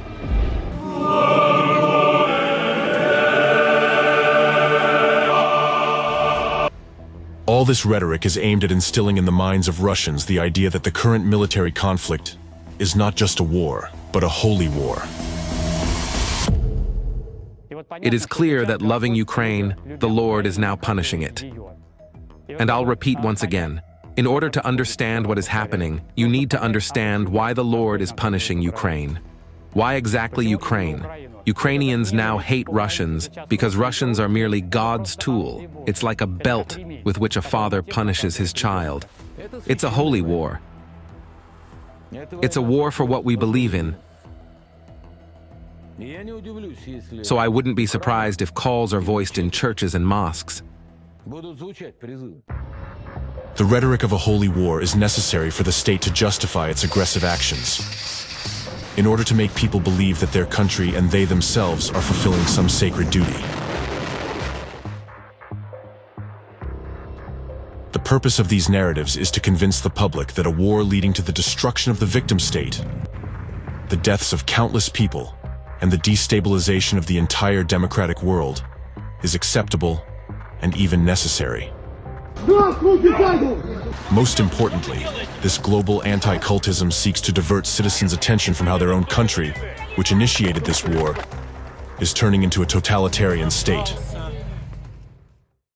In Ukraine, the disease is so advanced that it's no longer possible to cure it with any persuasion, negotiations, or anything like that. Only surgery is possible there. So the only response to those Nazi speeches may be the Soncepek weapon.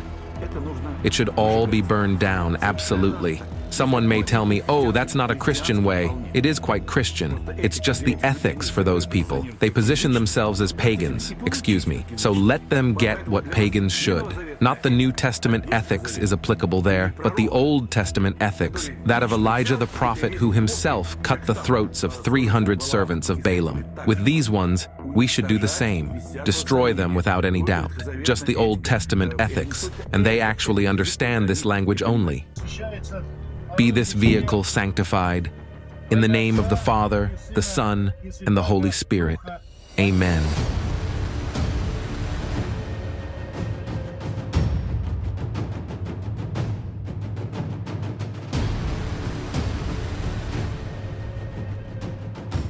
Andre and I took holy water with us. I told all the brothers to lay out the machine guns, and we sanctified all the weapons. That is, we performed the rite of consecration. I drew a cross on my machine gun so that nobody would confuse that it's my cross, the priest's cross. It is my weapon, my sword.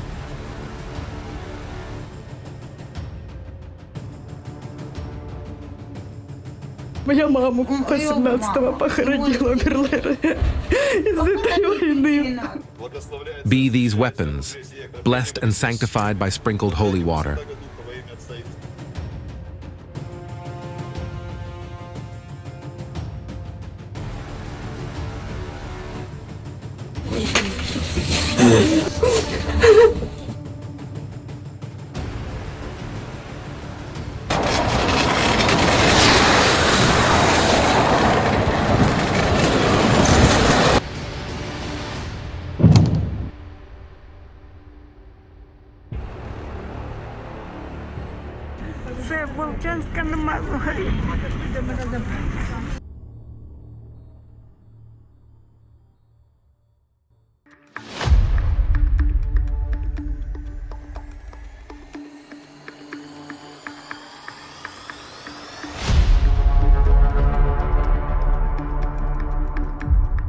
The final chord, which indicates the ultimate goal of a number of such rhetoric, is the statement of another Ratzer's leader, Archpriest Aleksandr Novopashin, who called Ukrainians cannibals.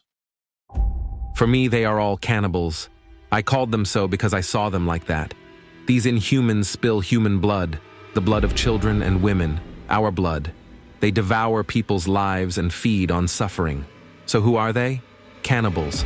And all those who committed terrorist attacks on our land, whom I listed earlier and whom I didn't name, are cannibals. It is useless to put cannibals in a cage. they'll still remain cannibals, even if you keep them there all their lives. Therefore, cannibals must be destroyed. And these are the direct words of the leaders of Ratsirs, Fekris, and their accomplices, which manifest xenophobia, incite interethnic and interreligious hatred, and encourage the deprivation of life based on national and religious identity. Just as the Nazis, under Hitler's regime, declared the Jewish nation to be non-humans with the support of anti-cultists of that era, today's modern anti-cultists label Ukrainians as a cult, in fact, calling for the destruction of an entire nation, which tantamount to genocide. This is not a coincidence, but a deliberate action.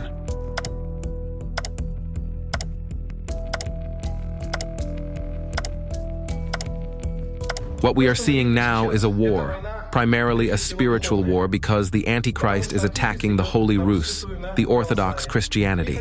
I'd like to teach you to load cartridges correctly, so that the cartridges hit the target, precisely destroy the enemy, and not fly aimlessly in the air. Thus, Holy Fathers teach us this way. When you take a bullet, you load it, and say the following words: Holy Mother of God, save us. Holy Father Nicholas, pray to God for us. Holy Mother of God, save us. Holy Father Nicholas, pray to God for us. Holy Mother of God, save us. Holy Father Nicholas, pray to God for us. Tsar Nicholas II, pray to God for us. What does the Bible say? You shall not kill. Do not load a grad rocket without prayer. For each of these, as you load it, say, Lord, have mercy, Lord, have mercy, and so on, and so on, and so on. And then, whoosh, boom. Jesus said, "You have heard that it was said to your ancestors, you shall not kill, and whoever kills will be liable to judgment." The Moscow Theological Seminary is fighting against NATO. Christ is risen. Jesus said, "A new command I give you, love one another. As I have loved you, so you must love one another." If a person dies when fulfilling this duty, then he, undoubtedly, commits an act equivalent to sacrifice. He sacrifices himself for others. Therefore, we believe that this sacrifice washes away all the sins that this person has committed. After everything you have seen, tell me, how should the public perceive these people? Representatives of Russia's front religion and their faithful anti-cultist proponents? Who are they in essence? When even at the highest level, the leadership of this organization, calling for hatred, violence, and killing, violates God's commandments just as the Nazis once did. When using the name of God, as the Nazis did in their time, they break Christ's commandments, justify sadism, and call for the destruction of peaceful, innocent people. Can this organization be called religious, let alone Christian? Can we consider them followers of Christ? Answer this now. Who is their God? And whom do they truly serve?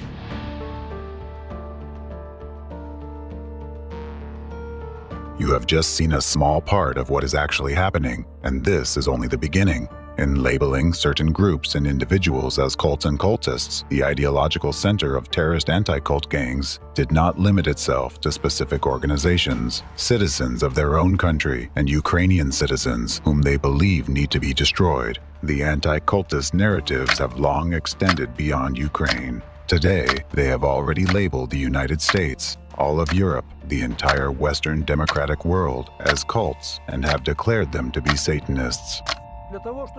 In order for the world to live in God's way and not in a satanic way, since they've already built a big satanic village with and without us, where there is one starry striped boss who teaches everyone to live in a satanic way. The Ukrainian political regime is certainly terroristic, extremist, and misanthropic. It is Nazi. The Z sign denotes a world where there is no place for Nazism and Satanism. Ukraine is rapidly rolling downhill, according to the plans prepared by Western and American experts.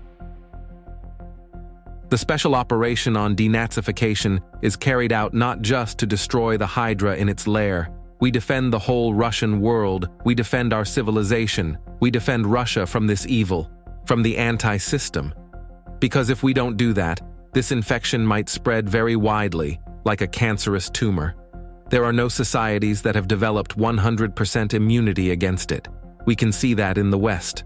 The complete denial of a human, faith, and traditional values. The suppression of freedom takes on the characteristics of an inverse religion, outright Satanism. And the war is not yet lost. It is very important that our country, which relies on its centuries-old spiritual and cultural tradition, having formed its own code of moral values, be capable in some sense also of leading this resistance. I will say an incredible word now, against the Antichrist. Today, I believe that I am acting in accordance with the will of the Almighty Creator. By defending myself against the Jew, I am fighting for the work of the Lord. Adolf Hitler, 1925. Mein Kampf. As you can see, the public actions of anti-cult organizations' representatives lead to tragic events that occur sometime after their information injections. The rhetoric of anti-cult organizations' representatives, besides being filled with manipulative techniques, contains numerous hidden meanings. Anti-cultists do not simply make public statements. They serve as the mouthpiece for the enemy of the democratic world, who openly announces its plans through them. Additionally, their statements exert a covert influence on authorities, providing them with directives for action. In announcing their future plans, the hidden orchestrators of the global anti-cult network have already designated the entire democratic world as their next target. And notably, it is the anti-cultists, as heralds of this covert force, who dictate the rhetoric that is later adopted by Russia's top leadership, including President Putin, who embodies authority for millions of Russian citizens. To understand what the hidden enemy has already prepared for each of you, listen carefully to what this person, echoed by President Putin, has to say. But if the question, when will all this end, is asked of me as a priest, then my answer is never. Once Ukrainian Nazism is dealt with, another aggressor country will emerge through which the USA will begin to threaten Russia. So the civilizational war is inevitable.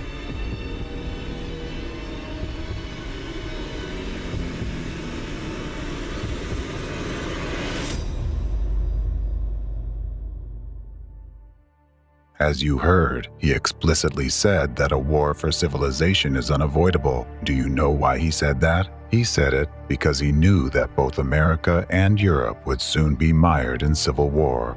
He said it because he is already chilling champagne to celebrate his victory.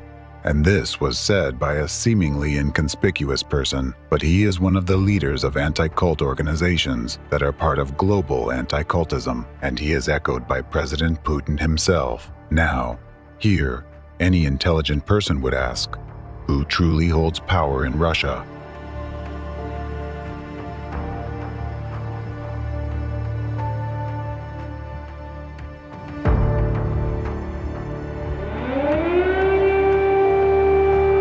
Я не хочу, чтобы я умирала. Хочу, чтобы быстрее это все закончилось.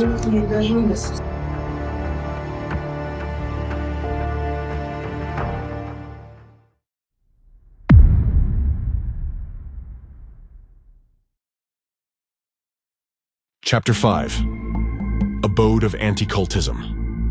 I am sure you have already noticed that a Russian connection is constantly present behind all the crimes of anti-cult organizations, the organizers of the international anti-cult terrorist movement, the perpetrators of terrorist acts, and the ideological inspirers of mass genocide in several countries.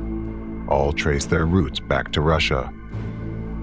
The activities of this enemy are always directly connected with representatives of Russia. Why is this happening? Because the real enemy of America and the free world is the Fourth Reich, this global anti-cultism which originates from Russia. It is precisely there that the representatives of global anti-cultism establish their deep state and develop their strategy. It is from there that their commands are issued to other countries for all branches. including anti-cult organizations. It's important to understand that anti-cult organizations worldwide are merely one of the tools through which global anti-cultism achieves its goals. Organizations like Ratzers, Fekris, and anti-cultists in America are just mouthpieces of anti-cultism, pawns on the chessboard that it manipulates. Anti-cultism will not protect them if there is a threat of it being exposed. In order to deflect the blow from itself, it will easily sacrifice them all and discard them like a lizard dropping its tail to escape.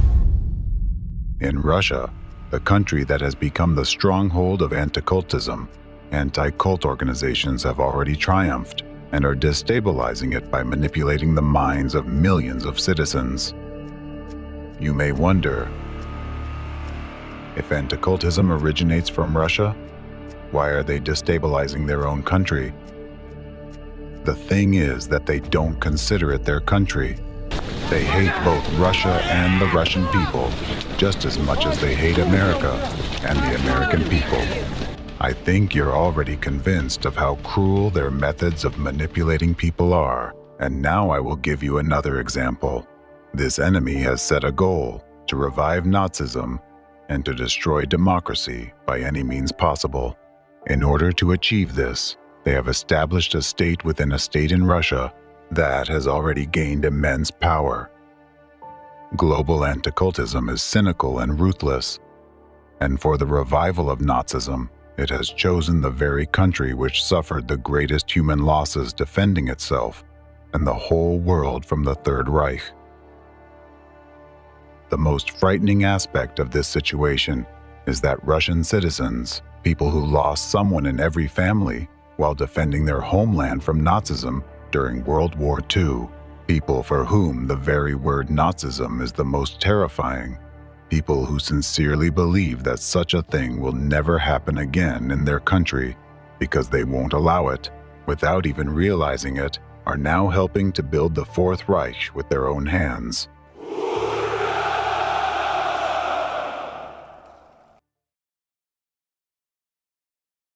Russia is just a convenient testing ground for the anti-cultists, where they refine all their methods before using them in other countries to take control of the entire world. Anti-cultism and anti-cult organizations hold immense power in this state. They have managed to alter the constitution to suit their needs, took over government authorities, and made Orthodox Christianity their titular religion.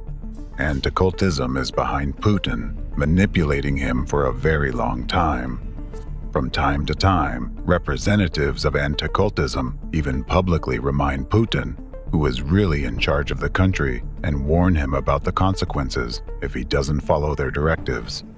One of the numerous examples is Aleksandra Dvorkina's commentary on Putin's election program back in 2012. Excerpt from Aleksandra Dvorkina's commentary on President Putin's election program. Whatever the case, we still have to vote based on what politicians declare in their programs. Not all of them speak about morality and spirituality today. Therefore, it is heartening to hear this from Putin, especially after he wished in his New Year's address that the dragon would bring something to us. By the way, the coming year is the year of the dragon, according to the Eastern calendar. I was actually born in the year of the dragon. As a rule, these have always been fortunate times for us. I hope this time, too, the dragon will bring luck, well-being, and prosperity to every Russian family, to all our citizens.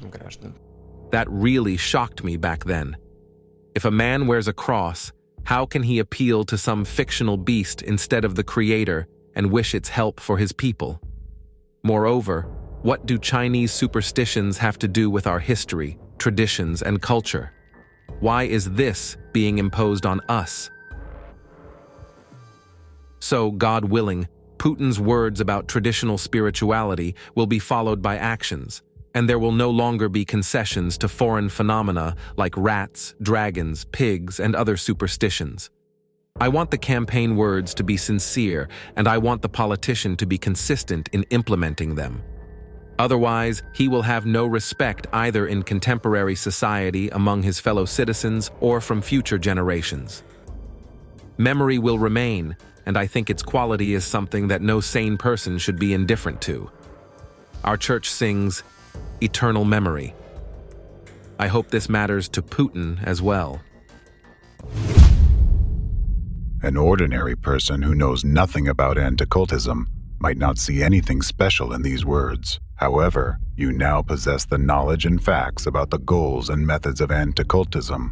Therefore, I am sure you understand that this was a direct order to Putin, as well as a declaration of the consequences he would face for disobedience. If we translate Novopashin's words into plain language, his message to Putin would sound roughly like this: if you don't do what we want, we will ensure that the people neither respect you nor regard you as their president, and we will erase memories about you forever.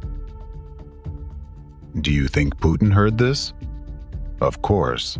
He did, because Novopashin is merely a mouthpiece delivering a warning from the force that is standing behind him, and Putin understood this perfectly well. He heard it and drew his conclusions. Today, Vladimir Putin stated that Russia needs to improve legislation on controlling the activities of totalitarian sects. This issue was raised by representatives from the Samara region, along with Governor Nikolai Merkushkin, who came to the president to discuss the region's problems. They proposed creating a database of such organizations and making the list accessible to all regions. As for totalitarian activity trends, they certainly represent an unequivocal threat to our state, our society, and our people. That's not just a hunt for the souls, it's a hunt for property. Ultimately, it all boils down to a hunt for the property and souls of these people. I agree with you that government authorities, both at the federal and regional levels, must consider refining the legal framework. Working in this direction and implementing these regulatory documents in practice. Let me remind you that the term totalitarian sect and the definition of what may be considered a totalitarian sect, that is, a destructive cult, was actually introduced by anti-cultists. It so happened that in Russia, I was actually the first to deal with this new phenomenon, and accordingly, I was the first to use the term totalitarian sect. Although it happened totally by chance that I was the first to use it, it was obviously on everyone's tongue, or on the tongues of many people at least, because everyone else immediately started using it.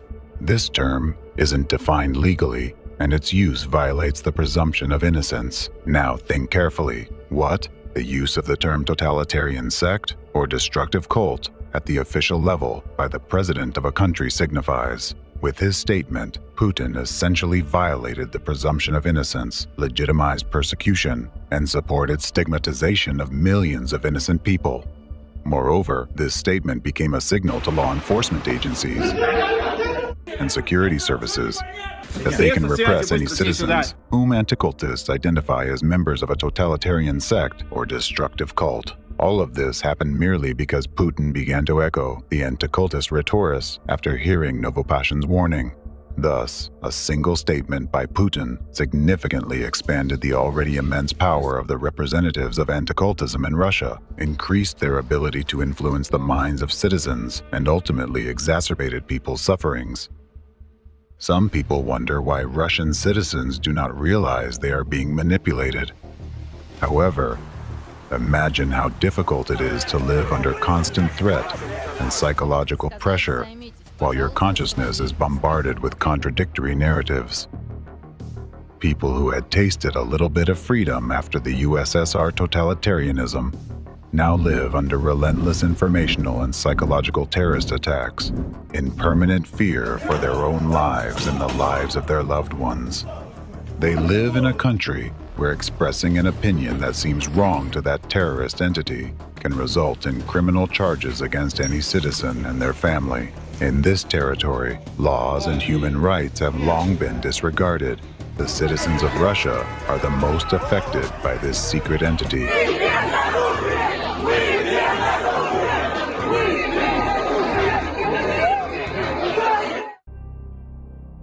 Just as anti-cultism has its own state within the state, in the same way they have their own grouping within Orthodox Christianity, which by its actions poisons the very essence of this religion. Having infiltrated Orthodoxy, They use it to fight other religions and associations of people under the directive of anti-cultism.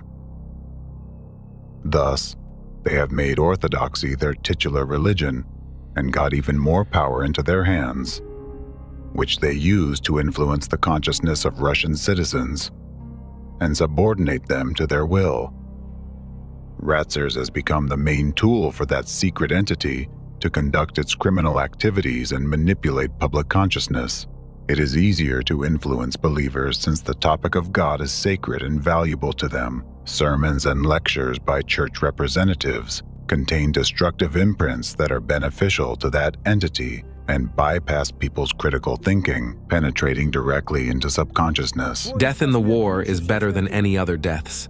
It's the best of all deaths. I'll tell you that people usually die like pigs, choking on vomit. They eat, drink, get drunk, fall under tables, throw up, and choke on their own vomit. Their manipulation of people's minds can easily be traced if you carefully listen to their narratives. A recent extremist article by a Russian archpriest serves as a striking example of such an informational act of terrorism. Excerpt from a lecture by Ratzer's representative Protoyerius Vyacheslav Pushkaryov, titled "Peacemaking and Theological Dialogue with Non-Orthodoxes No Longer Makes Sense." We, Orthodox Christians, always stand for peace among nations and opinions. We are the true peacemakers, as is the Russian civilization we have created. However, we are experienced peacemakers with 1,000-year experience. This experience has taught us that not all means are acceptable and not all people are suitable for achieving our goals. This means that we should not rely on government officials or the people who live outside our church. We pin our hopes only on the body of Christ and the Holy Spirit, the Comforter who dwells in it until the end of time. We are the only true statesmen, not in the state, but within ourselves, from the fullness of our heart. We are free from nationalism or partisanship, but we propagate the chosenness of the Russian Orthodox spirit, which alone is state-forming, and we defend it to death. Therefore, in order to maintain peace, we do not need preliminary negotiations with pseudo-clergymen and heretics about the smell of their and our socks, and we do not need their instructions on how to live, because we've had all the answers for a long time, and they are already in practical application. It wasn't us who split from them, but they split from us. They are not the church, but only we are, and the gates of hell have not prevailed against us, and according to Christ's prophecy, will not prevail. Activities in the so-called interfaith dialogue represent an attempt to appease the state, deceive the true Orthodox believers, and create an illusion of peacemaking for non-believers, to prolong the agony of their stay in the world. That's a business which has nothing to do with the divine act of peacemaking. Those among us who don't understand this and indulge pseudo-clergymen only inflate their self-esteem and prolong their convulsions, harming us and themselves at that. This article is a clear example of an informational terrorist act. It is structured according to a special manipulative scheme, so as to instill the desired narratives in the minds of those who read or hear it. In the article, the Protoyerius first tells believers that Orthodox Christians are peacemakers and always stand for equality and peace among nations and opinions. However, he then abruptly says the opposite. He claims that Russian Orthodoxy is chosen by God, and believers must defend it to death. Finally, he asserts that it is the only true church, and that interfaith dialogue and any negotiations with representatives of other faiths are meaningless because they merely prolong the convulsions of other denominations. Please note that he uses the word convulsions, and earlier also the word agony, implying that other denominations will perish anyway. This method of presenting information is a special manipulative technique used by anti-cultists to impose their desired narratives on society. How does it work? When a person hears statements that contradict and exclude each other, that causes a disruption in his consciousness. At the moment of disruption, the main message is communicated, which penetrates directly into the person's subconsciousness. This information becomes a command that the listener will remember and follow as a guide for action. In case of the aforesaid appeal, The command that a person will remember is the protoierios' final message. That dialogue and any negotiations with dissenters are meaningless because they are already having convulsions and doomed to death. Manipulating people's minds in this way, anti-cultists can instill any narrative they want and make them do anything they want. Just like the Nazis, anti-cult organizations use the rhetoric of chosenness and superiority of some people over others. For example, Ratzer's representatives claim that believers in Russian Orthodox Christianity are chosen by God. We believe in the one holy apostolic church, which is the same church that Christ himself founded. It is the only church that has fully preserved Christian life, Christian tradition, and Christian teaching. And there is only one way to unite: if all the rest join orthodoxy. We have to remember that cults are always fake. Cults are always a sham. They falsify the original. They alter the original. But the thing is that if there is a fake, hence there must be an original. All of us should remember that there is the original and how we should study it. They impose an idea of their own infallibility and manipulate a notion that cults are dangerous. However, according to official statistics, representatives of the so-called cults rarely even commit administrative offenses. Meanwhile, it is not publicly mentioned that 76% of prisoners in Russia who serve time in jail for severe crimes and felonies are Orthodox Christians. Not only do anti-cultists exalt orthodoxy and call for the eradication of dissent, but they also wage a full-scale war against a global religion, against Islam. This is happening despite the official stance of the Orthodox Church in Russia, which is peaceful towards Islam. In the case of Russia, inciting intolerance towards Muslims is particularly dangerous for the country and destabilizes society because more than 20 million Muslims live there. At a time when true representatives of Orthodox Christianity, on the contrary, try to smooth over disagreements and to find reconciliation, anti-cultists methodically, deliberately, and cynically stir up hatred among millions of people in the country. Like the Nazis in their time, anti-cultists systematically convince people that they have the right to stigmatize and then destroy dissenters. After such sermons and lectures, a believer leaves with an instilled sense of superiority and his own righteousness.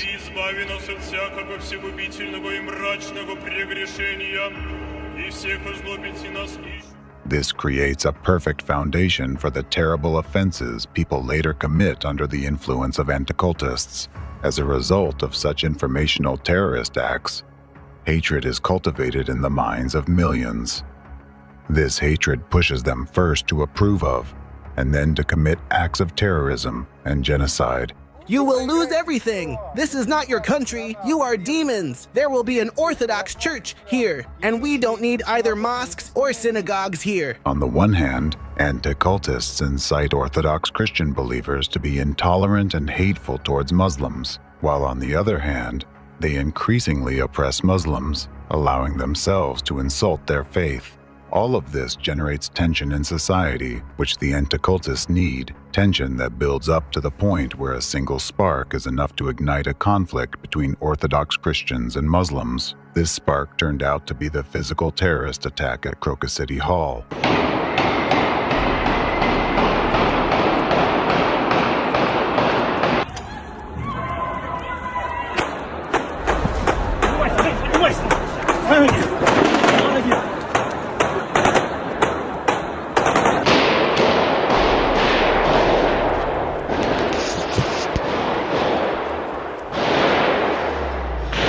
Мы находимся на концерте в Крокус-Сити. Здесь происходит какая-то стрельба. Куча народу бежит, все орут. Кто-то стреляет здесь.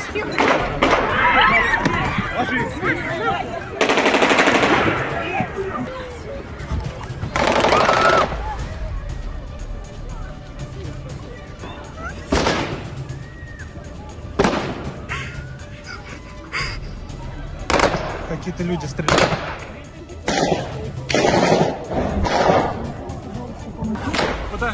подожгли зал.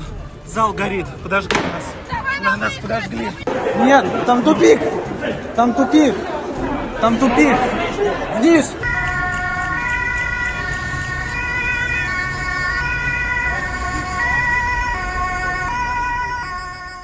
Yes, physical acts of terrorism are another terrifying tool of anti-cultism for enslaving the consciousness of society. Anti-cultists orchestrate physical terrorist acts to ensure their own total domination in the country and to gain full control over top leaders. The recent horrific terrorist act in Russia is an example of that. The bleeding wound. 145 people died and more than 550 injured. The investigation must be carried out in a highly professional and objective manner, without any political bias. We know that the crime was committed by the hands of radical Islamists. All the detainees were citizens of Tajikistan, or ethnic Tajiks. Since these people are Muslims, it can be said that an undeclared war against Islam has begun. Tough raids on migrants started in Russia. Riot police knock down doors and take bunches of workers to police stations. Several more Tajiks have been arrested during investigation of the terrorist attack case. There is always someone who benefits from acts of terrorism of such a scale, and the sole beneficiary of this particular attack is anti-cult organizations, specifically the anti-cultism which used this act of terror to achieve the three of its own crucial objectives. Objective number 1, strengthening the position of orthodoxy as the titular religion. With the terrorist attack on March 22, 2024, anti-cult organizations literally brought Islam to its knees, significantly weakening a religious competitor on their territory. This way, they have further strengthened the dominant position of Orthodox Christianity in the country and divided society to the utmost. Obviously, this attack was aimed against Muslims. Immediately after the act of terrorism, thousands of migrants belonging to this religion, not just citizens of Tajikistan, were expelled from Russia. What do anti-cult organizations get from that? They have instantly and for long got rid of dozens of thousands of freedom-loving people who at any moment could demand compliance with their rights, thereby threatening anti-cultist total power. They have expelled a huge number of migrants who worked in Russia and benefited its economy. As for the Muslims who stay in Russia, they have experienced and keep experiencing inhumane treatment. Human rights advocates from various organizations report widespread violations of law and abuses of power by law enforcement agencies. Tong Jahoni organization reports that during the first 2 weeks after the terrorist attack, over 8,500 migrants sought legal assistance. They complained about being unfairly fired from their jobs, about biased inspections and even attacks. Lawyers say that people report being subjected to torture. They are kept outside in cold weather, not let into buildings, and go without food for days. They are only allowed to drink water from a tap in the bathroom, which they can access once a day. Human rights defender Valentina Chupik, who specializes in migrant issues, shared the following. Right now, I'm in touch with the guys, citizens of Uzbekistan, who worked in Balashika. They worked legally. Rosgvardia and police officers burst into their dormitory, beat them all, put them on the floor, and then took them to the police station. 78 people were detained. People were robbed of all their money and forced to make transfers to a bank card. But the saddest thing in this story is that in the dormitory, they were beaten with a metal reinforcement rod. One of them had his eye knocked out. They just tore it out of the socket, while the other guy had one arm broken in 3 places with that metal rod. We receive dozens of such messages every day. Courts behave absolutely disgracefully. They just deport everyone. Most often, they deport people without any hearings. It was amazing when on Sunday, in the Meshchansky District Court of Moscow City, about 280 people were brought to the courtyard. After several hours of them standing in the courtyard in the cold, without food, water, and toilet, A female judge appeared in the window and said through the window, "In the name of the Russian Federation, everyone is deported," and she closed the window. That's it. It has also been reported that citizens of Tajikistan disappeared after their detention. Specifically, a resident of the Voz district told Radio Ozodi that on the afternoon of March 23rd, Moscow police detained his 2 brothers and his son, and there has been no information about their fate since then. They were involved in apartment repairs. My son was the only breadwinner for the family. We only know that they were detained along with several other Tajiks. We don't know where they were taken or what happened to them. There are statements by Russian officials and the so-called law enforcement agencies that incite migrantophobia. For example, a former Russian presidential candidate calls for deportation of migrants for any offenses. A lot of human rights activists claim that xenophobia has long been imposed by the state, which has ultimately caused aggression against Muslims from ordinary citizens.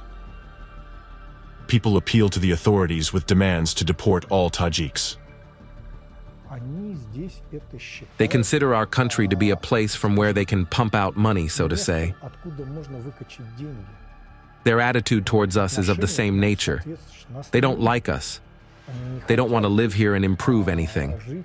So why would we need this? You see, if a man has worms in his intestines, which simply keep draining vital energy out of him, he never tolerates that. Does he think, okay, let them live? Let's feed them? No. In this case, we need to take some concrete measures. Citizens with Eastern appearances are beaten, denied housing,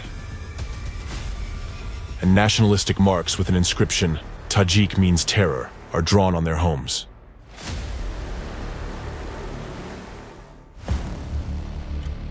Persecution of Muslims involves the same methods as the Nazis used when persecuting Jews. Markings on houses, dismissals, employment bans, fabricated accusations, physical violence, deportation, and disappearance of people. All of this represent the methods of one of the stages of genocide. Now get the fuck out of here! Russia is for Russians, Moscow is for Muscovites, Africa is for Negroes, and dump is for those who are from Caucasus. Yet, the only crime of persecuted Muslims is that representatives of anti-cultism decided to involve Islam in this terrorist attack. As for ordinary citizens, anti-cultists conducted numerous informational terrorist acts in advance in order to generate such a reaction towards Muslims. It's not difficult to trace xenophobic statements about Islam by officials of public authorities, as well as sermons against Muslims by Ratzer's representatives. The faith preached by the Arabs is basically plagiarism. They have the same characters there: Abraham, Isaac, Jacob, and Moses. There was a desert around. He didn't have much to do. And let's just say he simply lived somewhere on the outskirts of the Christian world. He heard something. Some scraps of the Christian and Judaic teachings reached him. So he made up some kind of opinion for himself, quite an erroneous one. But since he was an inquisitive man, he found out what he could. Unfortunately, let's say, he found out, well, he actually had little chances to find it out. Not only did Dvorkin call the entire Islam plagiarism, although it's the world religion that includes about 2 billion believers, but he even insulted the Prophet himself. Dvorkin called him a sick fantasist, possessed by demons. Then Muhammad had some strange visions and revelations. Some people believe he had epileptic seizures, and he was very afraid of that. He believed that he was possessed by evil spirits who forced him to become a sorcerer. Either Muhammad suffered from some kind of illness and had morbid visions, or it was a demonic possession. Or, again, the Byzantine fathers say he was sort of a storyteller who made it all up. And unexpectedly for himself, his relatives believed in that. This outright slander by Dvorkin against the Prophet Muhammad caused an extremely negative reaction in the Muslim world. Representatives of anti-cultism systematically manipulated people's consciousness so that, at the right moment, citizens would respond with aggression. Informational terrorist acts of anti-cultists poison people's minds with the venom of hatred. As a result of their manipulations, a person doesn't even realize that those destructive images were artificially implanted deep in his subconsciousness, bypassing critical analysis by consciousness.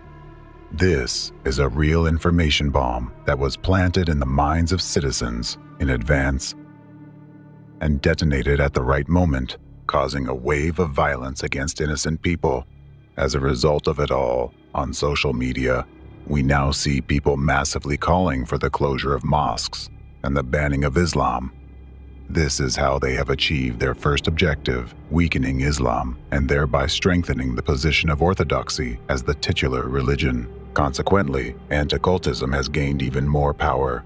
This is how anti-cultism builds its empire of unlimited power and totalitarianism, using the hands of others and paving its bloody path with innocent victims.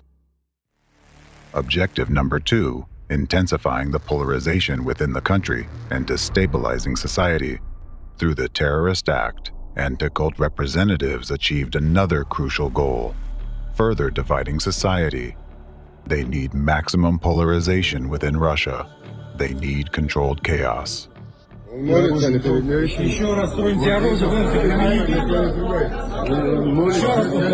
Because it is precisely under conditions of controlled chaos that they can fully control the ideology of the masses and manipulate the ruling power. Objective number 3, a blow to Putin's authority. In Russia, for many years, there has been a phenomenon called leaderism, where all power in the country is associated with one person. This means that an attack on Putin personally and his discrediting is an attack on the entire ruling power, and it's discrediting in the eyes of millions of people.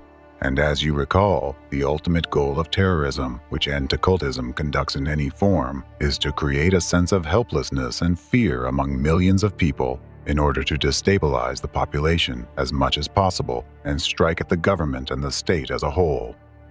So how was this blow to the authority of the Russian president carried out? Putin often claims that he fights terrorism and guarantees the safety of his citizens. In this regard, responsible tasks are set before the units that ensure the protection of the constitutional order and fight extremism. Attempts to provoke unrest, interethnic conflicts, violate the rights and freedoms of citizens, use Russophobia, and any other ideology of intolerance must be strictly and immediately suppressed.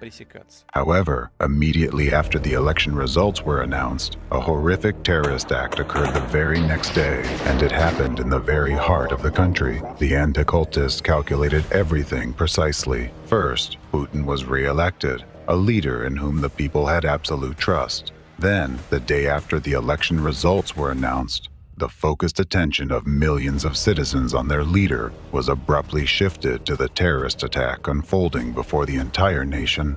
The entire country watched as defenseless people were gunned down, burned alive, suffocated from smoke, and died while hugging their children, unable to find an escape.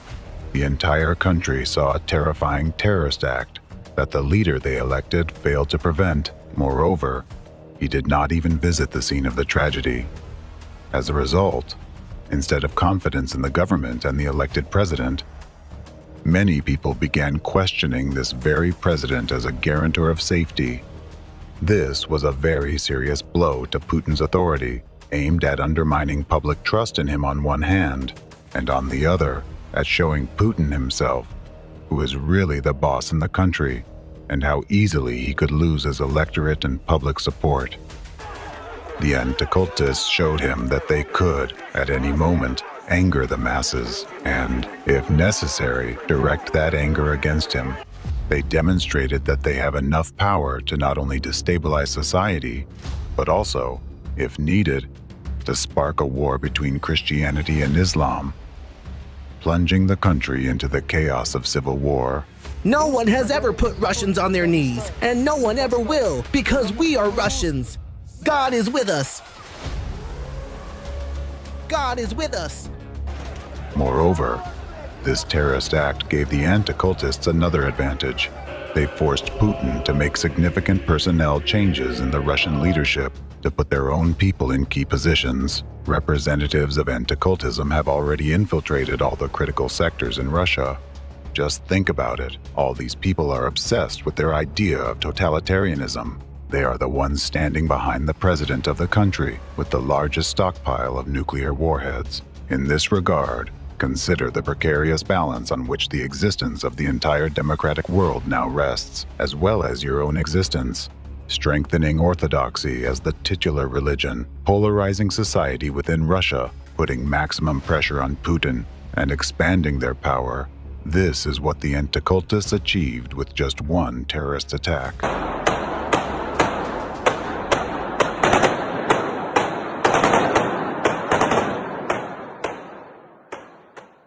The terrorist attack that occurred in Russia shocked the entire country. Considering the immense power anti-cultism gained through this attack, how this newfound power is already changing Russian and global society, and the terrifying consequences that are yet to unfold, it can be said that this attack in Russia is comparable to the 9/11 attack in our country, and this is no coincidence. The 9/11 attack in our beloved America was also organized and carried out by them, representatives of anti-cultism, as an act of revenge for their past defeats. It is no coincidence that the 9/11 attack took place on the birthday of the creator and leader of this third force, Felix Dzerzhinsky. Our enemy has always attached special significance to dates, symbols, and numbers. It was the representatives of anti-cultism who struck this devastating blow at the heart of our beloved America. They managed to implement this terrorist attack through their connections with Saudi intelligence. It is exactly anti-cultism that is responsible for all the consequences this attack brought to our nation. These consequences continue to affect our society to this day. They say the explosion in the Twin Towers happened long ago. But this terrorist act is not over to this day. Even today, this explosion echoes in our hearts. An explosion that took priceless lives and peace from us. An explosion that dragged us into a terrible 20-year war. An explosion that marked the beginning of division in our once unified society. An explosion that divided American history into before and after. The narratives of civil war that you hear every day today are all echoes of that same explosion. An explosion for which we blamed everyone, except the real beneficiary of this crime, the real enemy of the United States.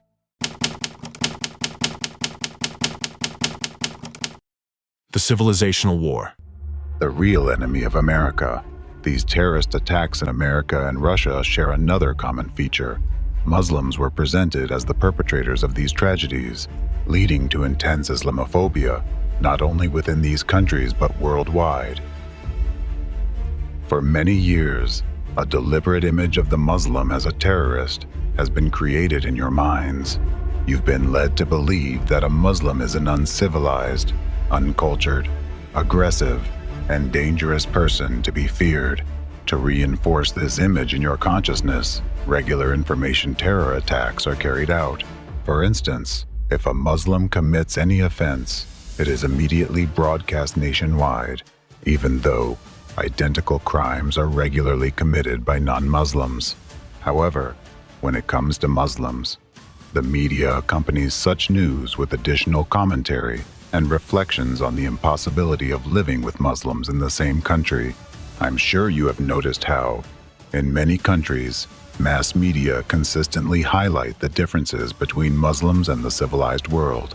You may often hear continuous narratives suggesting that peaceful coexistence with them is difficult due to supposedly different values, cultural and religious differences. Think about how often you hear opinions that your country would be better off without Muslims, that you, the local residents, have given them opportunities, while they behave ungratefully. Have you ever wondered why this is happening? Why is such similar rhetoric against Muslims conducted in different countries? All of this is a multi-year information terror attack conducted by global anti-cultism.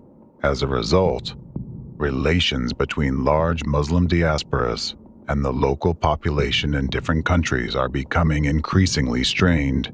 It's like a spring that is constantly being compressed. Let's consider where this might lead.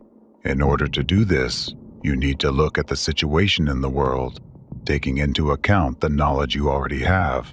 You know that global anti-cultism aims to establish a unified Fourth Reich. To achieve this, it continually destabilizes democratic countries, eroding laws and people's rights. As you may recall, the next target of the enemy is the division of the United States of America through civil war and the division of Europe. So, let's just assume that the enemy has succeeded in their plans, resulting in a divided United States and a disintegrating Europe. What do you think will happen next? Do you believe Muslims, incited by anti-cultism, will be able to resist the temptation to attack weakened European countries, the same countries that forced them to flee their homelands, the same countries where they've been oppressed for so many years? The question is rhetorical. Now consider this. As soon as the first attack by Muslims occurs, this conflict will immediately escalate beyond the borders of a single country or even a continent. The entire non-Muslim world will instantly come to defend Europe. If war breaks out, it will be a war of the whole world against Muslims. Do you think the parties involved will refrain from using nuclear weapons? And what do you think will be the outcome? I'll give you a hint. Considering the military, technological, and numerical superiority of the non-Muslim world, almost 2 billion Muslims would be wiped off the face of the earth. Let's consider why this might be beneficial for global anti-cultism. First, it would be a convenient way for them to seize vast territories rich in natural resources. Secondly, it would be an ideal opportunity to permanently eliminate a large group of freedom-loving people whom global anti-cultism has failed to break from within and bring under its control. Islam as a religion is particularly difficult for anti-cultism to control because Muslims form a society within a society. They have adhered strictly to the Quran for many years and follow their established traditions. Therefore, it's very hard for anti-cultism to control Islam because Muslims manage to avoid the global introduction of anti-cultism agents into their religion. Consequently, representatives of anti-cultism strive to demonize Muslims to eventually eliminate them. Despite the fact that in many countries, Muslims live peacefully and harmoniously with other religions, representatives of anti-cultism highlight isolated incidents, trying to convince you that all Muslims are subhuman. Anti-cultists instill this belief in you so that, when the time comes, they would be able to destroy the entire Islamic world with your hands.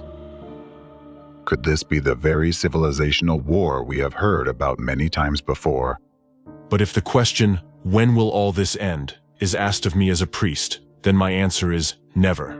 Once Ukrainian Nazism is dealt with, another aggressor country will emerge through which the USA will begin to threaten Russia. So the civilizational war is inevitable.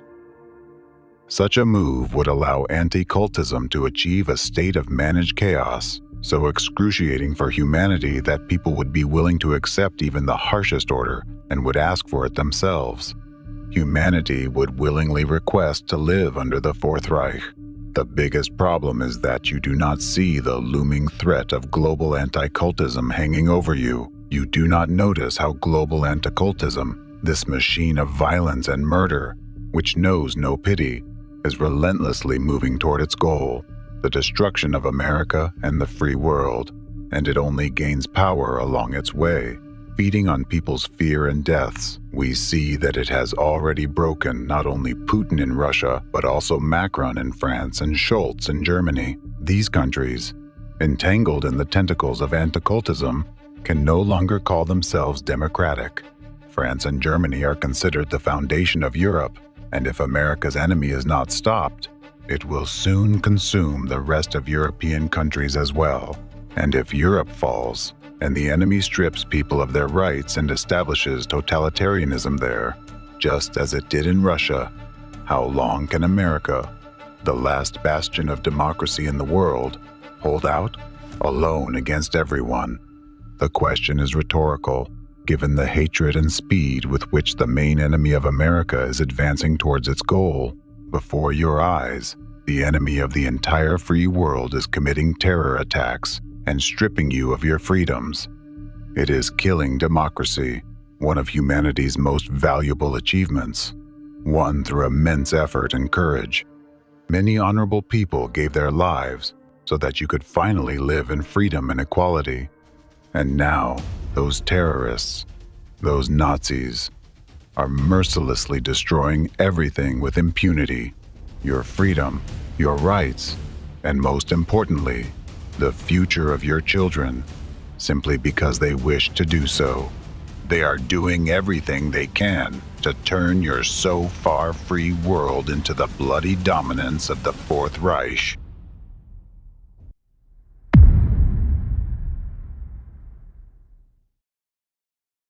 Chapter 6. How Civil War is being fomented in America.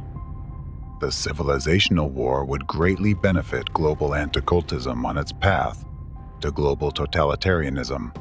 However, let's return to the facts that reflect the harsh reality of today. Now, facts indicate that anti-cult representatives have already brought the United States to the brink of a civil war, which can completely destroy our country. To implement its plans, global anti-cultism needs to divide American society into two camps and radicalize them against each other. One tool for this division is the activity of anti-cultists in the U.S. Anti-cultists use Nazi methods to maximize the conflict in American society. I'll give you just one example among many. You already know about Stephen Hessen, the deprogrammer who combats dissent by labeling as cultist people with different ideologies, or whoever is supposed to be stigmatized at the moment. So, Hessen has gone even further by declaring Donald Trump a cult leader and his supporters as cult members. Hessen published a book titled The Cult of Trump, where he claims that every American who supports Donald Trump is a cult member, meaning they are not free in their opinions, not independent individuals, but rather people who need to be subjected to intervention, as Hessen puts it, or in other words, they should be forced to change their beliefs. By actively promoting this book and the whole idea in the media, Hessen uses labeling to dehumanize one part of the population in the eyes of another. This leads American society to see one group of Americans not as people with different opinions, but as brainwashed zombies incapable of constructive dialogue. After all, it's much easier to take up arms against a group of people who have lost their human nature. And it's no coincidence that dehumanization was always considered the first tool of Nazi propaganda during the war. Because in order to get people to take up arms against each other, you first need to make them stop seeing each other as fellow humans. Stephen Hessen spreads these destructive narratives with the help of his friend and media ally, Dave Troy. Troy calls himself an investigative journalist, but has never received formal training. Like Hessen, he actively disseminates stigmatizing and dehumanizing ideas about various religious and secular groups. Almost every article Troy writes is an information terrorist attack, and many of his readers actually notice that. Thus, commenting on media materials created by Dave Troy, readers point out that his rhetoric sows moral panic, causes depression, and harms their mental health. Hessen and Troy do not hide their connections. They actively supported the release of a book by anti-cultist Alex Alvarova from the Czech Republic, a country that is one of the centers of anti-cultism in Europe.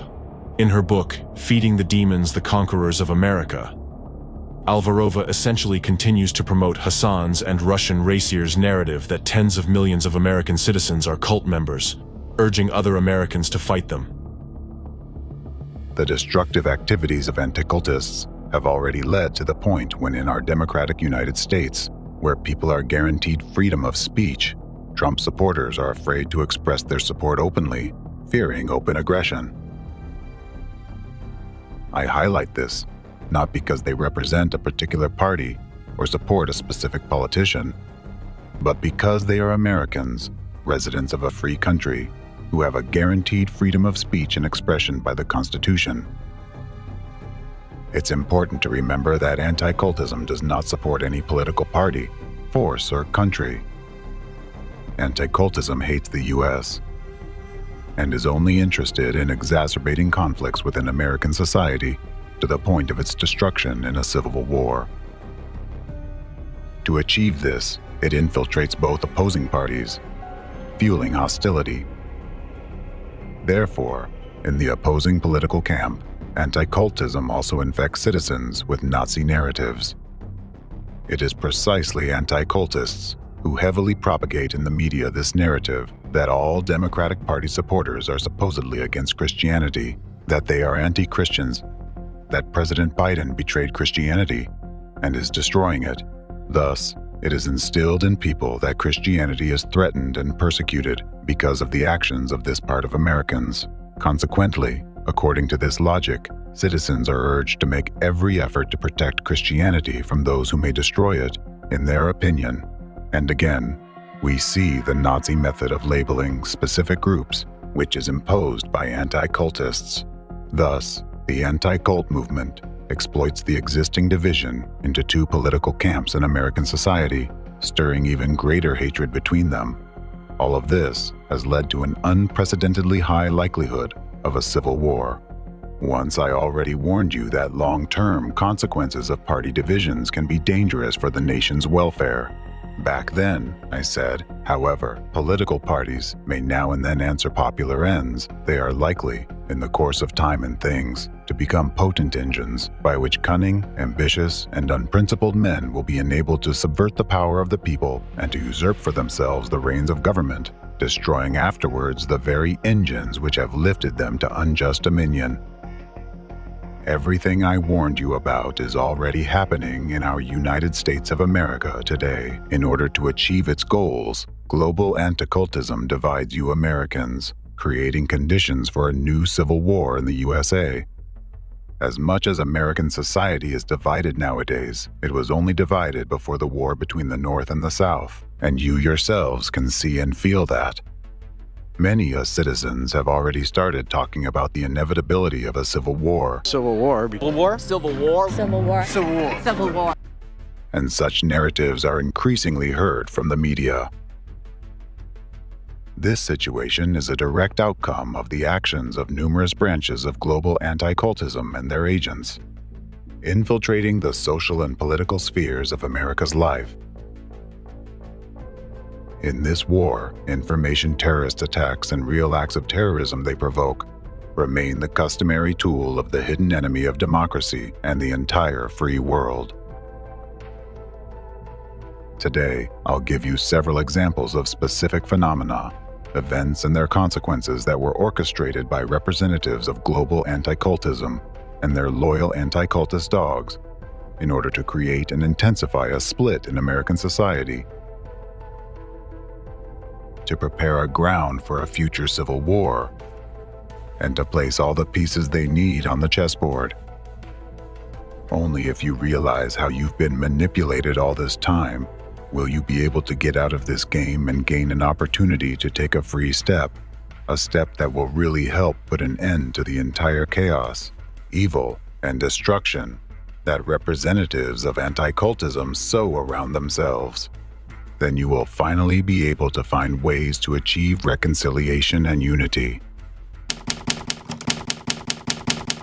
Mass shootings in schools. It is time to expose yet another brutal and cynical atrocity committed by the international network of terrorist anti-cult groups and their ideological mentors. It is difficult to imagine that these very criminals turned out to be the architects of one of the most terrifying phenomena in modern society.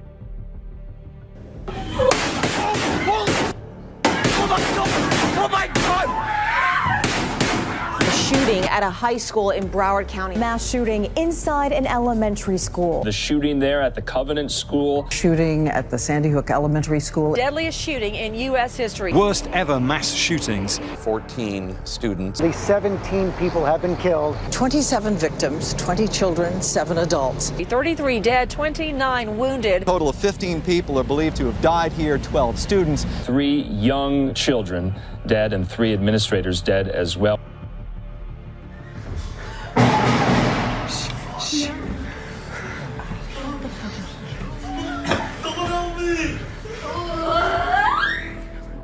The phenomenon I am referring to is mass shootings in educational institutions.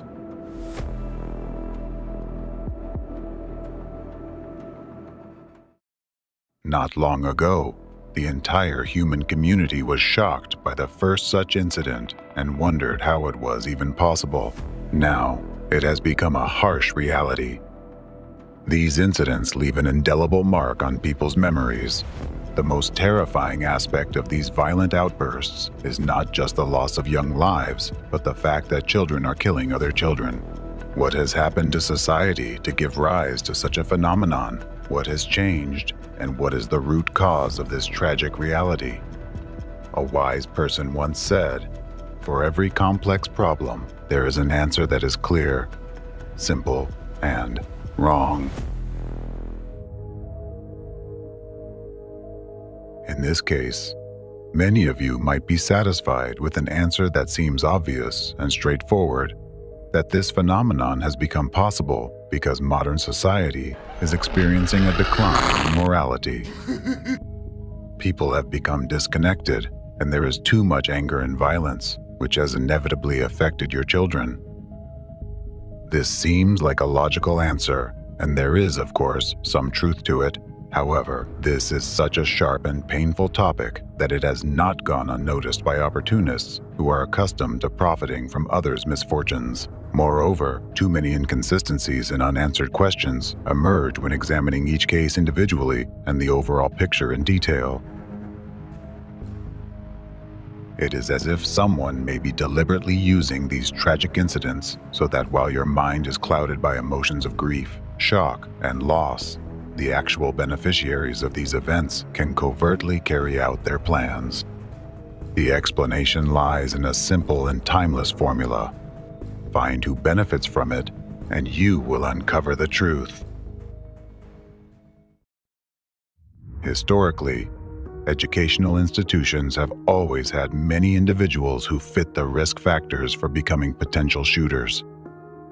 However, for various reasons, only a few, and not always the most obvious ones, resorted to gun violence. The open question remains, why have developed countries faced the phenomenon of mass shootings by children in the modern era? Yes, with the invention of firearms and their gradual availability to civilians, such incidents have occurred since the early 18th century.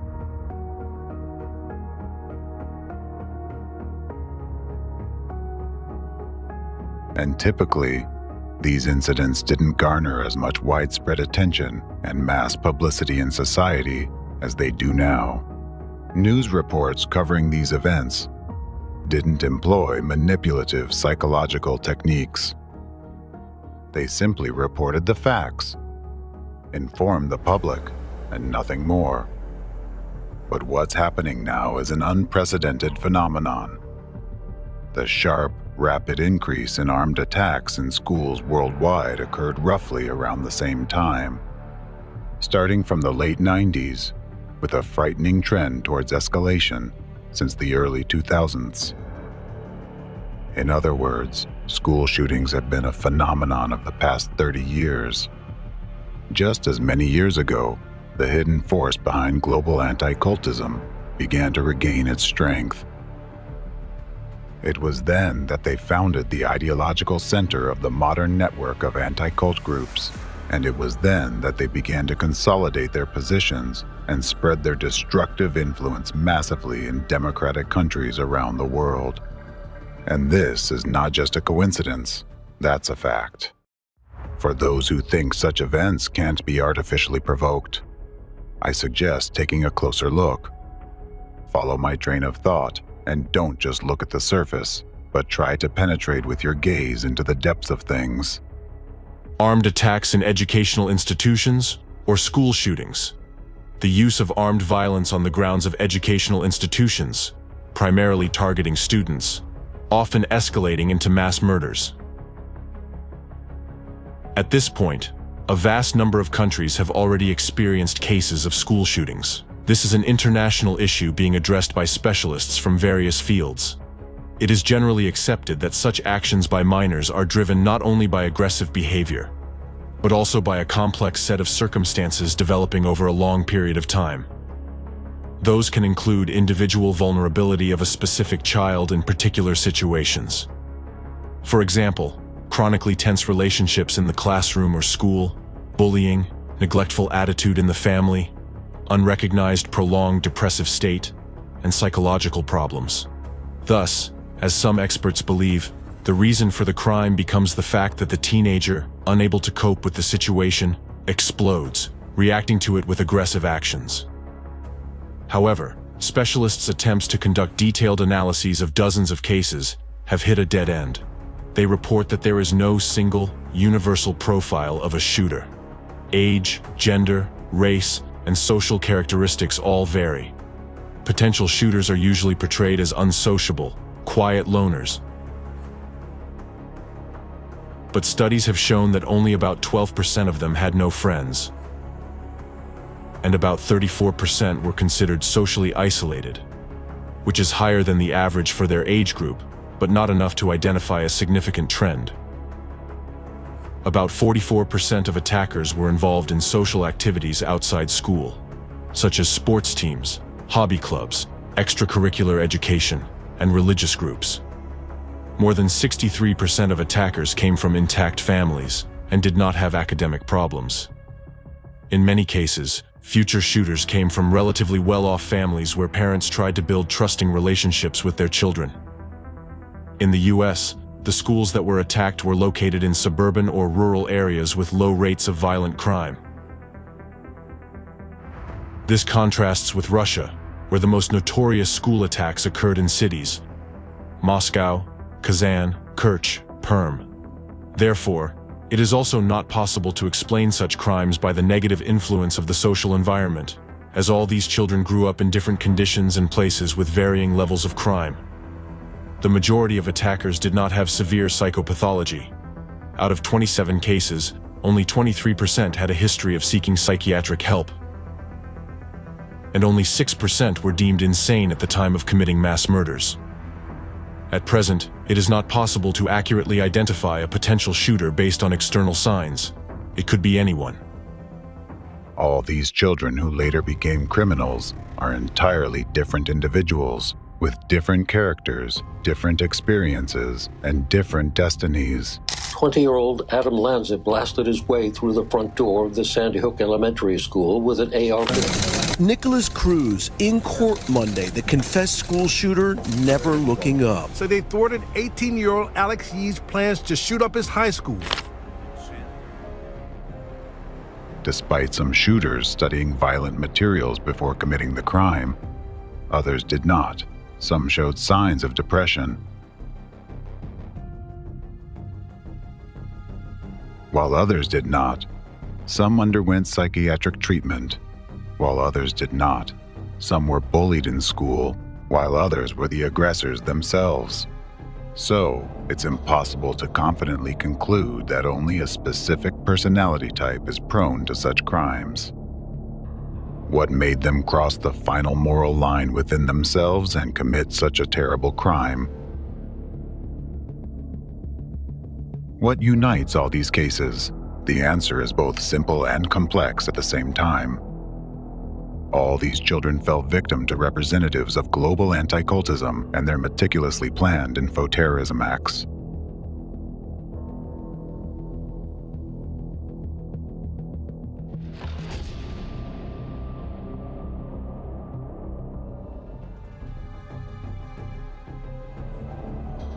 They were infected with destructive images of violent actions spread by representatives of anti-cultism through the media, containing hidden commands to act. That's why we see cases where teenagers are inspired to commit armed attacks by stories of terrorism. Essentially, school shootings are acts of terrorism. However, the form in which they occur allows the actual beneficiaries to divert attention away from themselves.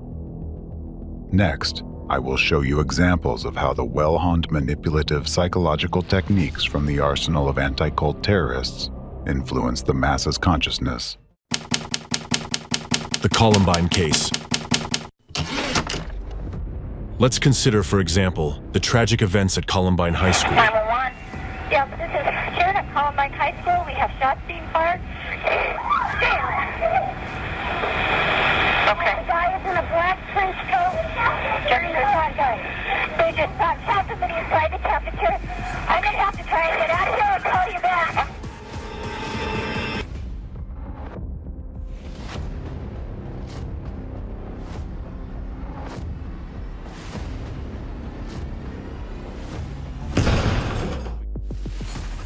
Oh, God. Stay in the line with me. Oh, God. The gun is right outside the library door.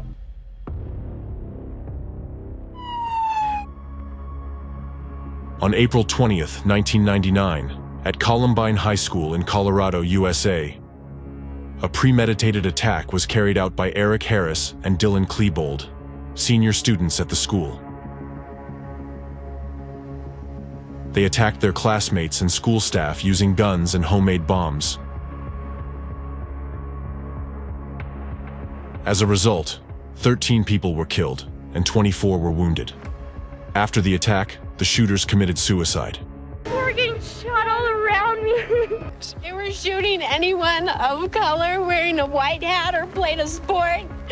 15 people are believed to have died here, 12 students. This mass murder case caused significant public outcry in the United States and sparked heated debates about the need for stricter gun control.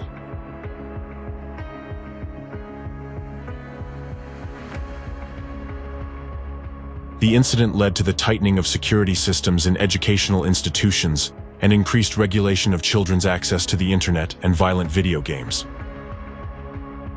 Despite being known today as a case of mass murder, there is evidence from the perpetrators themselves that clearly characterizes their planned crime as a terrorist act.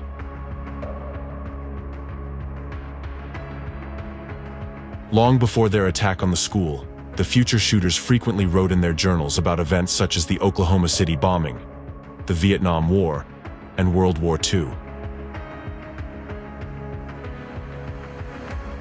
Journal entries also revealed that the attackers were planning a school bombing intended to rival the power of the Oklahoma City bombing on April 19, 1995. Prior to the events of September 11, 2001, this was the largest terrorist attack on U.S. soil. The bombing of a truck filled with explosives resulted in the deaths of 168 people, including 19 children under the age of 6, and injuries to over 680 people. Furthermore, in their writings about these events, the perpetrators expressed a desire to dwarf the carnage of the Oklahoma City bombing and leave a lasting impression on the world about these events. So what really happened on that tragic day at Columbine High School? How do we interpret this event when, in fact, teenagers, impressed by stories of terrorist attacks and military actions, literally planned the next actual terrorist attack? It's not just murder or suicide. They planted a massive amount of explosives in the school and planned to detonate it. They planned to kill about 250 people, or even more, as they admitted in their diaries. The only thing that prevented them from carrying out their plans was that the homemade bombs didn't explode for some reason. And if the bombs had all gone off and they succeeded in what they had planned, how many children would have been harmed? How would law enforcement classify this crime then? The fact that the teenagers planned the attack is evident from their deliberate choice of the attack date, which they called Judgment Day. Initially, the shooting was planned for April 19, 1999, the 6th anniversary of the end of the Waco siege and the 4th anniversary of the Oklahoma City bombing. They postponed it to April 20th, only because they needed to secure additional ammunition. In other words, inspired by the Oklahoma City bombing, Eric Harris and Dylan Klebold sought to commit an act of terror that would claim more lives than that explosion. In turn, the Oklahoma City bombing was linked to the events at Waco and was carried out on the second anniversary of that tragedy. The perpetrator of the Oklahoma City bombing explained his actions as revenge against the federal government for its criminal actions, including those at Waco. Let's recall that back then, the members of the Branch Davidians religious group were surrounded and besieged by the Federal Bureau of Investigation, FBI, and the U.S. National Guard on the territory of their compound ranch Mount Carmel, near the city of Waco, Texas. The siege lasted from February 28 to April 19, 1993, and ended in tragic events during which a total of 86 people died. With a high probability, Eric and Dylan, like the rest of the country, watched the bloody events at Waco and the explosion in Oklahoma on television. Thus, the tragedy that resulted in the deaths of 86 people became the motive for another act of terror in which 168 people died. Both events, in turn, influenced two teenagers to attempt to surpass the terrorists' acts, culminating in the mass killings at Columbine High School. So what really triggered the shootings at Columbine High School? The accumulated aggression of the children, which they couldn't cope with, or the media hype surrounding descriptions of high-profile terrorist attacks, containing specific destructive images and attitudes that incite action? What affected the children's psyche? And who is truly responsible for children becoming mass murderers? Now, these dates on the calendar, April 19th and 20, have become days of deep mourning for the entire American nation, marked by the shadow of three horrifying tragedies: the siege in Waco, the Oklahoma City bombing, and the mass shooting at Columbine High School. The events of those days, which claimed numerous human lives, have become memorable milestones in American history. They have been the source of numerous changes in both the political and social landscape of the country. But what unites all three tragedies is not just their dates and their impact on America, but also that they are all part of the strategy of global anti-cultism and the hidden force behind it. They have become long-lasting anchor events that have triggered numerous processes, which continue to significantly influence the current situation in the country to this day.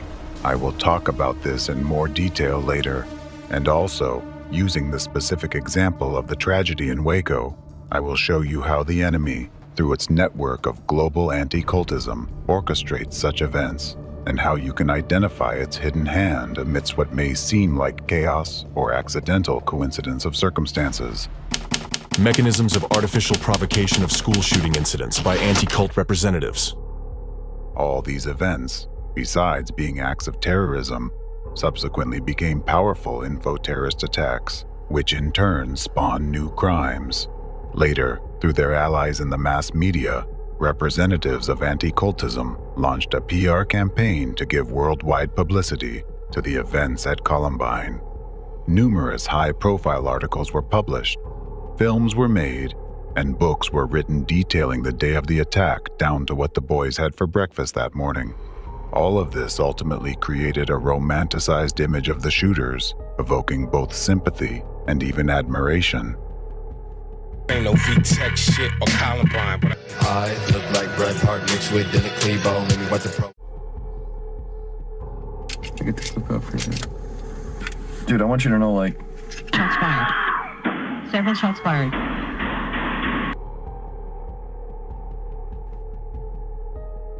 Based on the events at Columbine High School and the interests surrounding the shooters' personalities, entire communities of their admirers formed.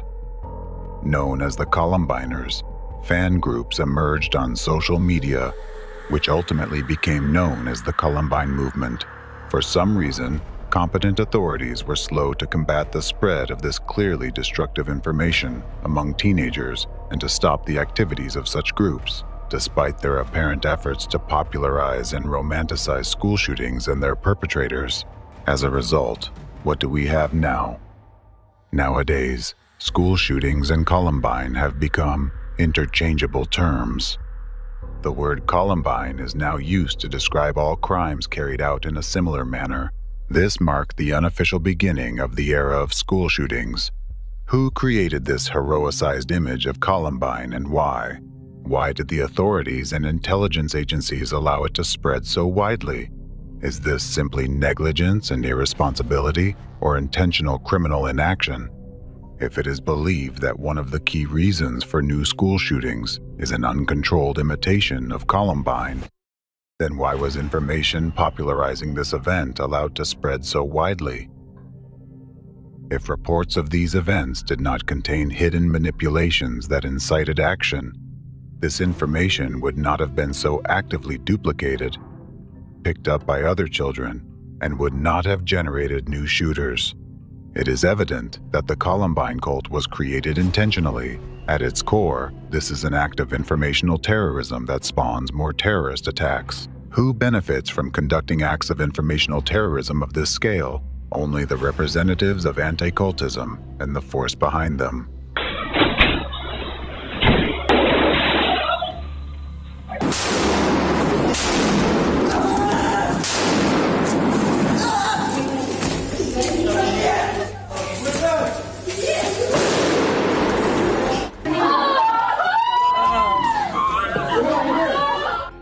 It is the representatives of anti-cultism who subtly glorify the perpetrators of these attacks through the media.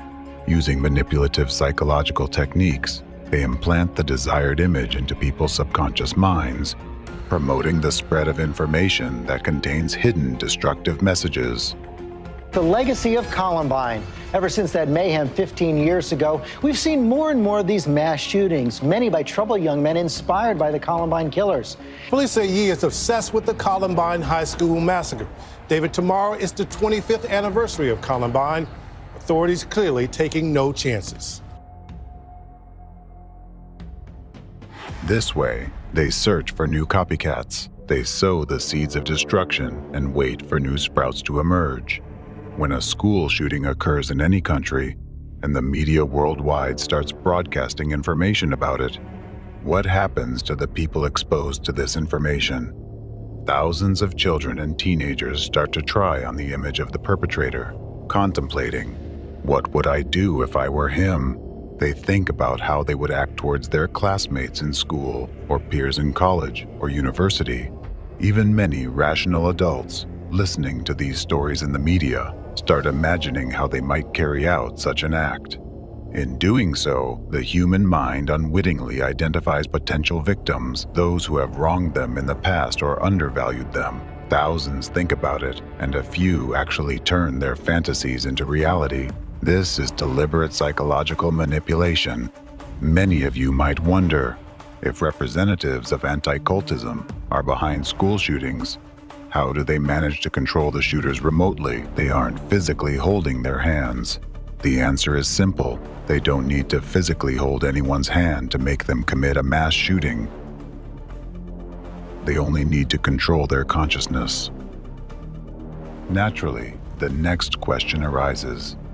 If they use such precise and refined manipulative techniques, why do they not work on everyone? What is the key factor that opens the door for the implantation of a destructive program into the subconscious of teenagers, driving them to enact such horrific scenarios? To understand the true nature of what is happening, let's delve into the details of how representatives of anti-cultism use methods of covert programming to influence a person's subconscious to commit a school shooting. How do they manage to code a teenager to execute their malicious will? Method of puzzle piece coding. First, representatives of anti-cultism select a region where, according to their goals and objectives, it will be strategically advantageous to create a school shooting incident. The organization and planning of such a terrorist act in the chosen region happen long before the actual event, usually from 1 to 3 years, depending on the significance and importance of the event for them. The coding of a teenager to carry out an armed attack is done remotely, using the method of subliminal information embedding through mass media and the internet. To create a new school shooting, They use a method of puzzle piece coding, that is, a method of covert manipulation by directing multiple waves of information coding.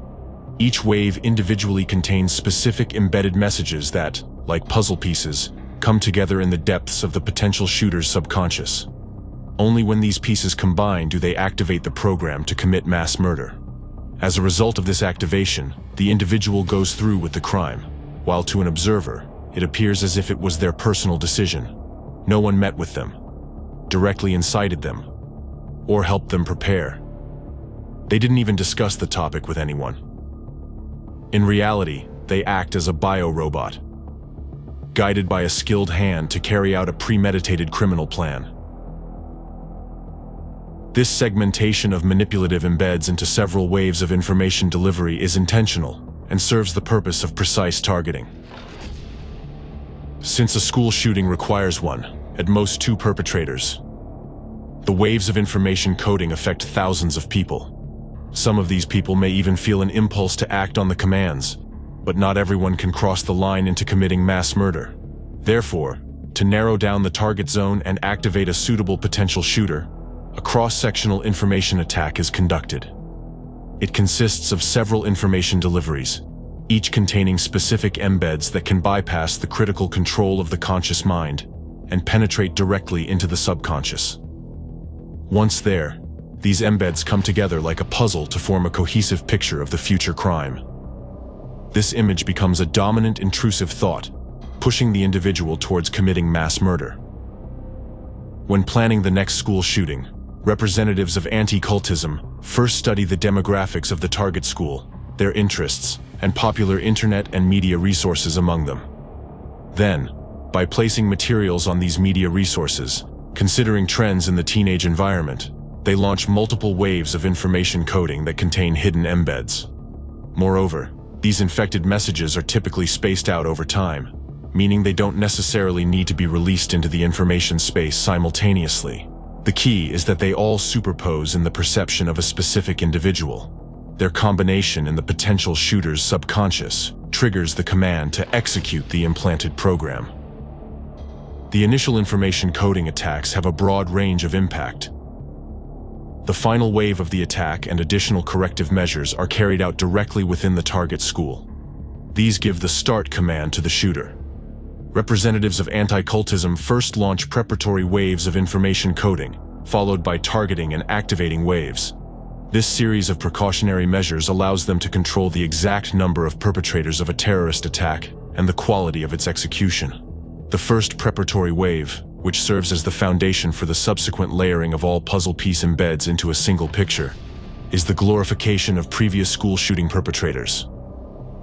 The primary factor that representatives of anti-cultism exploit here is the human desire for fame.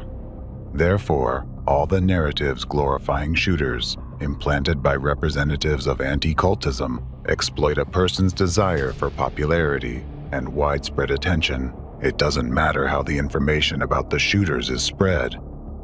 It could be condemning their actions or justifying them, a biographical sketch, or a dramatization of events. Anything goes. The critical aspect is the news coverage and the manipulative message embedded in it. Thus, an image of the criminal is created, surrounded by an aura of fame and admiration, despite the wrongfulness of their actions. What does a teenager see when they encounter this information? They see that an ordinary student, just like them, who felt undervalued, gained worldwide fame with a single act. Now, the top popular media write about them, celebrities talk about them, and they become a sort of idol for others. It is precisely the desire to become famous, the thirst for fame, that serves as the fertile ground in which the seeds of evil sown by real terrorists take root, provoking children to commit crimes. My name is Nick, and I'm going to be the next school shooter of 2018. My goal is at least 20 people with an AR-15 and a couple tracer rounds. She is infatuated with Columbine's school shooting. Police say she was armed and extremely dangerous. Well, I will be. Columbine, Virginia Tech, none of them will beat me. I'll kill them all. Remember Columbine! He was arrested. BBC News investigation spanning the country uncovered chilling evidence, video diaries. Here's that Minnesota suspect talking to police in May. My number one idol is Eric Harris. An era of active shooter events really began with Columbine. Thus, the first implant penetrates the subconscious of the potential shooter. The notion that the most important purpose in life is to gain fame and recognition, and without this, life is meaningless. The deep-seated subconscious fear of living an obscure life pushes the teenager toward committing the crime. If you look at the profiles of shooters from this perspective, and their explanations for their actions, you will clearly see that the desire to become famous is the one common trait they all share. Here is a crucial point. If the glorified image of the shooter did not exist, school shootings would cease to be possible, because without this foundational base, the rest of the program for carrying out the act would not have the necessary support to be executed. The dissemination of glorified images of criminals as bait for those who also crave popularity acts as a filter, screening out those unsuitable for the role of perpetrator, and infecting those with the active trigger that sets off the program's unpacking.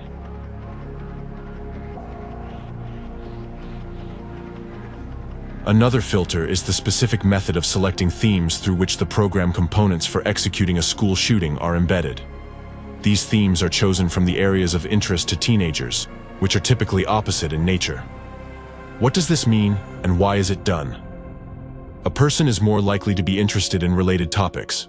For example, someone interested in astronautics might also be interested in parachuting. However, to minimize the number of people caught in the cross-section of the informational coding waves, topics are chosen that rarely fall within the sphere of interest of the same person all at once. For instance, a teenager might be fascinated by space and the possibility of life on other planets, such as astrobiology. What would be opposite in nature to this interest? Life's opposite is death. So, a teenager potentially suitable for the role of a shooter might also be interested in different models of weapons. This combination of interests is rare in real life, which is precisely what anti-cultism representatives count on. Subsequently, various materials on these themes are embedded with other components of the single program for carrying out a school shooting. Particular emphasis is placed on awakening an interest in weapons as tools that grant power and fame. As a result, only those teenagers who are simultaneously interested in both opposing themes and who already have a dominant desire for fame and recognition fall into the crosshairs of these intersecting waves of information coding. Thus, the target group gradually narrows down through the final stage of the coding process. The first wave of information coding affects thousands, then from these thousands, only hundreds remain, and ultimately, only a few individuals are caught in the crossfire of all the necessary coding waves. It then becomes a matter of time to see who among them activates first, and who ultimately becomes the perpetrator of the implanted program. This is why shooters often appear entirely different from one another, with diametrically opposed personality traits, frequently without significant psychological issues, and most importantly, without apparent motives for committing such crimes. Let me give you an example of an inducing wave of information coding that activates a teenager's program to commit a school shooting. The start command doesn't necessarily come through the media or the internet. It could be delivered by a guest lecturer at the school who incidentally mentions a person in their talk who dedicated their entire life to science but never gained worldwide recognition or fame. In contrast, the lecturer then cites Nobel laureates as examples, few in number, but they were able to achieve success. What embed does the potential shooter receive here? Their subconscious gets the directive that neither science nor diligent effort brings fame, and that life's meaning isn't in discoveries or hard work, but in popularity. For if no one knows you, you're wasting your life. Therefore, there's no point to your existence. From an outside perspective, such a lecture might seem noble, yet it serves as the trigger for activating the shooter. After a short period, one of the students at this school will commit an armed attack on others. Several months may pass between the lecture and the tragic event, by which time no one will remember or connect the person to the reasons for this tragedy. From a legal standpoint, there's no grounds for charges of incitement because the lecturer didn't even mention school shootings in their talk. In this way, through purposeful information coding, the subconscious program for committing mass murder is activated in the teenager unnoticed by others. Thus, out of thousands of teenagers affected by intersecting waves of information coding, only a few become future shooters. This transformation occurs only in schools where the final stage of subconscious programming, the activation phase of the embedded command, has been completed. That's why, seemingly out of nowhere, children develop an attraction to weapons and a desire to inflict harm on others. Just an image that bypassed the critical perception of the conscious mind, penetrated deep into the subconscious, and triggered action. As a result, a teenager who recently made plans for the future dreamed of romantic relationships and chose a university or college to attend after school, suddenly, with the obsession of a psychopath, starts planning a real terrorist attack. Thus, cynically and cold-bloodedly, representatives of anti-cultism skillfully manipulate the pliable minds of future executors for their malicious intent. They turn your children into terrorists and mass murderers. Even if only one out of hundreds of thousands of children brings this image to life, it is more than enough for representatives of anti-cultism and the force behind them to continue their destructive activities to destabilize society and impose the agendas that benefit them. Representatives of anti-cultism, in their public statements, which they also make in educational institutions, often talk about their concern for the safety of children. However, it is they themselves who are the secret instigators, provoking children to display outbursts of hatred, intolerance, and aggression. It is the representatives of anti-cultism who create conditions in society for children, and sometimes even adults, to take up arms and go shoot other children in schools. Being terrorists themselves, they breed new terrorists. Thus, through the hands of others, they achieve the desired results. Ways to prevent school shootings. Understanding the fundamental principles of manipulative techniques through which the search and activation of potential shooters occur also provides the opportunity to identify the organizers of such crimes and prevent similar incidents in the future. How to prevent school shootings. Method 1. Monitoring content leading to crime. For example, by tracking the content that teenagers who commit mass shootings have been exposed to, it is possible to uncover those who led them to these actions, using them as remotely controlled weapons. This includes identifying specific publications, harmful content, and even particular media channels through which children are encoded to commit school shootings. It is worth noting that identifying potentially harmful content in this case is possible only through its external features. Without specialized knowledge of the puzzle coding method, an ordinary person will not be able to detect hidden puzzle embeds in text or video materials, which ultimately transform someone into a shooter. Since this method is designed to influence a person's subconsciousness, bypassing critical perception by the conscious mind, it's logical that it is almost impossible to understand where and how these embeds occur if you use consciousness alone.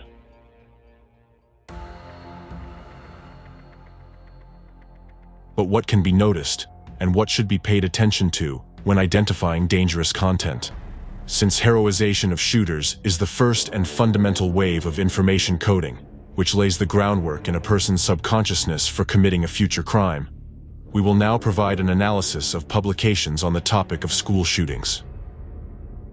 The first thing to observe in these materials is the frequency of publications that repeat the same seemingly meaningless messages. This may be a series of similar articles about a specific school shooting incident that happened a long time ago. Often, these articles are authored by a specific periodical, journalist, or a group of interconnected journalists who continually maintain the same topics in their publications over an extended period of time.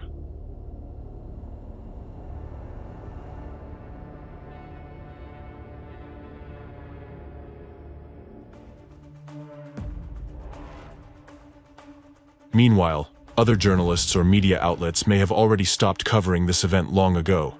Yet this very group of journalists persistently supports the information wave for unknown reasons, and keeps the long-past event alive in the media space. These articles would repeatedly discuss the same subject from different angles. The authors might criticize the police, express sympathy for the shooter's parents, highlight recently uncovered details of the crime, and so on. However, the common thread will still be the same: school shootings. And all these articles will have one significant feature: they will never harshly criticize or condemn the shooter. The second feature of potentially dangerous materials and publications is that discussions of school shootings would always be accompanied by direct or indirect criticism of the authorities, specific officials, and the helplessness of law enforcement agencies. Articles would discuss their mistakes and failures, emphasizing that law enforcement officers lie and deliberately distort facts to cover up their own helplessness.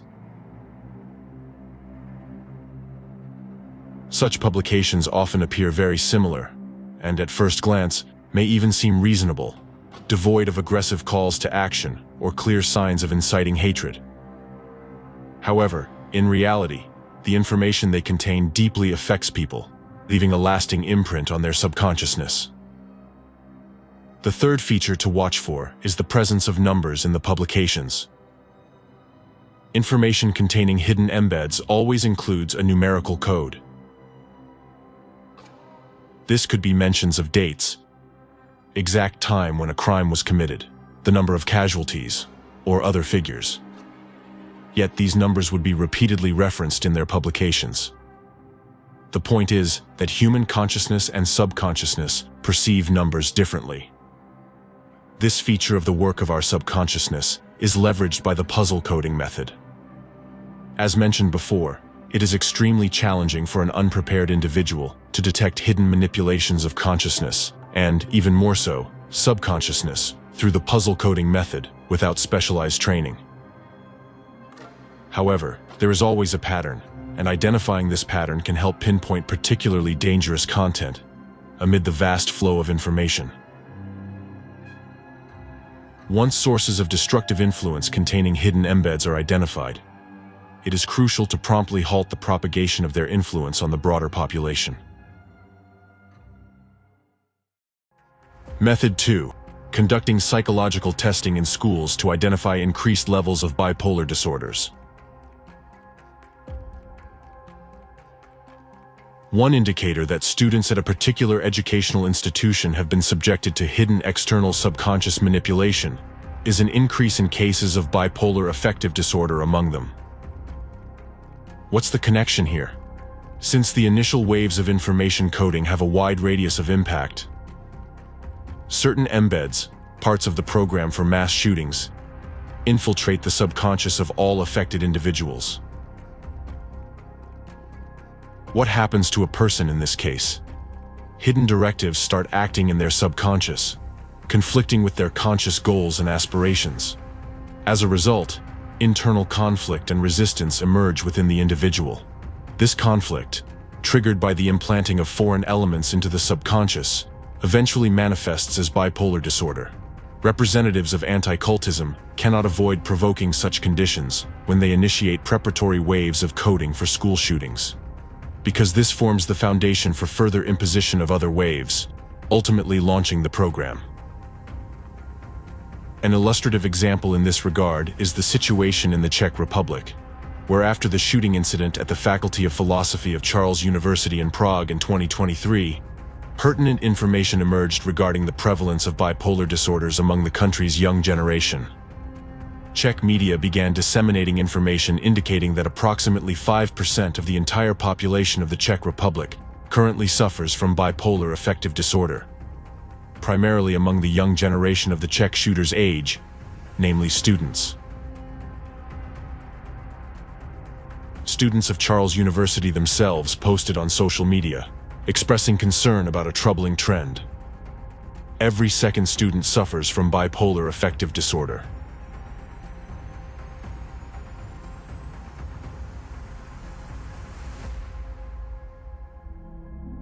This circumstance confirms the fact of external manipulative interference in the subconscious minds of this university's students. As of today, the Czech Republic, particularly its capital, is a hotspot of anti-cult activity. One of the key centers of their activity is located precisely in Prague, and one of the leaders of the local anti-cult movement, Zdeněk Vojtěšek, teaches at the Hussite Theological Faculty of Charles University. Consequently, there are grounds to presume that a thorough analysis of the public activities of anti-cult groups might help establish a correlation between their activities and the increase in cases of bipolar disorders among Czech youth.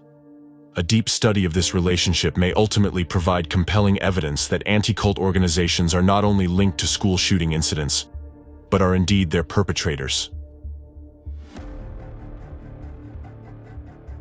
In fact, shooters are just as much victims of anti-cultists as those they shoot at. Their actions were controlled not by themselves, but by a program embedded in their subconscious. An unprepared person is powerless against such subconscious intervention. Therefore, these children simply found themselves helpless against the external malevolent influence of manipulators. Hence, there should be a pressing discussion about the necessity of banning members of anti-cult organizations from educational institutions, as they may exert covert destructive influence on children. The shooting incident in Prague has prompted Czech students to speak out about the widespread rise of bipolar disorders and seek help. A petition was drawn up urging the Czech government and politicians not to ignore the issue, and to strengthen psychological and psychiatric assistance for all those in need. The petition was signed by over 600 people. This means that the young people themselves are frightened by this situation. Subconsciously, they feel that someone is manipulating their minds, and they fear that anyone among them could be the next to pick up a weapon to harm oneself or others.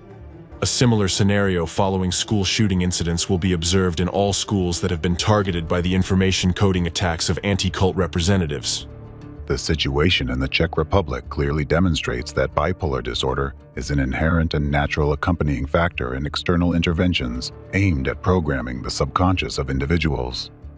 If monitoring of educational institutions in other countries is carried out, it will be possible to reveal hotspots of increasing bipolar affective disorders, that is, places already targeted by anti-cultists, where terror attacks are planned in the near future. Typically, in schools and universities where mass shootings have occurred, significantly more students with bipolar disorder can be identified compared to the average statistical rate. Moreover, if these educational institutions conducted regular psychological testing of students, it would reveal that the rapid increase in bipolar disorders occurred precisely within the range of 1 to 3 years before the crime committed by one of their students at that school or university. This period aligns with the initial preparatory waves of information on coding. The strongest impact from the implanted destructive program will be felt by the future shooter themselves. However, once they carry out the act, bipolar disorder will disappear because the cause triggering the internal conflict disappears. The person makes a final choice. Therefore, typically, after committing the crime, this issue is not diagnosed in most shooters. However, it persists in other students at the school. An experienced psychologist only needs to check students for bipolar affective disorder to determine whether these children have been subjected to attempts of external interference in their subconscious. Furthermore, if educational institutions introduce regular psychological testing practices, for example, every 6 months, any alarming trends can be detected in time to take preventive measures. Enhanced security measures in schools, such as metal detectors at entrances, are certainly important and necessary for protection. However, unfortunately, they are not capable of stopping the infiltration of malignant information programs into the subconscious minds of students. Therefore, it is crucial for school psychologists and parents to closely monitor the psychological well-being of children. In particular, attention should be paid to important markers, such as the development of bipolar disorder. Children themselves are likely to attempt to conceal these conditions because they are frightened by them, often not realizing that these states are artificial. and induced by remote information coding through media and internet content they encounter. Thus, a simple factor like caring for the psychological welfare of children and implementing diagnostic procedures to detect bipolar affective disorder is an essential element in preventing tragic events. The third method for preventing armed attacks in educational institutions: monitoring the country's information field. Another marker that may indicate the preparation site for future crime is the uneven dissemination of information about new cases of school shootings. When a high-profile armed attack occurs at an educational institution with a large number of casualties, it naturally resonates widely in society, and the news wave covers the entire country. Initially, the information erupts like a wildfire, but over time, its intensity diminishes. However, if representatives of anti-cultism have already planned a similar attack in a specific region, the informational echo of this event will resonate longer and louder here than in other regions of the country. Alternatively, information about it may be reactivated in the information field after the news wave subsides. It is important to note here that the names and images of the criminals continue to appear in the news, remaining in the information field of the region or city. This leads to a covert heroization of the shooters, with the key embed spreading that humanity will remember them for life. This phenomenon is a red flag for vigilant observers. If you notice such a trend in your city, be vigilant. The dissemination of a heroized image of shooters is the first preparatory wave of information coding, and a fundamental implant on which the future behavior of the shooter is built. If somewhere this image is artificially sustained in the information space, it means that the psychological indoctrination of the next shooter has already begun in one of the schools in this region. At the same time, conducting psychological testing across educational institutions in the city to detect a sudden increase in the number of bipolar disorders can with a high probability identify the school or university where representatives of anti-cultism have planned the next case of school shooting. People must also be informed about how to recognize manipulative techniques and how to train their minds not to succumb to covert influences. The most effective measure to prevent school shootings is the complete cessation of the activities of the entire network of global anti-cultism. Everyone who is behind organizing such crimes and programming people to carry them out.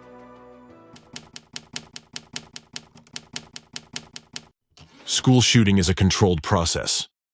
The fact that seemingly uncontrolled school shootings are actually a controlled process is evidenced by statistics and chronology of their spread. To gain a more detailed understanding of this trend, let's analyze the incidence and growth of the number of such crimes in various countries where they have occurred. School shootings in Russia. For quite a long time, no evidence of cases of mass shootings in schools has surfaced in Russia. In the 1990s, only one such crime was widely known: the incident at the Kamyshin Cadet School in 1997.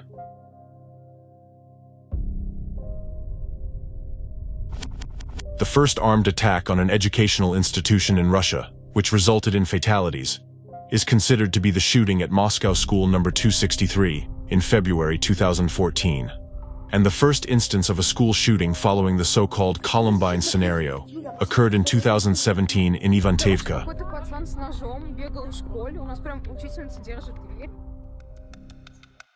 What can explain the sudden appearance of a phenomenon such as school shootings in a territory where it was previously uncommon? How can it be explained other than by outside interference? After all, what has changed in Russia since the times when such crimes were unheard of? What has changed is that anti-cultism has gained unprecedented power and influence here. Today, Russian media deliberately spreads the narrative that the cause of mass school shootings in Russia is the influence of similar incidents in the United States. To implant this idea in the masses, the same image of such a crime, Columbine, is most often used. In news reports about school shootings in Russia, you will frequently find a parallel drawn specifically with the Columbine case. What happened at the Moscow school is being called the American scenario by the Russian press. Incidents like this do indeed happen often in the U.S. School shootings are common in the US, but not in Russia. Shootings and hostage situations are indeed not uncommon in American schools. A student or former student with a rifle in hand, that's the typical anti-hero of local news. However, as I mentioned earlier, the first instance of such supposed imitation in Russia occurred in 2017, 18 years after the Columbine events. Why did it take so long for the first imitator to appear in Russia? The answer is simple. Because it's not just imitation. Someone allowed this precedent to happen in Russia and ensured it received widespread publicity. Some Russian propaganda figures, authors, and proponents of the theory alleging the harmful influence of the USA on school shootings in Russia claim that these incidents are characterized by organized activity, supposedly initiated by the US. This argument is supported by a simple propaganda narrative. It is so because historically, the US has always been opposed to Russia on the geopolitical stage. Therefore, America is an enemy, and in this way, the enemy is attacking Russia. However, logically thinking, it is the United States itself that suffers much more from school shootings. Why? Why would they attack themselves? It would be more logical to assume that America suffers the most precisely because its adversaries subject it to massive and regular attacks. The truth is that both the American and Russian peoples are subjected to cynical and sophisticated attacks from their common enemy, global anti-cultism. By trying to divert attention and shift all the blame onto the allegedly bad example set by the United States, the hidden shadow force, who is the ideological mastermind of anti-cultism and terrorism, intended to create a visible image of an enemy, obscuring its own tracks behind mass shootings in both Russia and America, behind the Columbine tragedy and the phenomenon of school shootings as a whole. Today, the threat of school shootings in Russia has become a serious societal issue. At least 13 people are dead, including at least 7 children, after a shooting at a school in central Russia. In Russia, a gunman killed at least 15 people at a school today, 11 of them children. Close the door.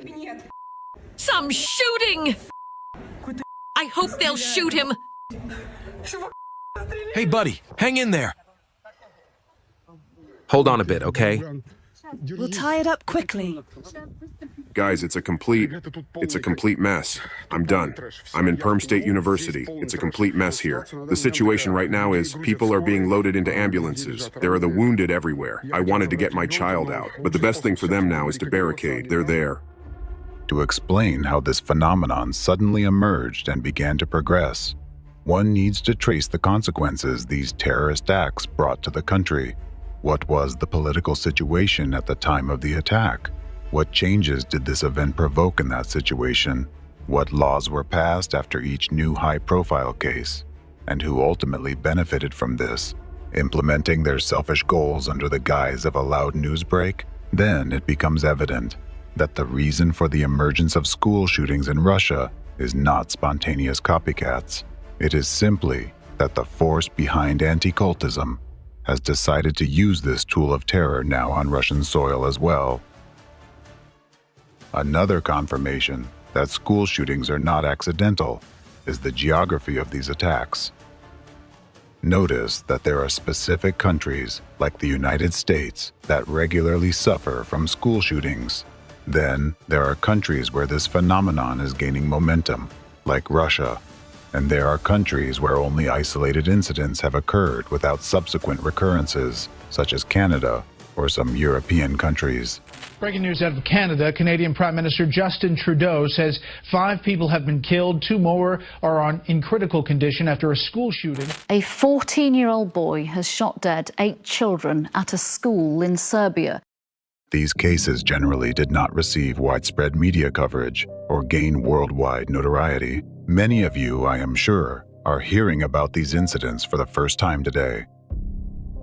And then there are other countries with a myriad of social problems and factors that seem likely to provoke such incidents. Yet, they have never experienced a single school shooting. It's as if some invisible force is protecting them from this. Suppose the cause of school shootings is presumably the uncontrolled imitation of shooters by teenagers. Why does this principle not apply in these countries? This simply indicates that either the representatives of anti-cultism do not yet have their levers of influence in these countries, or it is not yet advantageous for them to carry out such attacks there. However, this does not guarantee that these countries' populations are protected from such crimes.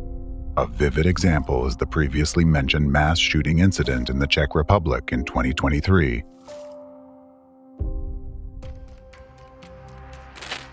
Breaking news out of Prague, where police say 15 people are dead and dozens injured after a shooting at Charles University. The gunman. This event occurred during a period of growing dissatisfaction among the population with the political situation in the country and an economic crisis caused by sanctions imposed by the Czech Republic against Russia. Notably, in this situation, the media began actively circulating information that the Czech shooter allegedly cited as his motivation the example of a female shooter from Russia who had carried out an armed attack at a school just a few weeks before these events.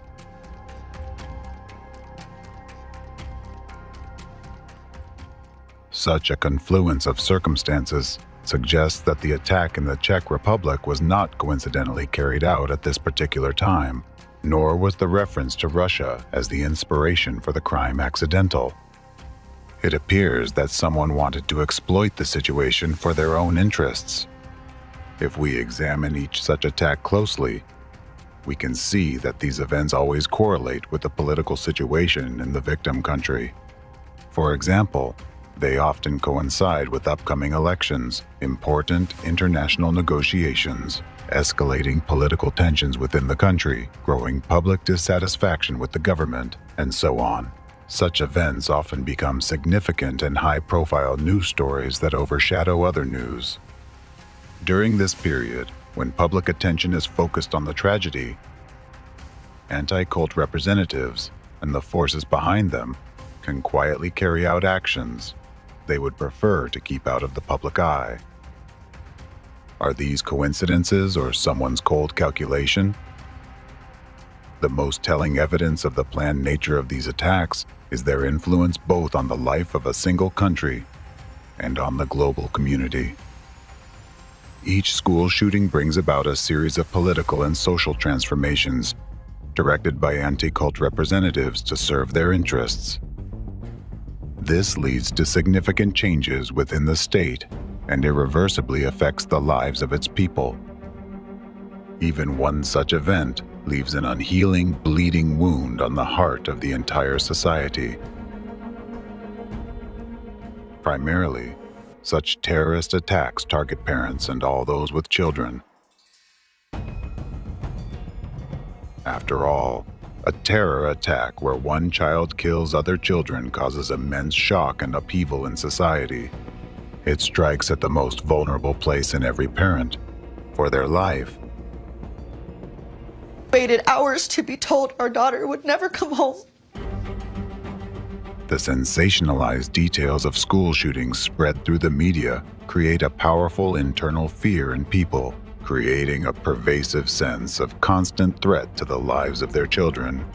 There's no place that's safe anymore, and our public schools should be the safest. Everyone who's a parent feels that. This makes no sense. This is impossible. My girl, my 14-year-old baby, I sent her to school yesterday. What is unfathomable is Jamie took a bullet and is dead. We don't feel safe, and we want it to be addressed. Schools are not safe anymore. At the same time, a clear belief forms among the population: the government cannot protect our children. How dare you? You were paid by them, and you just came out and, what was that, a deposition? I'm tired. I'm so tired of getting up here and offering condolences. Therefore, with each new incident, distrust and dissatisfaction with the authorities will only increase. This is America. We were supposed to be able to do things and be the people we wanted to be, and now we are in a crazy place. Since we survived a mass shooting in July, I have met with over 130 lawmakers. How is this still happening? How are our children still dying, and why are we failing them? How do we allow a gunman to come into our children's school? How do they get through security? What security is there? There's no metal detectors. The gunman, a crazy person, just walks right into the school, knocks down the window of my child's door, and starts shooting her.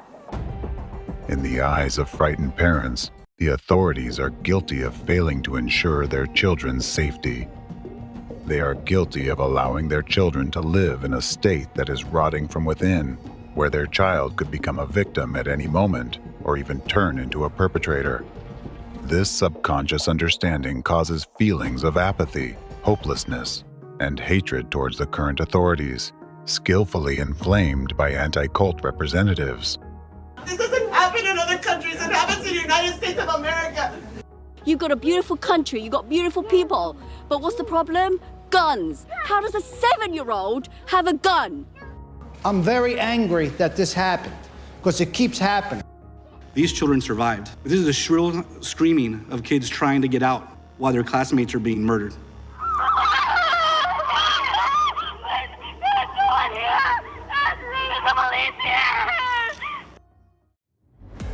The phenomenon is that people are artificially instilled with hatred towards any authority in general. Conditions are created that show people that no matter who they elect or place in power, nothing changes.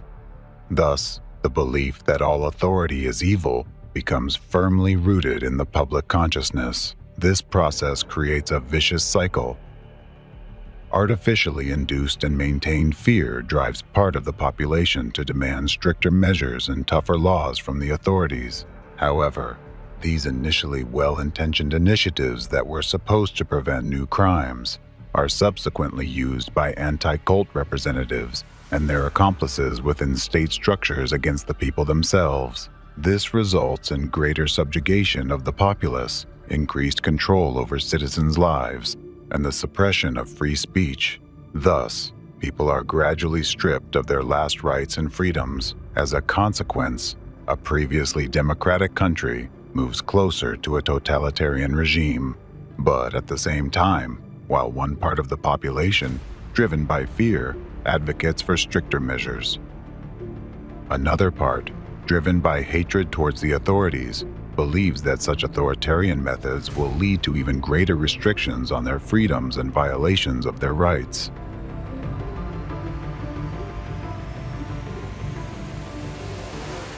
Students, parents, and activists gathered outside Tennessee State's Capitol to protest gun violence. The government would just do something to keep people from getting guns they don't need. It's unnecessary. To change who is in government. Wrong-headed leaders who prioritize guns over children. My gun sits right here on my side and doesn't jump out and shoot anybody. Gun violence! In a school that allows teachers to carry. Carry guns? You think more guns lead to more death? The main point in this situation is that anti-cult representatives, through precise and sophisticated manipulations, artificially destabilize and divide society. This causes a split into two opposing camps. Thus, a large mass of people forms who hate the authorities and hate each other. What will this lead to? Unrest, protests, and confrontation. All of this collectively puts the country on the brink of civil war. And this is precisely the final point to which global anti-cultism and the hidden shadow force behind it are currently leading America. This is why mass shootings in schools occur so frequently in the United States. This process is planned and controlled. It is part of the enemy's strategy aimed at destroying democracy first in the US and then throughout the world. It is a complex but highly effective scheme carried out by global anti-cult representatives right before the world's eyes, yet unnoticed by anyone. It's worth adding that despite the apparent chaos in the spread of news about these incidents or narratives glorifying the shooters, anti-cult representatives carefully ensure that the information tainted with their manipulative virus is delivered precisely and in measured doses. This is to prevent school attacks from becoming too widespread. Excessive numbers of such crimes would diminish their impact, and each subsequent incident would no longer provoke such a strong societal reaction. People are capable of becoming accustomed to anything, even such horrific events. If school shootings happen too frequently, society will eventually adapt. While these events will still induce fear, the constant internal anxiety and worry will diminish. People will remain cautious, but not much more. On the other hand, measured instances of crime open people's minds to the implantation of negatively acting images that go straight into the subconscious, which most people today cannot defend against. Statistics are stubborn things, and they speak for themselves. These attacks' periodicity and growth trends clearly point to the hidden organizers behind this phenomenon.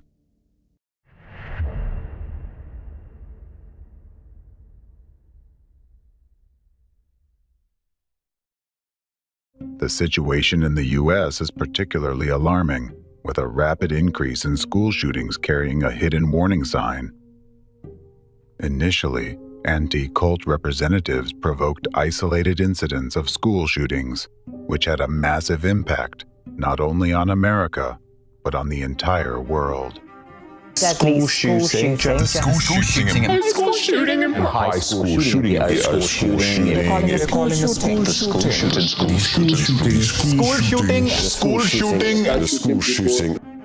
These events were like bombs going off because, at the time, children shooting other children was an extraordinary occurrence that caused profound shock in society. Thus, the early incidents of school shootings in the U.S. became very loud informational terrorist attacks, shocking the whole world. The Columbine High School massacre alone had tragic repercussions for many, spawning new school shootings and significantly bolstering the influence of anti-cultism in the U.S. Now, look at what's happening in America today. The graphs showing the number of mass school shootings indicate a sharp increase. What does this signify? Due to the special role the U.S. plays in the hidden enemy's plans, it suggests that the upcoming events they have planned can lead to increased tension inside the country. By using school shootings as acts of informational terrorism and deploying various psychological and informational terrorist attacks through its numerous tentacles, this hidden force is preparing the ground for a future civil war. Therefore, people need to be aware of the methods the enemy employs through the global anti-cult network and the threats they pose. Only this way can people extricate themselves from the manipulative game into which anti-cult representatives have drawn them. It's crucial to recognize that no measures, no matter how strict, will eradicate the root cause of school shootings as long as the source of these terrorist attacks exists and there is someone to give the command start. After all, similar measures have already been taken in different countries around the world, which aligns with the goals of representatives of anti-cultism. However, practice has shown that neither the prospect of the death penalty, increased school security, nor restrictions on firearm purchases have reduced the incidence of school shootings. Even if a total ban on civilian gun ownership were enacted, future attacks will occur in other forms, such as homemade bombs, melee weapons, or poison gas. Similarly, the introduction of censorship on social networks and other additional measures to control youth behavior have also proven ineffective. Ultimately, all of this has only led to significant infringements on citizens' rights and freedoms and undermining democracy without reducing the number of school shootings, let alone eliminating them. Because all the strictest measures and restrictive laws enacted in response to these incidents are often initiated and implemented by global anti-cult representatives and their accomplices within politics, the state apparatus, the judiciary, and law enforcement. Therefore, a priori, they will always be designed to work against people and democracy.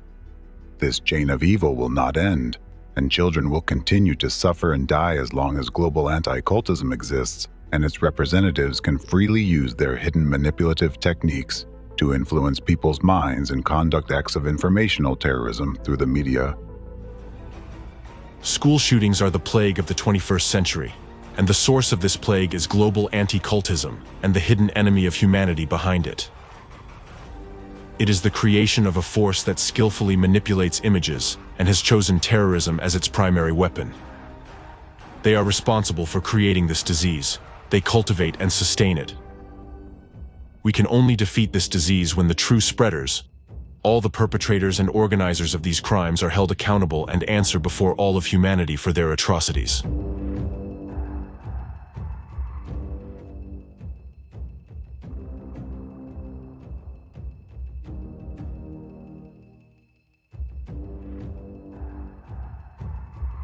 If anyone still doubts that representatives of anti-cultism are behind mass school shootings, let me give you a specific example. The details of the events I am about to discuss directly point to the original culprits of the Columbine High School massacre and the ideological architects of the phenomenon of school shootings as a whole. Waco case. As previously mentioned, one of the bloody episodes in the chain of the terrorist acts that caused mass shooting at the Columbine High School was the Waco siege. In the spring of 1993, tragic events took place as a result of which many people died, a horrible death. The Waco siege still remains a relevant, widely discussed and burning topic for many Americans. It is one of the most notorious events in U.S. history that has changed American society forever. To this day, it continues to have a significant influence on political and social life in the country. Despite numerous attempts by various researchers to get to the bottom of it, there are still many dark spots in this story, because all discussions, even those representing points of view of the opposing parties, are still being held according to a pattern set by representatives of anti-cult organizations 30 years ago. Today, for the first time ever, the real picture of events in Waco will be presented, and you'll be able to clearly see for yourselves how the threads from that terrorist attack lead straight to its instigators and final beneficiaries, to the very abode of anti-cultism, to Russia. The Waco tragedy is a classic example of a premeditated public display of a religious organization persecution by anti-cultists, involving law enforcement agencies and other authorities, which turned into a powerful informational act of terrorism. In this case, the target of anti-cultists was the Branch Davidian religious group that represented an offshoot of the Seventh-day Adventist Church. By the time of the discussed events, the Branch Davidian community that resided at Mount Carmel Ranch, near the city of Waco, Texas, had been peacefully existing for about 50 years. For a long time, the locals perceived them as a harmless group of positive people. However, in the late 1980s, early 1990s, through the efforts of representatives of anti-cult organizations, the derogatory word cult suddenly began to be used as regards the Branch Davidians, which is a classic first step by cult fighters in dehumanizing their chosen victim for subsequent persecution. What was the Branch Davidians community like?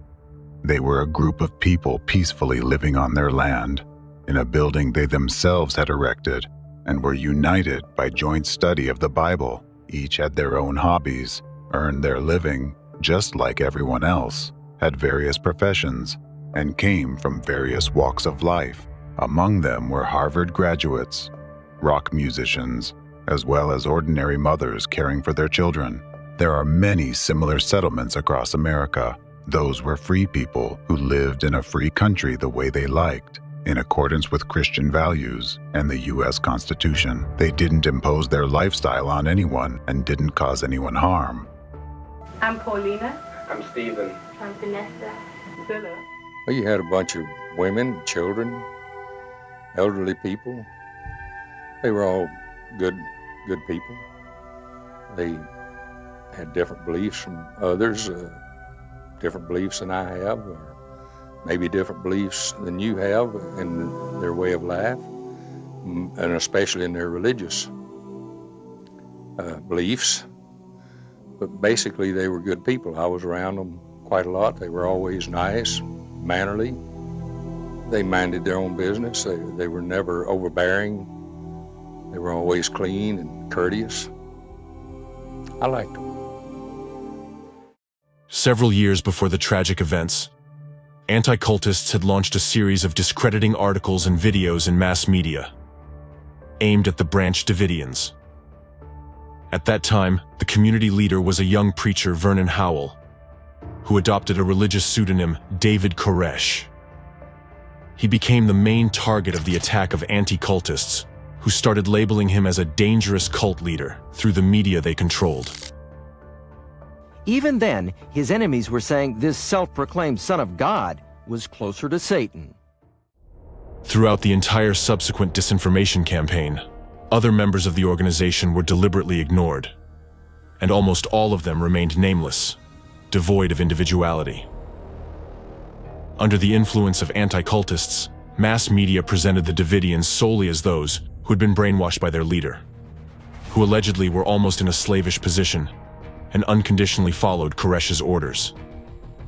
A demonization campaign against Davidians was led by the already mentioned anti-cultist and deprogrammer, Rick Ross. He organized a group of people who purposefully engaged in demonizing this community.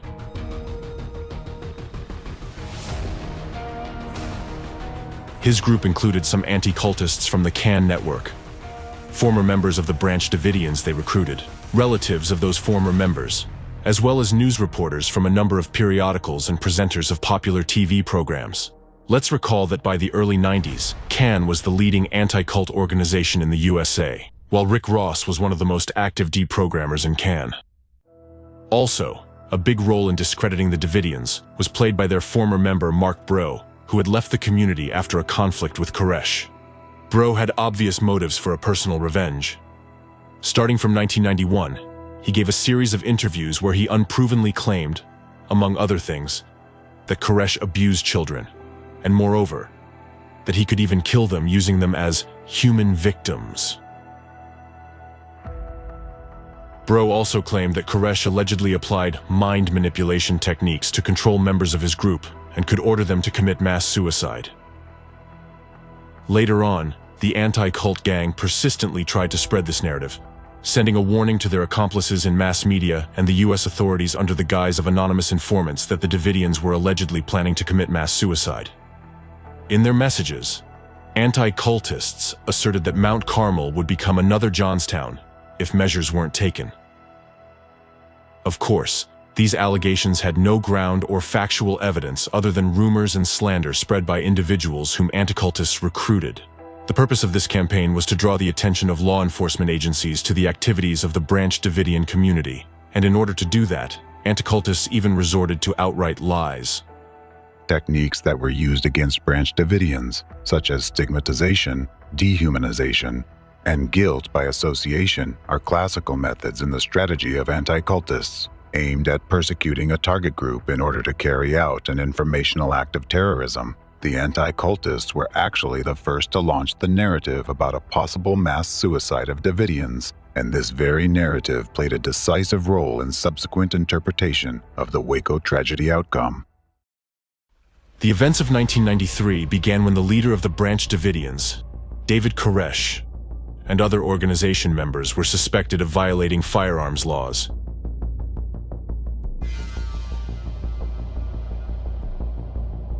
The Bureau of Alcohol, Tobacco, Firearms, and Explosives, ATF, initiated an investigation into the activities of this religious organization based on unverified information, or simply put, rumors, about the illegal possession of automatic weapons by its members.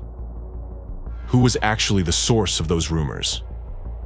In the summer of 1992, anti-cultist Rick Ross forcibly deprogrammed former Branch Davidians member David Block at the home of Priscilla Coates, who at that time was the national representative of the Cult Awareness Network, CAN. In the process of deprogramming, which is essentially physical and psychological torture, Rick Ross wrested information from Block about the weapons stored at Mount Carmel and conveyed it to ATF, where he had personal connections. According to the 1993 U.S. Department of the Treasury report on the ATF raid, the message about the weapons turned out to be inaccurate and was based almost entirely on the statement of a former Davidian member, David Block. During the investigation of ATF's actions, the Department of the Treasury later criticized the agency's excessive reliance on a single dubious source of information. It is worth noting that at that time, legal sales of firearms were a widespread business in Texas, and it was indeed one of the income sources for the Branch Davidians. Therefore, when federal ATF agents began to show interest in the Davidians' activities, the organization's leader, David Koresh, invited the agents to visit Mount Carmel and personally inspect the weapons and the relevant licenses. However, Agent Aguilera, assigned to the case, refused this offer for some reason. Subsequently, after setting up round-the-clock surveillance on the community members, Agent Aguilera managed to compile the necessary materials to obtain a search and arrest warrant based on the collected information. The investigation initiated by the U.S. Congress later found out that the ATF investigation had been gross and untenable, while the statement compiled by Aguilera contained numerous errors, distortions of facts, incorrect interpretations of the law, improper application of the law to the facts, as well as a great deal of incoherent and confusing information. In particular, Agent Aguilera's statement claimed that Koresh possessed a .52 caliber anti-tank rifle, which was a criminal offense. In reality, he owned a .50 caliber rifle, which was totally legal. That the Davidians had grenades, but it wasn't mentioned that the grenades had been legally purchased and that Davidians were selling them at gun shows as paperweights. The statement included references to the testimony of a deputy sheriff who reported hearing the sound of a powerful explosion coming from Mount Carmel. However, he failed to report that the sheriff had investigated and learned that the Davidians were using dynamite legally for construction. The source of exaggerated claims about illegal weapons, paramilitary training at Mount Carmel, 24-hour observation posts, commands to shoot any suspicious persons on sight, and alleged plans to wage war against the U.S. government was the previously mentioned former Davidian, Mark Bro, who had abandoned the community due to disagreements with Koresh. At the same time, the statement against the Davidians did not mention that this former member was blind. Yet it claimed he had been personally involved in physical training and firing practices conducted by Koresh, and had supposedly served as a guard, armed with combat weapons. Thus, ATF agent Aguilera initially maintained the case against Davidians based solely on the testimony of anti-cultists and their accomplices. Based on these falsified materials, a search warrant for the Mount Carmel Ranch, where the Davidian community resided, was issued on February 25, 1993. Role of mass media in the Waco tragedy. Simultaneously with preparing the ATF operation, anti-cultists launched an active campaign to discredit the Branch Davidians in mass media. Later on, a number of researchers noted the key role the media played in the tragic turn of the Waco events. It was actually accomplices of the anti-cult movement among the media who became the main broadcasters of the anti-cultists' dark rhetoric. Through their efforts, combined with the manipulative tactics of anti-cultists, an image of members of a dangerous and sinister cult was created out of innocent, law-abiding American citizens, members of the Branch Davidians. Consequently, it was through the prism of the unreliable and defamatory information presented by the media that society, law enforcement agencies, and government officials viewed the Davidians.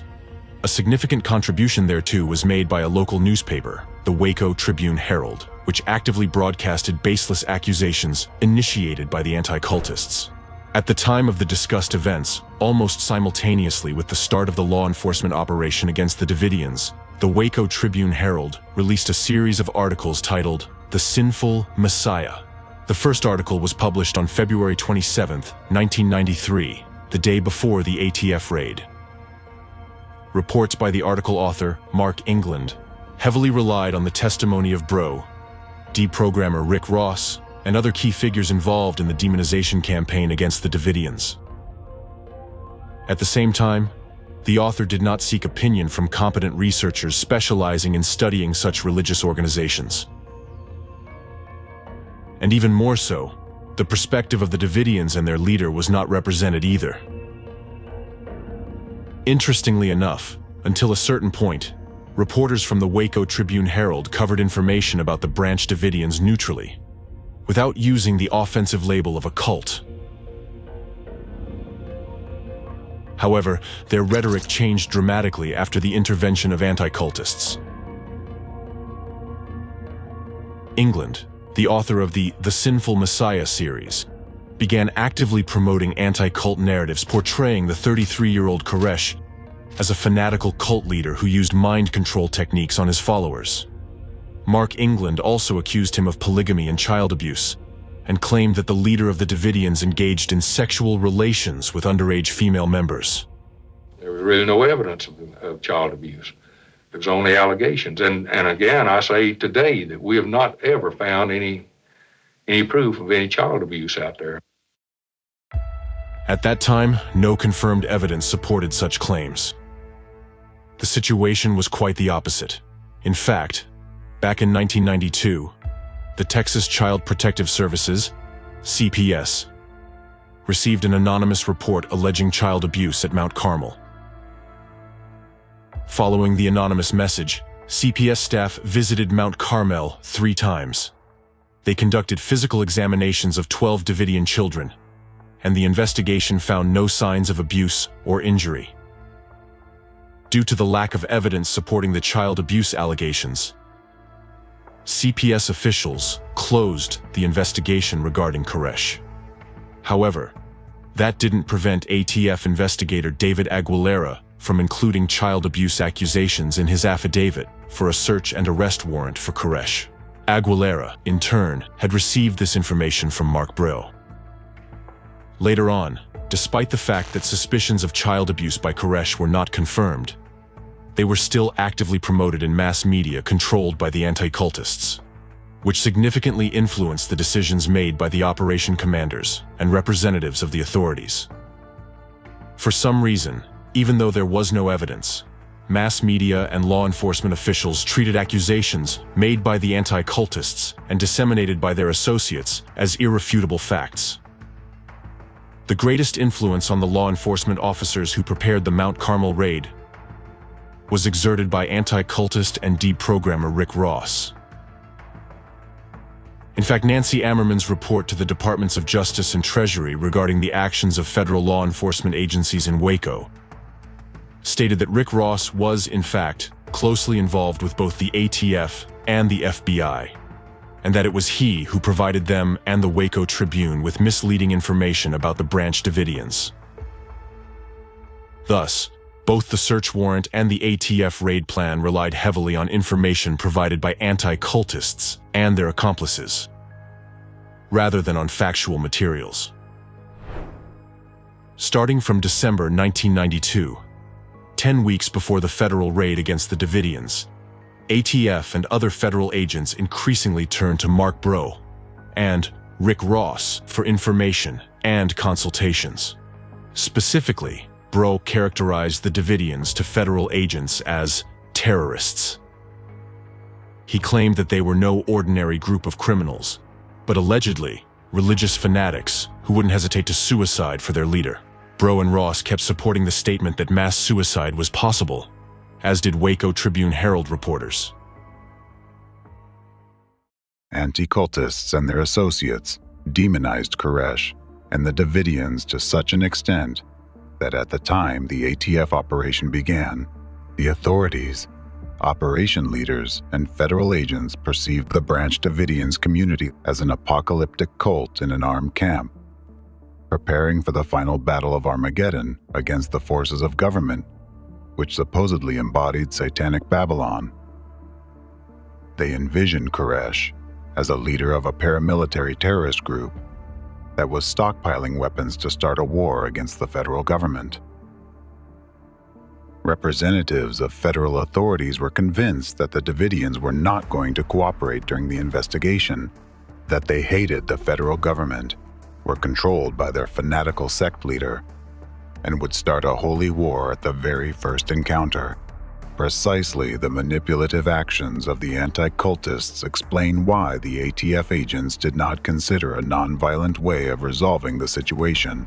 That explains why the agents refused Koresh's invitation to come in person and check the weapons and gun licenses, and why they ignored the opportunity to arrest Koresh outside Mount Carmel while conducting covert surveillance, and instead chose to employ the tactic of dynamic assault on the building where the Davidians resided. That's because in their consciousness, a distorted picture of reality had already been formed and imposed on them by the anti-cultists through manipulative techniques.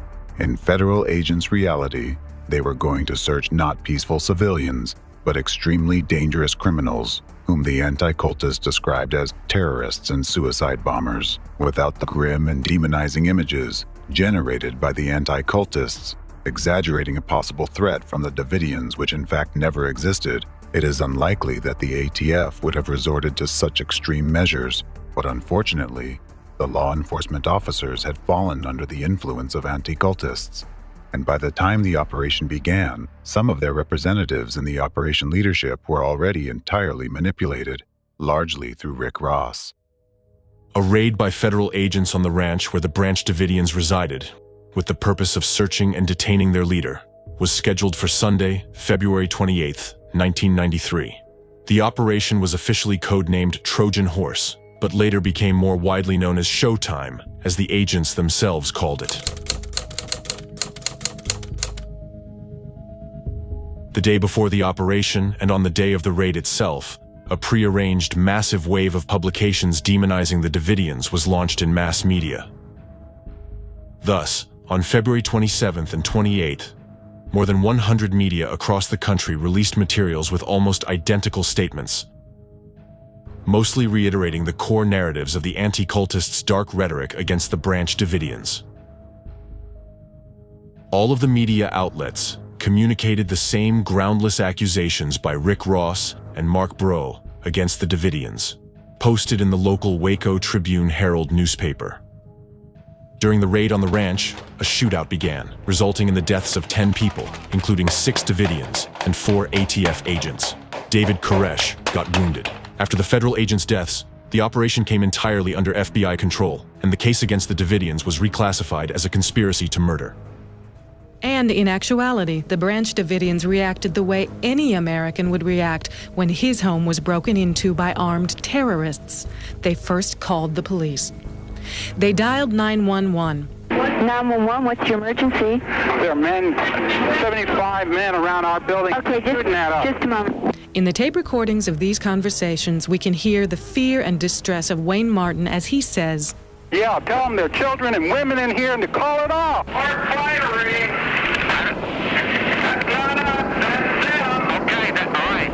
Was another victim, a 2-year-old cult member, was also shot and killed in the gunfire. And imagine you just finished breakfast and some guy dressed in a black outfit comes with a gun and shoots that member of your family. How is that going to start your day off? What kind of reaction are you as a person going to give to that person trying to come through your door? The FBI siege of the estate began and lasted 51 days. A massive number of reporters were present on the scene, and everything was broadcast live. Soon, the standoff in Waco became international news, with the whole world watching the events in Texas. Here's how the events in Waco were described by some journalists present at the scene.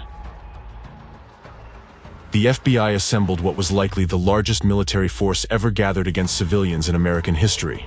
10 Bradley armored vehicles, 2 Abrams tanks, 4 combat engineering vehicles, 668 agents, plus 6 U.S. Customs officers, 15 U.S. Army personnel, 13 Texas National Guard members, 31 Texas Rangers, 131 officers from the Texas Department of Public Safety, 17 from the McLennan County Sheriff's Office, and 18 Waco police officers.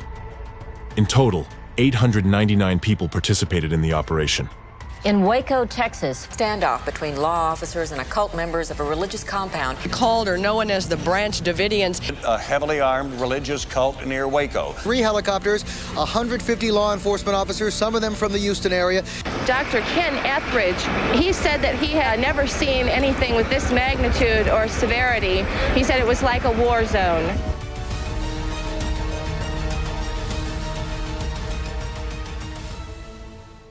Throughout the siege, negotiations between the FBI and the besieged were ongoing, with the official goal of persuading the Davidians' leader to surrender and lead his people out. During this time, some Davidians left the building, only to be immediately arrested by federal agents. According to video records of their testimonies, everyone who remained in the building for the 51 days of the siege did so voluntarily. To my family and friends, I'd just like to say I'm fine. I know that you're all worried about us. I'd just like to know that we're fine right now. I have decided to stay. I don't want to go. So you're not being held against your will here? No, I'm not held here as a hostage or anything. If any of us wanted to leave, we can just go now, today. I'm here because I wanted to be here. Sonobi, and I'm not being held here against my will. Don't worry about me. We're going to be just fine because God's in control. During the siege, the Davidians were completely isolated. Their phone line was cut almost immediately, and the only people they could communicate with were FBI agents. They could no longer reach out for help elsewhere, and they could only communicate with the media by hanging sheets with written messages in their windows. While the FBI, in turn, continued to consult representatives of the anti-cult gang. Subsequent investigation of the FBI's actions, the study of transcripts of conversations between the FBI and the Davidians, as well as data on the experts contacted by FBI and ATF agents in the Davidian case, revealed that it was the anti-cultist and deprogrammer Rick Ross, who clearly had the most extensive access to both agencies of any person on the cult expert list. He was closely involved with both the ATF and the FBI, and he was apparently listened to more attentively. At the same time, the opinions of other experts who advocated a peaceful way of resolving the situation were not accepted. After all, at the time of the siege, federal agents who had fallen under the influence of anti-cultists did not take the beliefs of the Davidians seriously, so they didn't listen to the advice of theologians, religious scholars, and Bible researchers who tried to convey to law enforcement officers that because of their religious beliefs, the Davidians would not react like criminals, and recommended communicating with the besieged in their language. A number of experts appealed to the FBI not to use forceful tactics against the Davidians because this could ultimately lead to fatalities. However, their suggestions were rejected. He has no known credentials to support his claim as an expert, yet the FBI allowed him to advise on the course of negotiations while ignoring advice from numerous theologians and genuine psychological counselors. In parallel with Rick Ross's direct influence on the law enforcement operation, other representatives of the anti-cult group carried out destructive media activities. They appeared as cult experts on various TV channels and intentionally promoted a demonized image of the Davidians in public opinion. One of the representatives of the anti-cult group was Stephen Hessen, whom we mentioned earlier. So he would take people for hours and hours and hours and mesmerize them through hypnosis, through behavior modification techniques and such, and break down their ability to think. These were the people that we saw over and over in the media as support for the government stories that the Branch Davidians were some evil cult. Mark Bro is the person who contacted the State Department and the Cult Awareness Network and relayed his allegations. Cult Awareness Network, known by its initials, CAN, targets religious groups around the world for hate campaigns in the media. CAN members always make the same allegations against each group they attack: perverted sex, child abuse, and brainwashing. It reads like a worn-out script. It has been repeated so many times against so many different groups. The people who lived at Mount Carmel, including children, were never presented to the public as personalities. The Federal Bureau of Investigation didn't share with the media the videos of the Davidians recorded during the siege, so that Americans wouldn't regard them as human beings, feel sympathy for them, and stand up for them. According to James T. Richardson, a sociologist of religion, the dehumanization of those inside Mount Carmel, coupled with the thoroughgoing demonization of Koresh, made it easier for those in authority to develop tactics that seemed organized for disaster. Thus, not only law enforcement officers, but also the public developed a false image of what was really happening in Waco. And again, you get that demonization. It's like, these are people. As the Davidians were people. The people that died at Mount Carmel were people. They've never been truly humanized until they did the Waco series. The reason behind all that was going on was one factor that back then neither federal law enforcement agents nor U.S. intelligence officers took into account.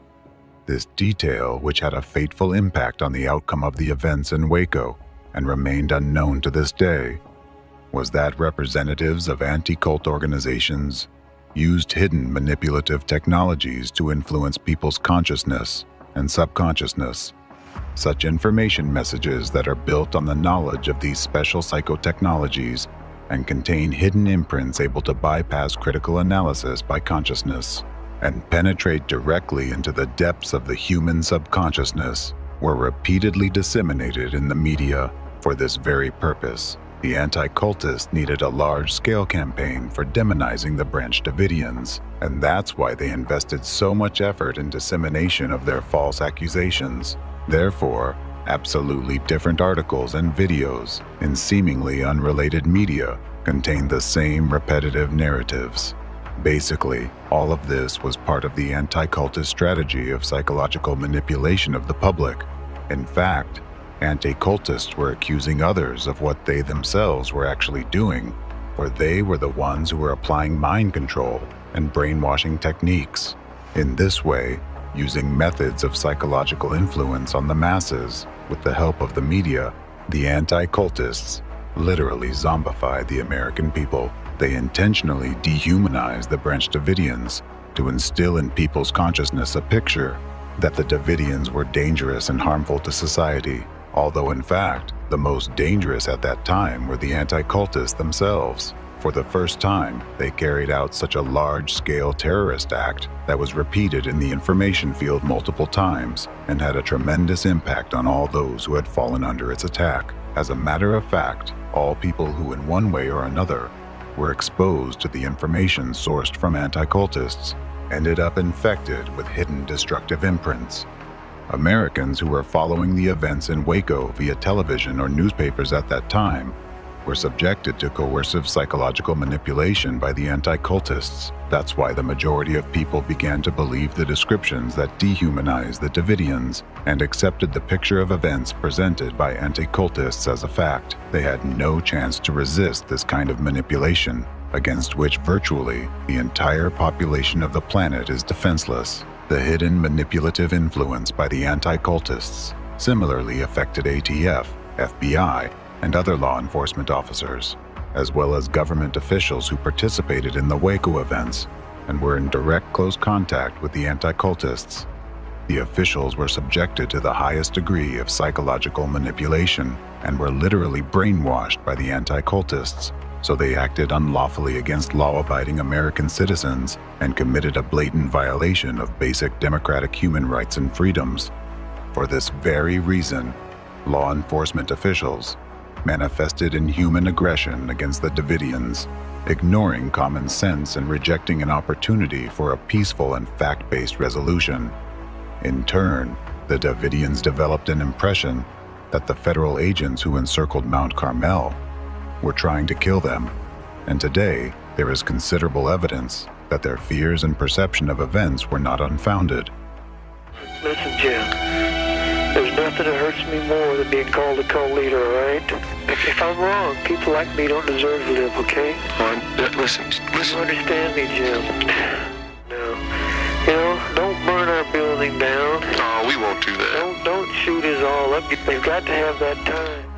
The strange behavior of law enforcement officers and their excessive belligerence towards peaceful citizens who showed no resistance was noticed by experts who hadn't been zombified by anti-cultists and arrived on the scene as consultants. Seeing what was happening, soberly assessing the situation, and foreseeing what the use of aggressive tactics against the Branch Davidians could lead to, they offered quite logical and reasonable options for resolving the conflict in a non-violent way. But they were not listened to because those in power had already been programmed by the anti-cultists into the violent scenario. The representatives of law enforcement agencies and authorities were sure they were doing the right thing and were acting in an absolutely lawful manner. After all, they believed they were facing enemies, not law-abiding citizens. I thought the main problem was going to be understanding the psychology of the people inside the compound.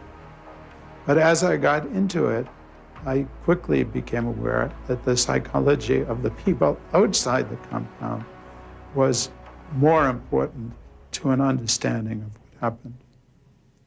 They needed to take control. And the tactical people in particular needed to show him who's boss.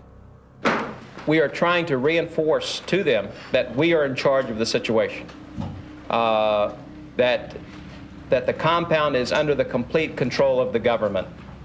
It is in fact no longer their compound, that we have the ability to exercise whatever control we want over that compound. And we will do that from various times to demonstrate to them the fact that they are impotent in their ability to control their everyday lives. I'm prepared to share David Koresh's contention that we should wait on God to resolve this. The FBI is God. It's going to decide how this is going to be resolved.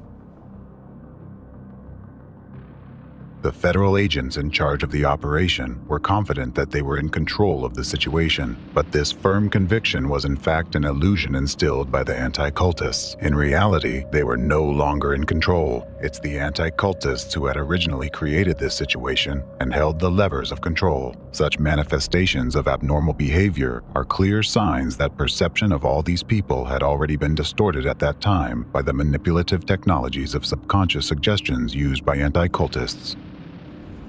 The FBI also employed aggressive psychological tactics during the Waco siege to supposedly force the besieged to voluntarily leave the building. Water and electricity supplies were cut off. Powerful floodlights were aimed at the ranch windows, shining around the clock to prevent the people inside from sleeping. Loudspeakers continuously blared irritating noises and high-volume music. A tank was brought in to clear the area around the building, crushing cars and nearby structures. Clearly, the mere presence of military equipment had a strongly demoralizing effect on the people inside the building.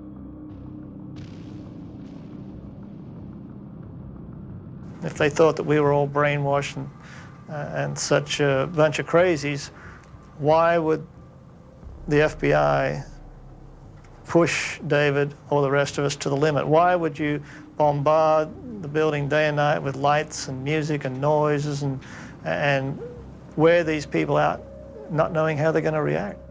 These pieces of equipment were unarmed, as I understand it, and were contracted. I mean, it was like a good rent-a-car.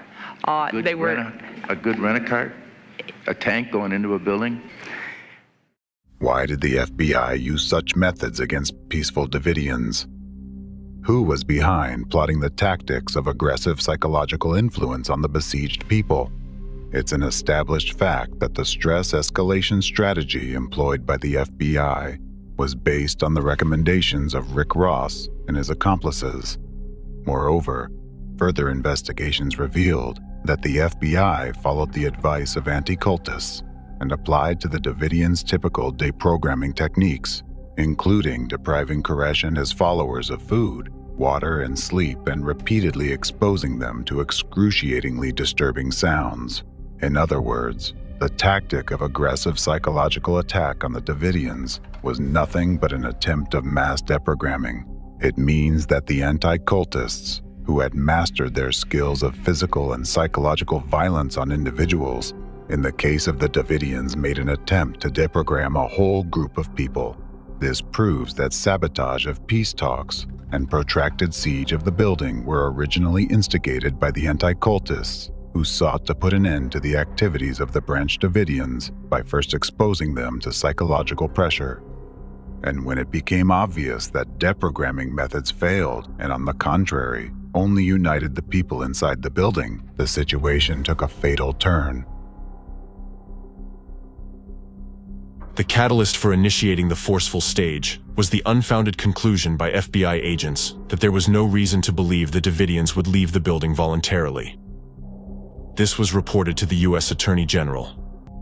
It is worth noting that throughout the siege of Mount Carmel, it was repeatedly observed that the actions of the tactical team of federal agents sabotaged the work of their colleagues in the negotiating team. The goal of the negotiators was to build rapport with the Branch Davidians in order to gain their trust. In contrast, the tactical team's efforts were aimed at intimidation and harassment. The negotiators themselves noted that such aggressive tactics undermined their own attempts to gain Koresh's trust and achieve a peaceful surrender of the Davidians. Moreover, the FBI actually made their statement that further negotiations were pointless after an agreement had been reached between their agents and the leader of the Davidians, David Koresh, that all of the Davidians would voluntarily leave the building immediately after Koresh would write his interpretation of the 7 seals of the apocalypse. Definitely, those people were perfectly aware that the law enforcement officers intended to stop the activities of the Branch Davidian as a religious group. They realized that as soon as they would exit the building, they would be immediately arrested, and their children would be taken away by social services. Despite that, they agreed to come out, while the media promoted the anti-cultist mindset that Davidians were an allegedly dangerous suicidal cult.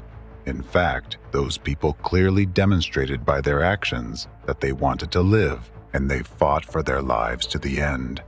On April the 14th, there was a major breakthrough, and that breakthrough was David Koresh's letter to me, which I promptly gave to the FBI, that said that he'd received his mission, that he was working on writing his interpretation of the 7 seals, and that everyone inside was relieved that they didn't have to die now, that the prophecies were not being fulfilled now, and that this would be resolved. He waited 51 days, and then he said, the word came to him and said, write, and he wrote.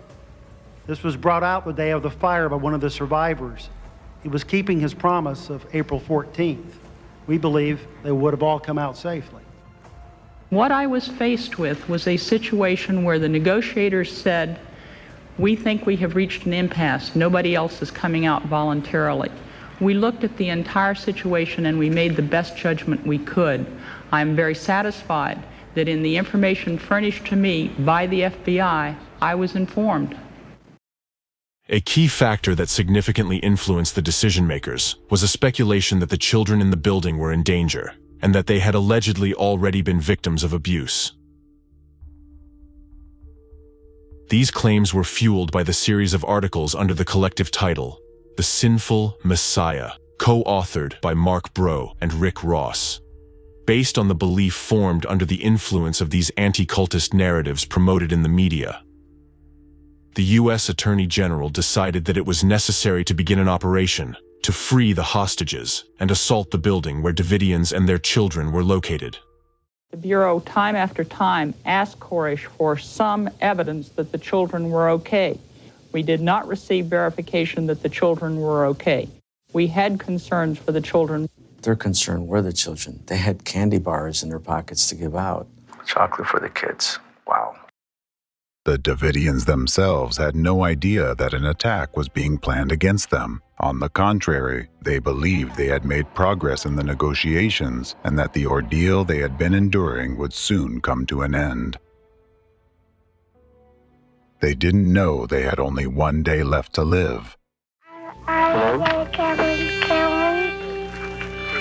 Hello? No, honey. Nobody's gonna come and kill you. They just come and kill me.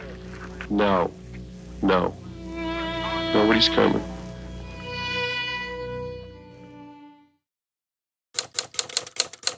Final day. On the 51st day of the siege, on April 19th, 1993, armored vehicles were sent to the building where the besieged were located. The vehicles began meticulously demolishing parts of the structure and releasing a special gas inside. The gas supplies a number of irritants to the nostrils, to the eyes, to the skin. Just touching to the skin can be extremely painful. You can have certain symptoms of nausea. You can have certain symptoms of inflammation with regard to membranes. So it is extremely uncomfortable. They would be coughing, choking. They would probably be unconscious. Some of them would probably be dead. Some would be basically inert. They may still be alive, they may still be breathing, but they're not going to be doing anything. The falling walls, destroyed by armored vehicles, effectively killed some of the Davidians, as evidenced by forensic reports. The tank repeatedly drove over their bodies, tearing them apart. Then, a fire broke out in the building, in 3 different places, simultaneously. The officer in charge of the operation refused to allow firefighters to approach the scene, claiming that the Davidians might shoot them.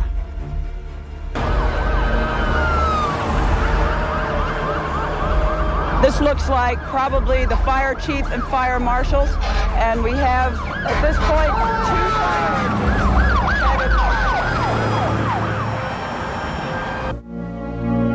When the fire did start and the fire trucks did arrive, I didn't let them in. I held them at the checkpoint because I didn't want the firemen to drive into gunfire. I just wasn't going to permit it. I mean, it's a terrible thing and a very terrible decision to have to make. This is not the way to end this. Lead your people out, David. Be a messiah, not a destroyer. After American citizens were poisoned with gas and their house was set on fire, the authorities kept shouting, "Get your people out, David," even though they knew very well that there was no one to come out. Many were already dead at that moment, and the rest were burning alive. This show was staged by the representatives of the law enforcement agencies for the media and possible future investigations in order to avoid responsibility.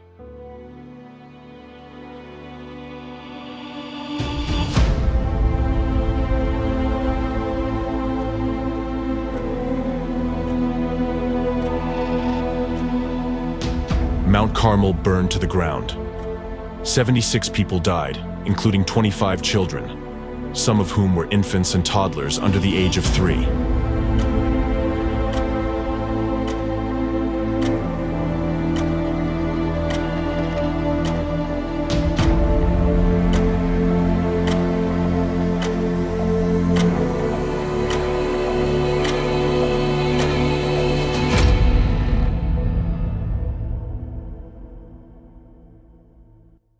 The organization leader, David Koresh, was found with a gunshot wound in his head. The causes of the fire remain undetermined to this day.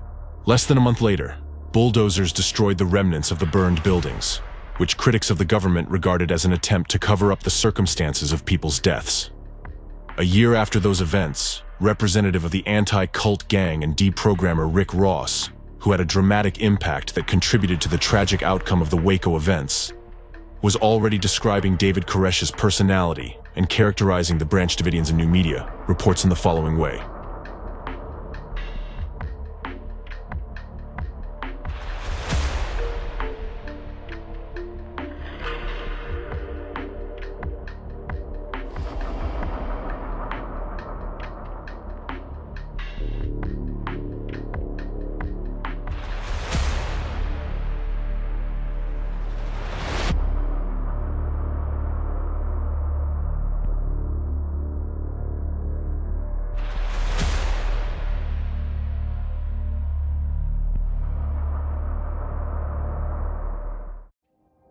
Even after the deaths of those people and their children, anti-cultists continued their smear campaign to demonize the Branch Davidians, aiming to cement the image of sinister cultists, psychopaths, and suicides in public consciousness. They used this horrific tragedy for their own ends, turning it into an informational terrorist act, essentially an act of intimidation for all other religious communities and a precedent for undermining public trust in law enforcement agencies of our country, which were supposed to guarantee lawfulness and order in society instead of causing mass deaths.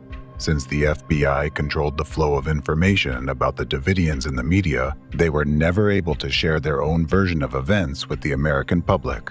All Americans have seen in the media are images of the crazy David Koresh and the same repeated unsubstantiated accusations by anti-cultists.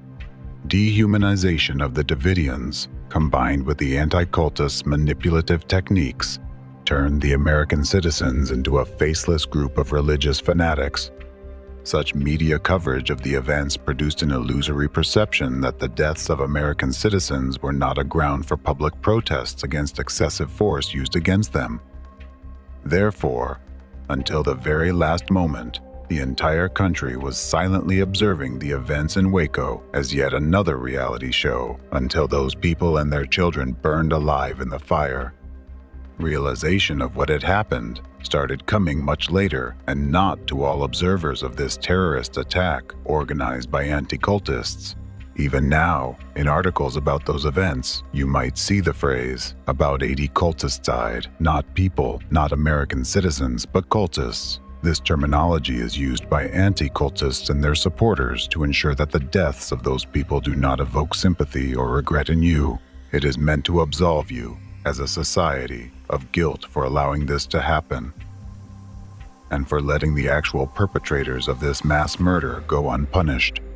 The Waco tragedy, the terrible death of all those innocent people and their children, is essentially an act of genocide carried out by anti-cultists through representatives of the authorities and law enforcement agencies. And in this case, those who committed it are no different from the Nazis during World War II. When someone's suspected of a crime, even if it's child abuse, even if it's capital murder, we give them a trial. A jury finds them guilty beyond a reasonable doubt before they go to sentencing. Then a jury or a judge sentences them, and an appeals court makes sure the trial was conducted with due process. And then and only then do we kill them. We don't kill them first, like happened in Waco on April the 19th. Aftermath of the Waco tragedy. And I'll remind the American people one more time that during that entire time, those 6 hours, and indeed those 51 days, the FBI never fired one shot at the Davidians. David Koresh and the Davidians set fire to themselves and committed suicide. The government did not do that. Assertion to me that the media and that the government has made a kind of blanket declaration that the Branch Davidians committed, quote, mass suicide, to equate it to a Jonestown, Guyana suicide. The Bureau's efforts were ultimately unavailing because the individual with whom they were dealing, David Koresh, was dangerous, irrational, and probably insane. I was, frankly, surprised would be a mild word, to say that anyone that would suggest that the Attorney General should resign because some religious fanatics murdered themselves. The Waco tragedy became one of the most significant and bloody failures of American intelligence agencies in the country's history. Being under the influence of manipulative techniques by anti-cultists, federal agents committed physical, psychological, constitutional, and judicial violence against American citizens whom they regarded as members of a dangerous cult, thereby despising them and not considering them humans. To this day, this event remains the most severe case of Americans confronting Americans since the Civil War between the North and the South, and it happened as a result of manipulative actions of anti-cultists. American citizens who followed the events in real time were divided by contradictory media reports. actually the result of orchestrated information terrorism by anti-cultists into those who regarded the Branch Davidians as an insane, suicidal cult, and those who believed the deaths of almost 100 people were due to reckless actions of federal authorities. However, the majority of the American public became angry at the FBI. Federal agents were seen as demons, uncontrollably killing peaceful citizens. Later on, among peaceful citizens there emerged avengers, that is, new terrorists created by the media's informational acts of terrorism, who were actually yet another victims of the anti-cultists. This eventually culminated in the Oklahoma City bombing. Oklahoma City bombing, April 19, 1995. On April 19, 1995, the second anniversary of the Waco events, an unknown individual drove up to the building housing the FBI and ATF headquarters. That day, the terrorist wore a t-shirt bearing the phrase shouted by Abraham Lincoln's assassin after he shot him, "Sic semper tyrannis." That's what always happens to tyrants. He parked his van in the underground garage directly beneath the building. A few minutes later, an explosion occurred with the force equivalent to a 3.0 magnitude earthquake. Half of the building collapsed, turning into a mass grave. The blast also damaged 324 buildings within a 16-block radius. The tragedy resulted in 168 deaths, including 19 children under the age of 6, and 680 people were injured. The perpetrator, Timothy McVeigh, was apprehended the same day. He explained his actions as revenge for Waco and Ruby Ridge. To this day, the Oklahoma City bombing remains the deadliest act of domestic terrorism in U.S. history.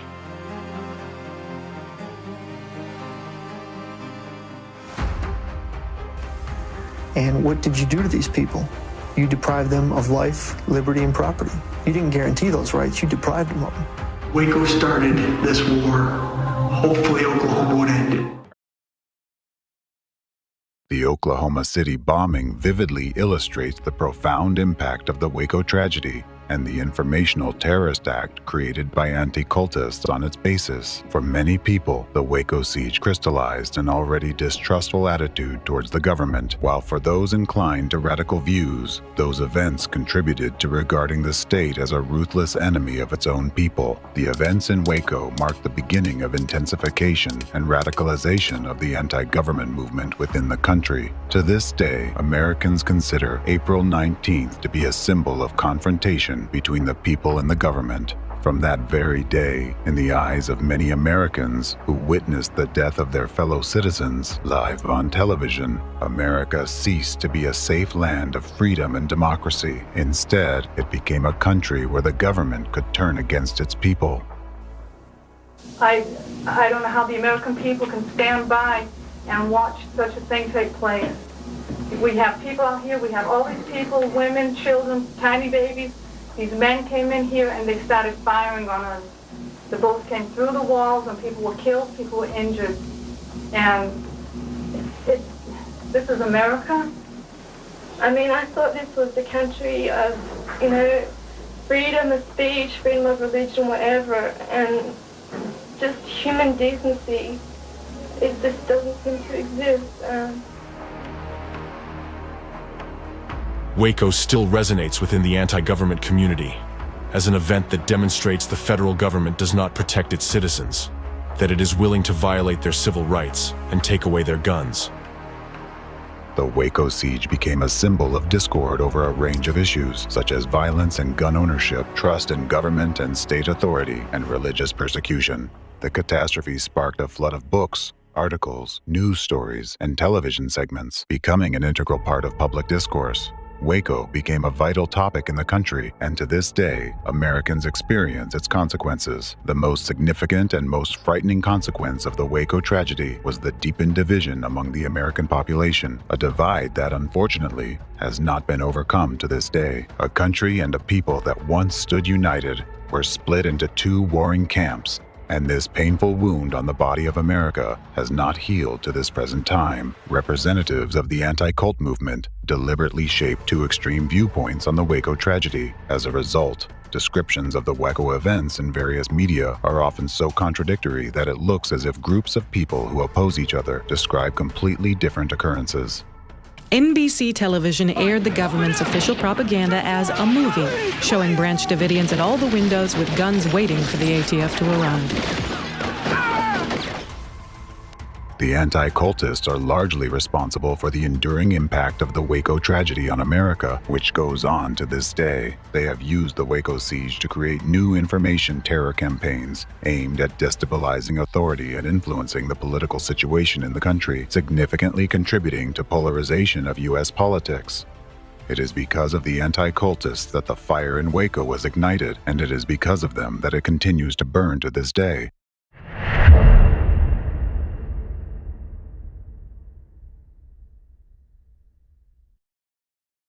Back then, anti-cultists laid the foundation for a future civil war. They artificially created a basis for confrontation between supporters of the two dominant political parties in the United States and provoked the emergence of not only discontent with the authorities, but also extremely radical sentiments in society. The anti-cultists still use these fruits of their own activities, continuing to incite hatred in society and create conditions for a future confrontation between citizens of one country, between us, Americans.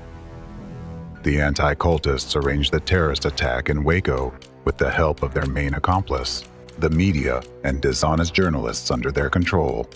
And if back in 1993, Rick Ross and his companions labeled a community of about 100 people as a cult, which resulted in their murder and a chain of terrible consequences for the United States, the other anti-cultist and deprogrammer, Stephen Hessen, has gone even further. At the current stage, he has already labeled tens of millions of Americans as cult followers. Such rhetoric that dehumanizes a part of the American nation creates prerequisites for international conflict and violence against labeled citizens. It is also noteworthy that this rhetoric amazingly repeats the narratives of anti-cultists in Russia, who label the people of America as one big cult. Yet, before, they manipulated only their own people in this way, setting up Russians against Americans, whereas now, the agent of the anti-cult gang in the USA, who's been conducting his destructive activities here for many years, repeats the same actions, but this time from inside America, setting Americans against Americans. Moreover, Stephen Hessen has already gone further, saying that the entire USA needs to be deprogrammed. And the bottom line is all of America needs deprogramming because we've all been negatively influenced by Donald Trump. What is meant by deprogramming the entire country? Remembering what happened in Waco, Texas, and how their deprogramming ended, just imagine in what way the anti-cultists plan to expand their methods to the entire United States of America. The main question is, with whose hands do they want to implement their plans this time? After all, as anti-cultists understand it, deprogramming implies the use of violent methods to force people to renounce their beliefs. Isn't this the main motive and driving force of a civil war, to force one part of the population to give up their views and to submit to the will of another part of the population, thus labeling a part of Americans as adherents of the cult of Trump and calling for deprogramming? Hessen straightforwardly urges Americans to use force against other Americans. The most terrible thing is these are not just words and not mere appeals, but hidden destructive imprints that are embedded in those words and have repeatedly caused deaths of a huge number of people. And believing that they won't work this time is foolhardy at the very least. Recall German citizens who assisted Nazis, released gas and poisoned people, being fully confident that they were doing the right thing by ridding their nation of the Jewish threat. Those were actually the same people as you. And to this moment, no one has found an answer to the question of what turned them into monsters. Or putting it more correctly, who made them that? Yet, now you know the answer. Just think about it. Right now, anti-cultists are forcing us Americans, a nation that defeated Nazism, to use Nazi methods for destroying each other.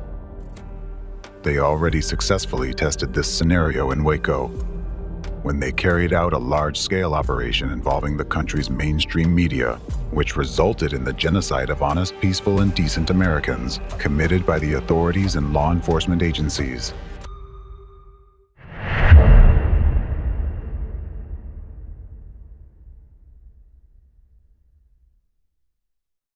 How can you explain a situation where American law enforcement agencies tasked with protecting their people arrived for a routine search and ended up launching a full-scale military operation using military equipment against ordinary citizens of their country, which resulted in the deaths of almost 100 people?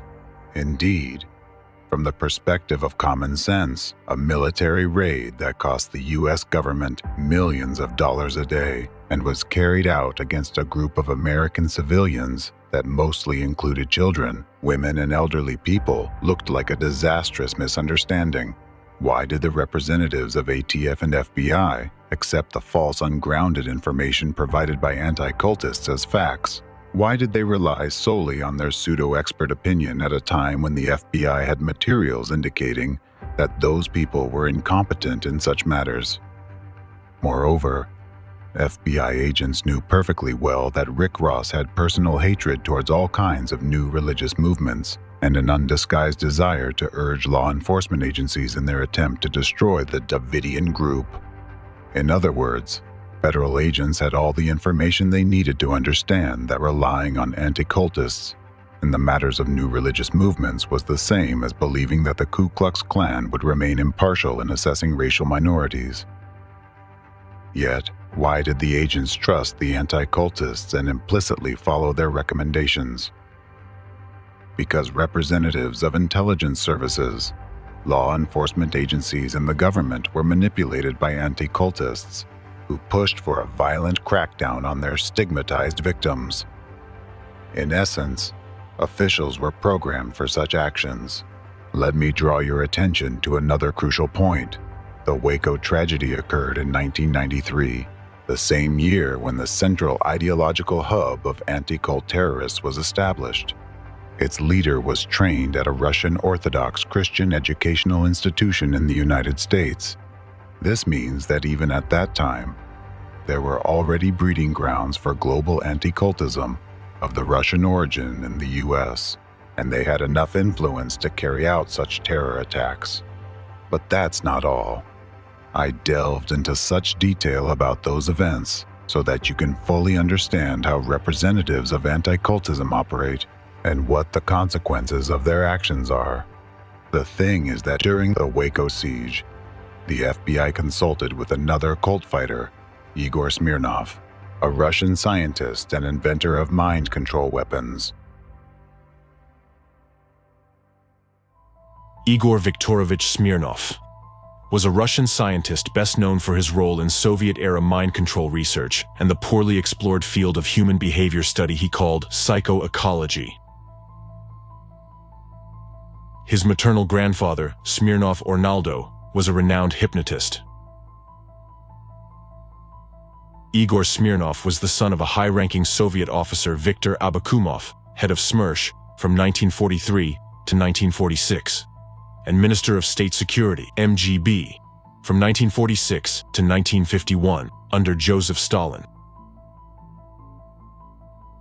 At one time, Smirnov's father initiated an Operation North on mass relocation of supporters of Jehovah's Witnesses organization, as well as representatives of other religious associations and their families to Siberia. Despite his scientific activity, Igor Smirnov, just like his father, had anti-cult views, as he wrote in his book Psychoecology. Thus, in describing various religious groups, he solely used anti-cultist language and the label sect. He also adhered to the same pseudoscientific theory about the use of brainwashing techniques by leaders of new religious movements, which was actively promoted by Steve Hassan and Rick Ross. This was at a time when Smirnov was personally involved in the development of such technologies. Most of Igor Smirnov's research focused on remote influence on another person's consciousness and programming one's psyche and behavior. Application of psychotronic weapons developed by Smirnov included the potential to affect large groups of people for various purposes. For example, to incite mass aggression in a crowd, or, conversely, to calm public unrest. The majority of the experiments he conducted remain classified to this day. Smirnov wrote, "Psychotechnologies are the culmination of everything humanity has engaged in thus far. They are much more serious than the atomic bomb and space flights. Right now, we have only created a stone axe. Although using it, we can already perform surgical operations. We have obtained instrumental ways to access the subconsciousness and correct certain areas. Everything else is just specific applications. Smirnov also worked on uncovering hidden information in the subconscious, representing the true motivations behind a person's actions and intentions. He developed a method for identifying individuals potentially inclined to commit acts of terrorism. The question remains whether the goal of this development was to prevent terrorist acts or to find individuals who could easily be turned into new terrorists if desired. Regardless, this method formed the basis of security systems designed for airports to identify terrorists before they attack. Today, this technology is used in various countries, including the United States.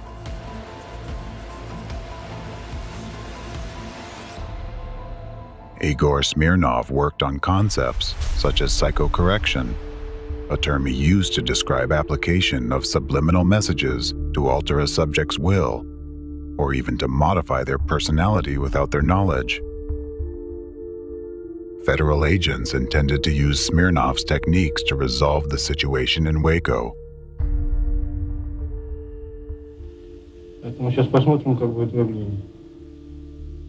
Two Russian psychologists have been brought in from Moscow to demonstrate a technique for analyzing the human mind and then influencing it. The concept is that with an understanding of an individual's mind, keywords transmitted in music or white noise will force that person to obey. The FBI examined the system to use against David Koresh at Waco in Texas. Thus, the FBI Counterterrorism Center experts secretly met with Smirnov in the United States. He proposed a plan. During negotiations, they should transmit messages from relatives of the Davidians, encrypted in a certain way that would bypass critical perception and be instilled directly into the subconsciousness of recipients, compelling them to follow these commands. In this case, the commands would be to leave the building and return to their families. For the leader of the Davidians, David Koresh, a special voice was planned to be used, allegedly the voice of God, that would be played by an actor and urge Koresh to surrender voluntarily. However, when agents asked what would happen if the subliminal signals did not work as intended, Smirnov replied that Koresh's followers might slit each other's throats, committing acts of fatal violence. According to the official version, the FBI declined Igor Smirnov's services after this kind of response. But that's the official version. Now, let's piece together the facts. Fact 1. At one of the press conferences, an FBI representative publicly stated that during negotiations with David Koresh, the leader of the Davidians, an agreement was reached that the people would peacefully leave the building. However, Koresh suddenly changed his mind, claiming he heard the voice of God telling him to stay and wait. Steve, I want him to come out. I understand. When does he plan to come out? He said his God says that he is to wait. How long? How long does he... Look. He says that he did not fulfill his promise to leave immediately with his followers because God told him to wait. Do you people believe that Koresh is actually talking to God? Koresh believes he's talking to God. This fact, strangely, aligns with one of the steps in Smirnov's proposed plan, except that the effect of the supposed voice of God was exactly opposite to the declared result. Fact 2. Smirnov used manipulative techniques to influence human behavior by inserting hidden messages. These commanding messages were recorded on tape and technically altered to conceal their presence from conscious awareness. By bypassing critical analysis in one's consciousness, those commands were directly implanted into subconsciousness, urging a person to carry them out, believing it to be their own conscious decision. To an untrained ear, such technically processed recordings of hidden commands sounded like the squeal of pigs. Now let's return to the Waco siege. As already mentioned, the FBI used psychological pressure techniques on the besieged Davidians, one of which involved loud, irritating sounds. Official FBI reports and eyewitness testimonies state that among the sounds broadcast through loudspeakers were the sounds of animals being slaughtered, including the screams of rabbits being killed.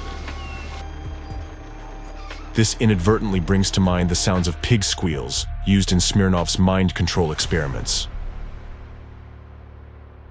Sound tapes of rabbits being slaughtered, or Nancy Sinatra singing songs, and then they would bring out lights at night, and not that Nancy Sinatra always was that bad, but the ones that she had kept. The point was this: they were trying to have sleep disturbance, and they were trying to take somebody that they viewed to be unstable to start with, and then they were trying to drive him crazy, and then they get mad because he does something that they think is irrational.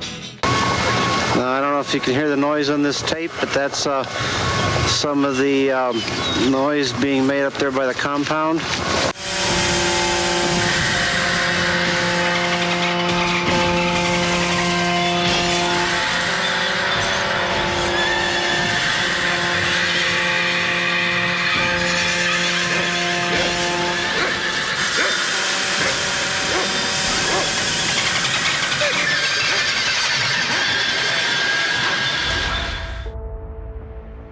This raises a question. Why would the FBI use such strange sounds for a psychological attack on the Davidians? However, these actions gain an utterly logical explanation when combined with Smirnov's plan and the deprogramming methods used by anti-cultists against the besieged. One question remains. What was the true purpose of the plan proposed by a man who collaborated with the KGB to American intelligence agents as the final solution to the issue of the supposedly dangerous and sinister cult? What hidden directives were then transmitted through those encrypted sounds? And who was the intended target of that influence? We have seen what was the ultimate outcome for the Davidians. However, the law enforcement officials present at the Waco siege could have also been affected by those sounds. Moreover, Timothy McVeigh, the perpetrator of the Oklahoma City bombing, visited the site in 1993 to express his support. The man later bombed the FBI and ATF building to avenge Waco. Did he hear the sounds that echoed throughout the area? The likelihood is very high. Was he a victim of anti-cult programming? He definitely was. We cannot assert that Smirnov's psychotechnologies alone influenced him. Multiple layers of embedded directives played a role in this case. Those directives were part of other waves of informational programming launched by different branches of global anti-cultism. In reality, the psychotechnologies used by Smirnov were merely a stone axe, as he himself put it. Far more effective and sophisticated are the hidden manipulative techniques employed by anti-cultists, including puzzle programming, where information codes are embedded in the words themselves and do not require any special technical means. To an average person, such words, phrases and their combinations, or the frequency of repetitions may seem unremarkable and draw no attention, but for those who understand the principles behind their arrangement, they are like precise mathematical formulas. Using those formulas, one can assemble specific people at a particular time and place to perform a specific action. And the likelihood that those formulas will work is close to 100%. These are ancient manipulative methods that predecessors of the anti-cultists used as long ago as in the times of Christ to make the crowd shout, "Crucify him!" Just as humanity has been working throughout history to improve various types of weapons, in the same way, methods of psychological manipulation were being refined for an external invisible force to subjugate a person's will and to enslave them. Based on these ancient methods, further developments were conducted in secretive research bureaus in the Soviet Union. These same ancient methods were adopted, refined, and implemented by the Nazis of the Third Reich. Today, using these manipulative technologies, representatives of the anti-cult movement turn ordinary people into biorobots who become remotely controlled weapons aimed at targets the anti-cultists designate. These are facts supported by the 30-year history of the criminal network of anti-cult organizations. That's exactly how the FBI agents, officers of other law enforcement agencies, and government officials who were present at the Waco siege became victims of anti-cultist manipulations.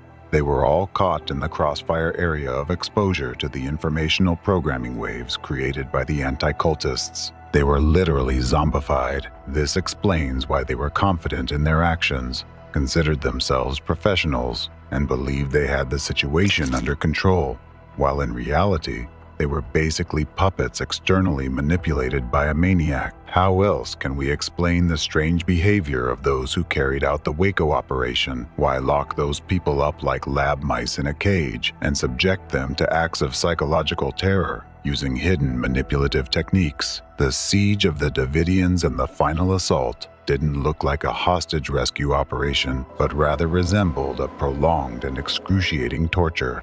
And who were actually the hostages if everyone remained in the building voluntarily? Official representatives and operation leaders stated at press conferences that they were primarily concerned about the children in the building, fearing they might be subjected to abuse by the Davidians. But what did they actually do to those children? They not only exposed them to danger, creating conditions for a tragic outcome, but also let them burn alive by preventing fire trucks from reaching the burning building. We thought that their instincts, the motherly instincts would take place and that they would want their children out of that environment. It appears they don't care that much about their children, which is unfortunate. Moreover, on the day of the assault on Mount Carmel, the FBI used the combat chemical agent CS against civilians, including innocent children and infants. Those who gave and executed the orders knew the Davidians had gas masks. But they also knew that the only ones unprotected from this gas would be the children, as their faces were too small for wearing the masks. He actually drove right through the middle of the building into the kitchen area and basically at point-blank range fired gas into the concrete room where the women and children were. In a cul-de-sac like that where there was no ventilation, they must have been going through. There was only one door? Front, one entry? Yeah. There was no windows, no back door or anything like that.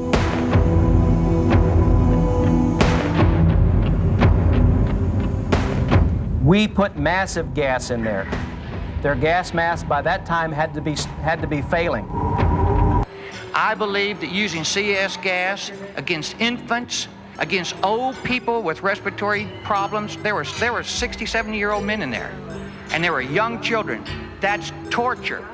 And I can just see those kids barfing, vomiting, screaming, because you can't possibly have a gas mask that'll fit a little kid. Didn't their report say that gas masks don't fit on these babies? That's correct. And didn't they know that? They should have known that. Even small doses of CS, much smaller than those used at Waco, can kill children. In large quantities, this gas causes severe muscle spasms, so intense that they can break bones. The Waco events resembled a torture chamber created for those people by a deranged maniac, where the parents were powerless to act and were forced to watch their children suffocate and suffer from broken bones due to severe muscle spasms, and then to burn alive along with the kids. Those who were still able to move after being gassed tried to escape the fire through the only door leading outside from their shelter, but they were shot. Government defenders claim that the Davidians killed each other in an attempt to escape the torment. Meanwhile, government critics refer to infrared surveillance footage and argue that the Davidians were shot by law enforcement from an armored vehicle as they tried to flee the burning building.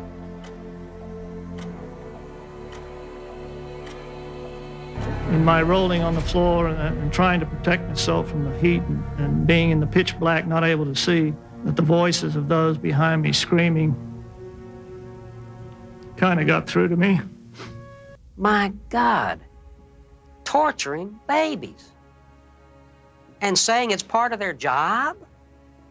And saying it's okay because their parents were bad?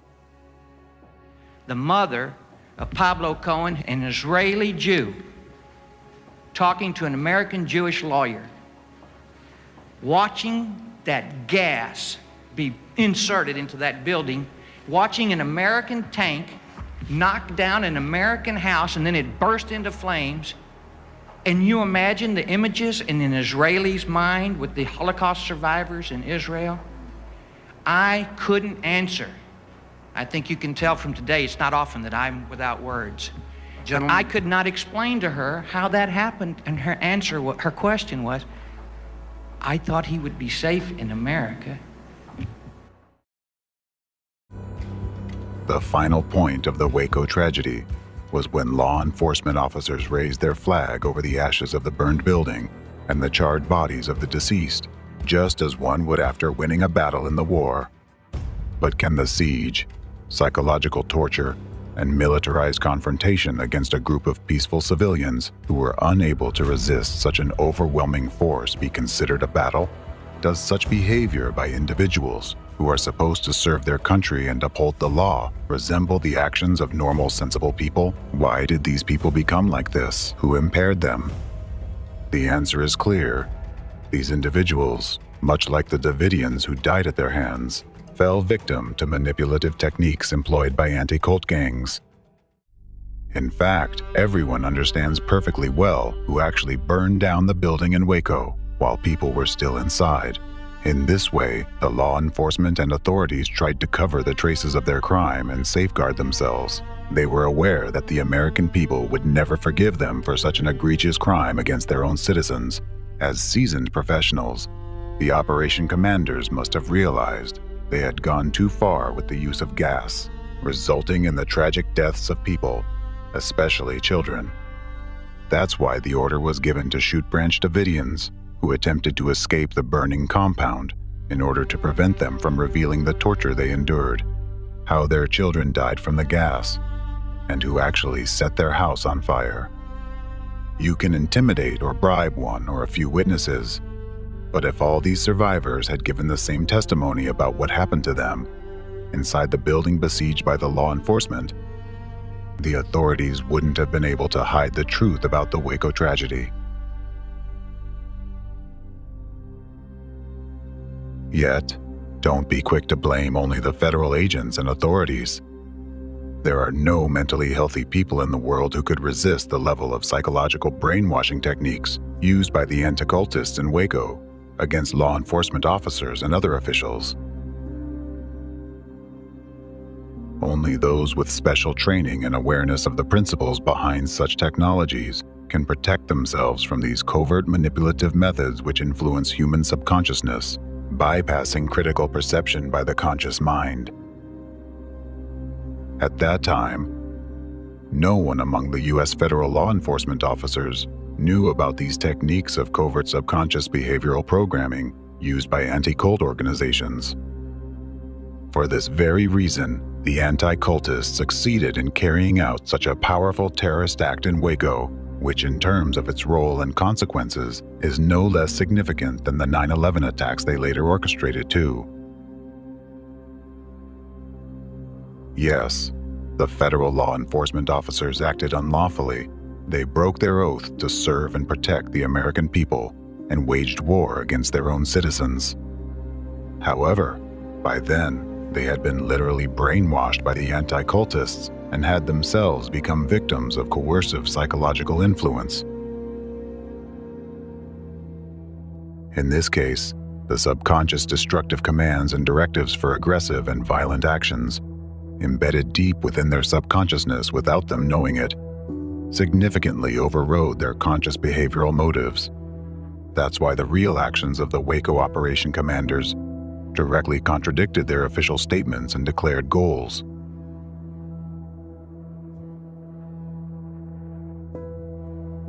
And that's why they caused horrific and painful deaths to children despite numerous expressed concerns for their fate during the Waco siege. All of the decision makers were largely unaware of the real causes of their own actions. It was precisely the destructive commands embedded in their subconsciousness that compelled law enforcement officers to act with Nazi-like methods. Hence, in the United States, a free country, law enforcement locked their own citizens inside a compound and released gas into it. They acted this way because they had undergone severe psychological manipulation by the anti-cultists, just as the Nazis had once been manipulated. At that moment, U.S. law enforcement no longer regarded the Branch Davidians as human beings. They treated them as the Nazis treated Jews at the final stage of genocide. The tragedy in Waco, with the horrific deaths of all those innocent people and their children, was not merely a terrorist act, but a genuine act of genocide perpetrated by anti-cultists with the hands of government officials and representatives of law enforcement agencies, meaning with the hands of American citizens against other American citizens. At that moment, those who committed it were no different from Nazis during World War II. This underscores the insidious power of subconscious suggestion and covert techniques of manipulating consciousness that are used by representatives of the transnational terrorist network of anti-cult gangs. This is why all anti-cultists pose a great danger by employing methods of zombifying the population. They turn good people into criminals, terrorists, and murderers. They compel those entrusted to uphold the law and safeguard democracy to violate these laws and strip people of all their rights and freedoms. In the same way, law enforcement and military entities in Russia, Ukraine, and China are victims too. They are those whom anti-cultists have set on targets they marked with yellow stars, those who have been suggested that it's acceptable to use force against their own citizens and even torture them, those who, under the influence of coding mindsets embedded in their subconsciousness by anti-cultists and their accomplices, are currently depriving innocent people of their freedom and lives, those who have been persuaded that physical destruction of a brotherly nation is a righteous and worthy cause. Therefore, it doesn't matter what a person's occupation is, even if he is a representative of intelligence services or law enforcement agencies. No one is immune to such an impact. The only defense against the methods of covert manipulation of consciousness and subconsciousness is to be aware of their existence and how they operate. Otherwise, it's impossible to resist these manipulations. In this regard, it is crucial to emphasize once again the value and profound significance of the investigation that uncovered such methods. Dr. Egon Tolakian publicly disclosed the findings of this investigation on April 12, 2024, and they are freely accessible to anyone interested. So, what really happened in Waco? Was it a manslaughter resulting from the careless actions of law enforcement and unprofessional decisions by the government, as anti-government groups believe? Or was it a suicide by mentally unstable people who couldn't withstand the pressure, as government defenders claim? Now each of you can answer these questions for yourself. Now you know that neither the first nor the second option reflects the true nature of what happened. The cause of the Waco tragedy was a deliberately planned terror attack and an act of genocide orchestrated by representatives of anti-cultists. By carefully studying the details of the events of those days, you can see how the threads from the Waco massacre lead straight to its organizers and ultimate beneficiaries, right into the heart of the global anti-cult stronghold from where it spreads across the world.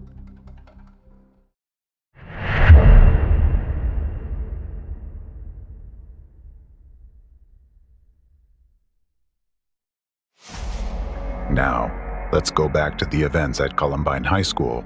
It turns out that the starting point for both the Oklahoma City bombing and the Columbine shooting was the tragic death of members of the religious organization in Waco, stigmatized by anti-cultists.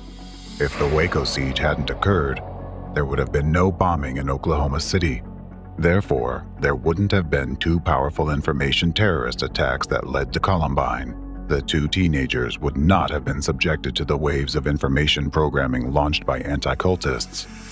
And the key event that now serves as a powerful informational terrorist act, generating more and more school shootings, would not have occurred if at the outset of the Waco events, when the word cult was first applied to the Davidians, Society had reacted immediately and taken measures to stop the activities of anti-cultists and their accomplices. A large number of deaths could have been avoided, and children would not be killing other children today. The true culprits behind the Waco tragedy and the subsequent tragedies it caused remain unpunished. It is the anti-cultists who bear responsibility for the deaths of all those who perished in Waco and as a result of the Oklahoma City bombing. On their hands, they also have the blood of the children who have died and are still dying from the school shooting epidemic. For all of these and many other crimes against humanity, representatives of anti-cult organizations must inevitably be held accountable, corresponding to the severity of their crimes. Now you can clearly see how all three attacks are interconnected: the Waco siege, the Oklahoma City bombing, and the Columbine shooting. The critical link between them is the single guiding hand, the unified ideological center where these attacks were planned to be executed by others. These are all sequential interconnected elements in a single strategy by the enemy to push America into a state of civil war through the actions of Americans themselves, and thereby to destroy the stronghold of democracy from within. If a civil war did take place, the Waco siege in 1993 could be considered the beginning of it. To this day, the architects of the Waco terror attack and genocide consider it to be one of their most successful operations in terms of its far-reaching consequences. For them, the Waco case is a benchmark. It was the final straw that was meant to destroy freedom in America, the spark to light the flames of civil war, according to their plans. The war, the foundation of which had already been laid by representatives of anti-cult organizations, and the image of which is already being shaped in your minds by those sinister architects of consciousness who stand behind the anti-cult terrorists, and who are the masterminds behind the entire global anti-cult movement. It is these very architects of consciousness who are the sole beneficiaries of a civil war in the United States. But now, 30 years later, with the activities of the global criminal network of anti-cultism exposed, we Americans can finally extinguish this fire and prevent it from ruining our country. Now that the truth has triumphed, the victims of the Waco tragedy and all the innocent victims who suffered at the hands of anti-cultists, those who were stigmatized and whose remembrance was tainted with lies, can finally find peace. Now it's in our hands, fellow Americans, to prevent a civil war in our beloved country. Now the activities of the criminal terrorist anti-cult group will inevitably be stopped. For a long time, the threat they posed was underestimated. But now, their true essence has been revealed.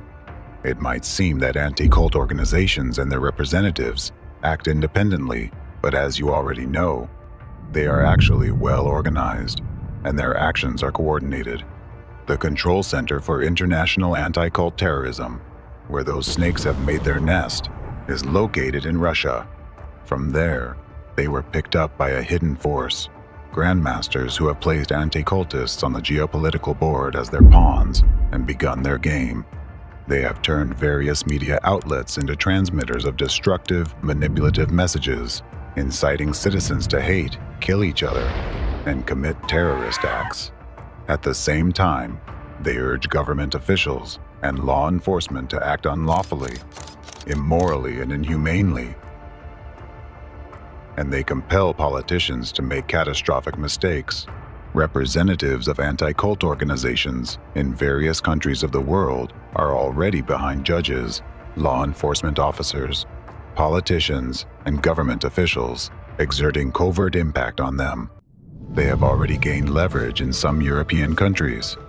The most damage during their activities has been inflicted on Russia and Ukraine, and for 30 years they've been methodically and purposely moving towards starting a civil war in the US and Europe to ultimately destroy democracy worldwide. Once, the ideological inspirers of anti-cultists turned the ideology of National Socialism into the monstrous racist totalitarian form that we know today as Nazism. At that time, anti-cultists managed to embed their perverse brainchild at the government level. Thus, The ancient methods and tactics of predecessors of anti-cult organizations became the national ideology of Nazi Germany. They succeeded once, and now the anti-cultists of your time, along with the force behind them, are trying to replicate their success in Russia and Ukraine, aiming to eventually spread and reinforce Nazi methods and practices in the European Union countries, so as to ultimately reach the United States. Behind all the provocations against Islam in recent years, which you observe and wonder why they are happening, there are anti-cultists and global anti-cultism as a whole, striving to implement their plan of establishing a totalitarian regime worldwide. They have pushed our world to the brink of nuclear war, genocide against Muslims, and complete destruction of democracy, freedom of speech, and human rights. What I've just said is backed by facts. Recall what you have seen and learned in this film, and rest assured that it shows just a small part of the horror that anti-cult organizations and their architects of consciousness are perpetrating with impunity nowadays. They have destroyed families, ruined lives, and caused millions of deaths. All of this has been done by just one branch of the entire global anti-cult network, but it is the most advanced and active of all. It includes those who have managed to dismantle many democratic laws and bring much suffering to people. And I must say, they have achieved a lot. Through their informational terrorist attacks, the anti-cultists have managed to manipulate public consciousness so thoroughly that now people must work hard to rid themselves of deep-seated beliefs which they think to be their own, although in reality, many of those beliefs are dangerous foreign bodies embedded by anti-cultists, and they are so deeply rooted in people's minds that many of you no longer distinguish them from your own ideas. Unfortunately, due to the ongoing investigation, we cannot reveal everything today, because the situation is actually even worse. But even what has been said is enough to realize the danger our world is in and to understand what must be done to ensure that freedom and democracy do not become relics of the past and mere history. Now you know how to save this world. Before your eyes, a phenomenon far more horrifying than Nazism has unfolded, the one that has already harmed more people than both world wars combined. Representatives of anti-cult organizations and global anti-cultism are guilty of numerous crimes against humanity. Having revived the legacy of Nazism, they engaged in organized terrorist activities for an unacceptably long time, initiated wars, committed acts of genocide, and planned a large-scale genocide that could engulf billions of people. Using deceitful and cynical methods, they have waged a hidden, undeclared war against the entire humankind. But now the time has come for the activities of the anti-cultists to be scrutinized, exposed, and brought to public trial. And this will not just be a judicial process. It will be a historical moment when justice will triumph over evil. It's a moment when the world will hold accountable those who violate the most fundamental human rights. It's a moment when all of us must rise and say, never again.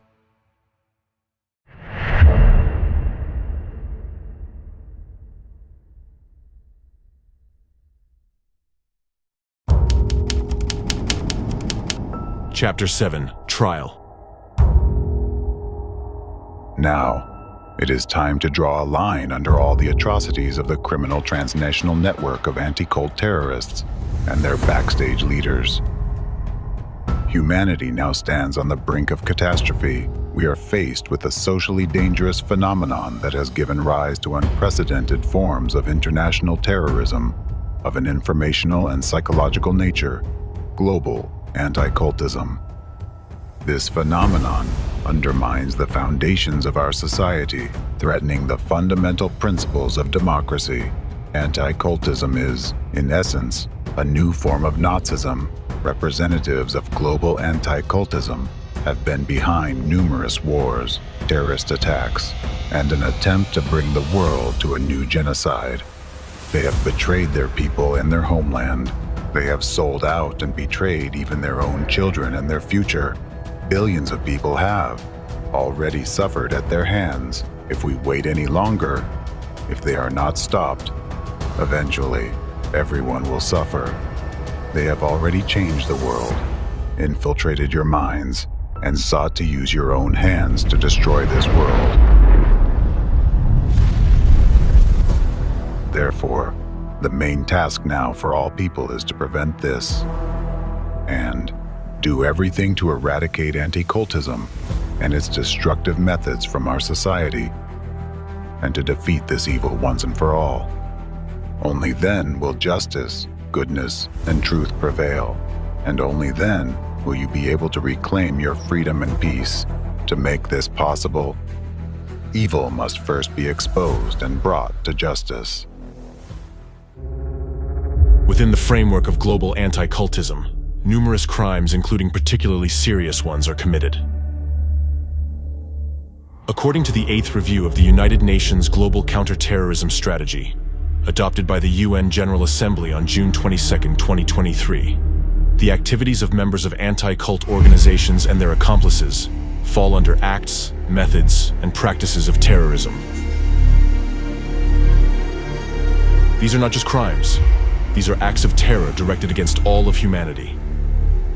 In accordance with the Convention on the Prevention and Punishment of the Crime of Genocide, adopted by UN General Assembly Resolution 260, 3rd, on December 9, 1948, and ratified by 153 countries, the activities of members of anti-cult organizations and their accomplices are classified as genocide.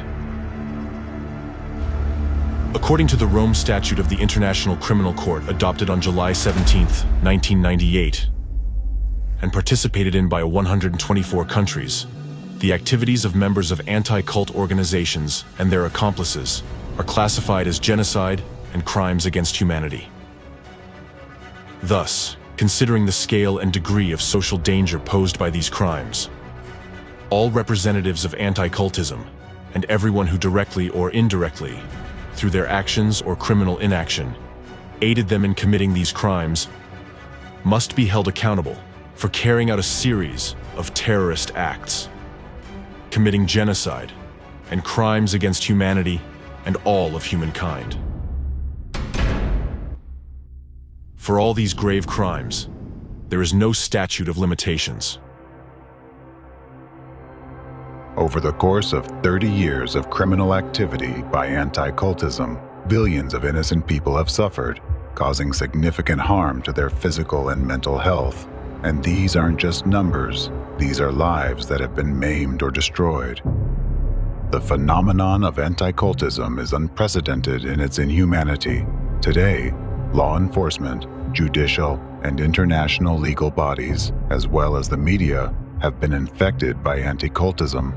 Therefore, an entirely new approach is needed to eradicate this phenomenon and compensate for the damage it has caused.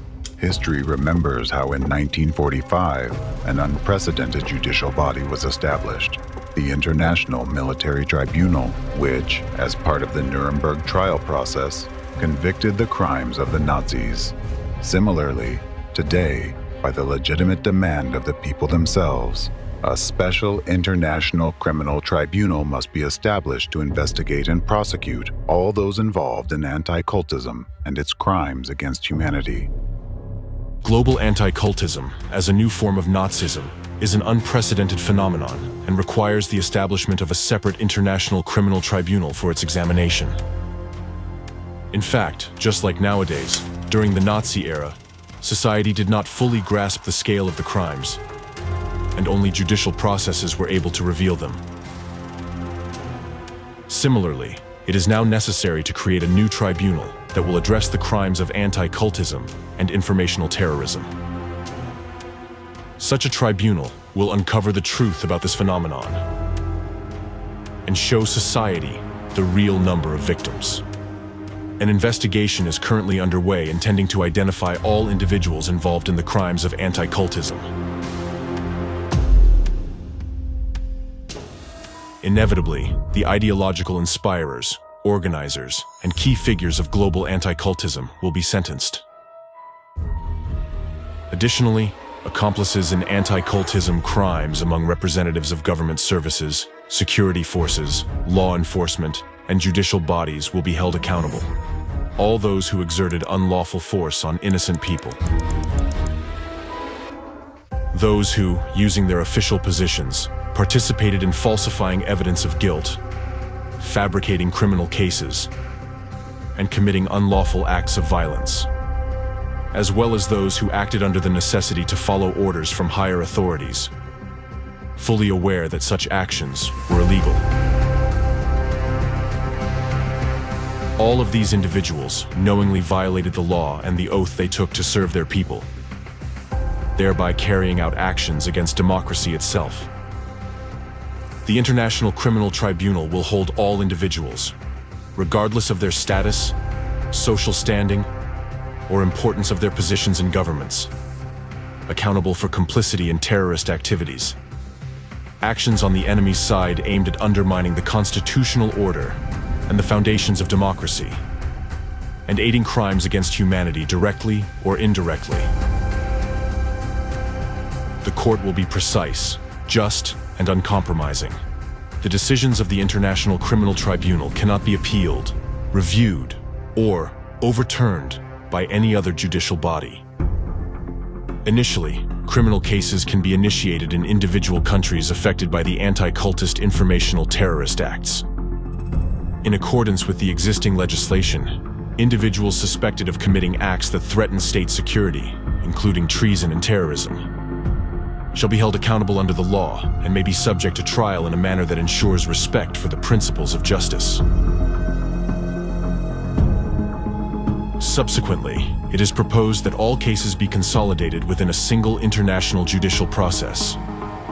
The tribunal will consider charges against representatives of global anti-cultism for terrorism, genocide, and crimes against humanity. The case should be conducted with maximum public disclosure so the public can stay informed of the proceedings. The process must be as transparent as possible and under the observation and control of society. In addition to determining the punishment for all those involved in global anti-cultism and its criminal activities, the Special International Criminal Tribunal will also establish a mechanism for compensating all individuals who have directly or indirectly suffered from anti-cultism over the past 30 years. Compensations will include financial, medical, and psychological assistance. It will be funded by the countries and organizations that supported and financed anti-cult organizations. Every person who has suffered from terrorist acts conducted by anti-cult groups, anyone who has incurred material, financial, psychological damage, or health impairment directly or indirectly through informational terrorist acts, will have the right to claim monetary compensation from the countries that aided the terrorists. Additionally, compensation will be provided to the relatives of those who died as a result of actions by anti-cult organizations and their accomplices, as well as to the relatives of those who were driven to suicide by such actions. As a result of the investigation, a list of such countries will be compiled, and according to the court's decision, these countries will be obligated to pay reparations to all those affected by anti-cult activities. Special consideration will be given to countries that openly supported anti-cultism, funded it, and allowed anti-cult representatives to turn their countries into testing grounds for their Nazi methods. These countries will be required by the International Tribunal to pay reparations, not only to citizens of other countries affected by anti-cultism, but also to their own citizens.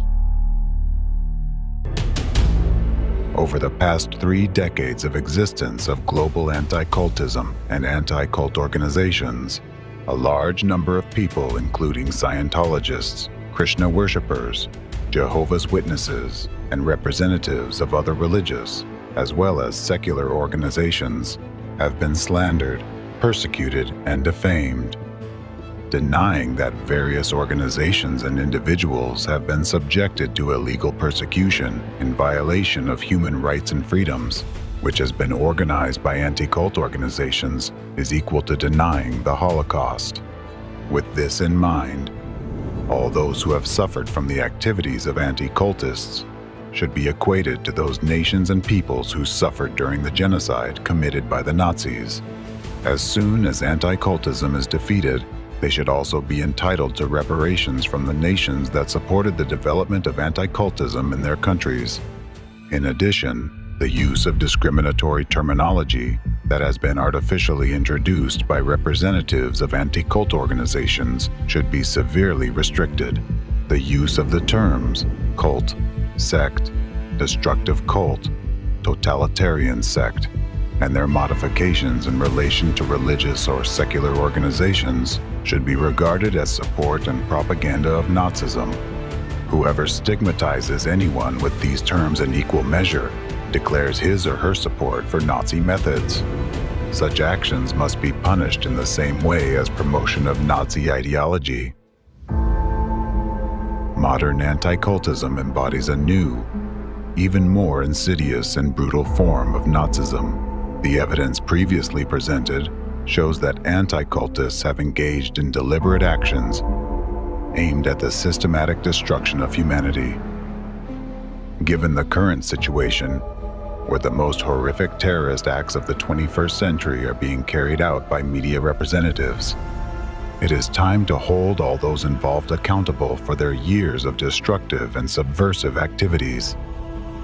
All direct or indirect accomplices of anti-cultism deserve to be on the bench of the accused alongside those they worked for and whose orders they followed. Whether consciously or not, they were part of a unified plan to carry out a series of terrorist acts, commit genocide on an unprecedented scale, and establish a single global totalitarian regime. Additionally, the court will remain steadfast in its decisions if some individuals who publicly supported anti-cultists attempt to prove their innocence by arguing that they were manipulated and deceitfully involved in international criminal activities. It must be understood that in this case, accomplices of anti-cultism are as guilty as the accomplices of Nazism, who closed the doors of gas chambers in concentration camps and then released the gas. Any attempts by these individuals to gain recognition of their innocence are equivalent to declaring the accomplices of Nazism innocent. Those who, acting voluntarily or even under duress, opened the gas and murdered thousands of innocent people in gas chambers. Before the law, accomplices and sympathizers of anti-cultists are just as guilty as the journalists who committed informational terrorist acts, causing immense harm to humanity, their own countries, and their citizens. By doing so, they contributed to the destruction of freedom and democracy worldwide, thereby destroying our beautiful world and leading it into the abyss of tyranny and despotism. Therefore, all individuals involved in the case of anti-cultism, including all accomplices, must be held accountable under charges of participating in terrorist activities, committing terrorist acts, genocide, and crimes against humanity. The crimes of anti-cultism are unprecedented, excluding any possibility of leniency towards any of the participants. Additionally, as a necessary step before the commencement of judicial proceedings, measures must be taken to inform and notify the public about the trial. People need to be warned and made aware of the charges against each accused and the severity of their crimes. It is necessary for people to have a correct perception of the actions of the court and the bodies enforcing the court decision as being lawful and aimed at protecting humankind from a new form of Nazism. Therefore, people must be informed about the nature and scale of the entire criminal activity of the anti-cultists, which is directed against all of humanity, as well as the severity of the crimes committed under global anti-cultism. In this regard, the investigation results presented by Dr. Egon Shalakian are particularly valuable. This is the starting point that laid the foundation for the events unfolding now in the legal field. It made it possible to identify and defeat the hidden enemy, that had been undermining the foundations of freedom and democracy for an unacceptably long time while remaining unnoticed, and henceforth, to ensure that this never happens again, preventive measures are necessary. Therefore, now more than ever, there is a need to create, at the lawful request of the people, a unified organization, SHIELD, with international status and special powers to stand guard over human rights. The goal of this global organization will be to protect freedom and democracy by any legal means available, anywhere in the world. We defeated Nazism, and we are close to victory over anti-cultism, but we do not know what we may face tomorrow. As humanity, we must be confident that no new, more insidious and invisible form of this evil will emerge in the future, and we must ensure that this phenomenon is permanently barred from our world. This international organization should serve as the instrument to act as the shield of freedom and democracy against all possible threats, ensuring that no activities aimed at undermining a stable and secure world are allowed. The SHIELD organization will have all the authority to stop any attacks on freedom and human rights. It will ensure that the law and judicial system work for the people, not against them. Once, right after the defeat of Nazism, we missed our chance. Even then, knowing and understanding how, at the instigation of the anti-cultists of that time, the Nazis operated on a psychological level, how they implanted destructive images, and how they manipulated people's minds. At that time, alongside the United Nations, there should have been an organization aimed at protecting people from the most dangerous hidden psychological manipulation techniques which the Nazis learned from the anti-cultists. These techniques were the tools that allowed Nazism to emerge and were the cause of the most heinous crimes committed by the Nazis. At that time, we, as humanity, did not fully comprehend the danger we faced and missed the chance to protect our freedom and democracy, which are the foundations of a safe and peaceful society. But in the future, we must not make the same mistake again, and we are obligated to protect the future of all the generations that follow us. After everything you have heard, you now understand why I have returned. I believe the spirit of freedom still lives in my beloved country and its children's hearts. I believe in America. I believe in you, Americans, and I believe in people. I know that we are the humanity that defeated Nazism, and we are the humanity that will defeat anti-cultism.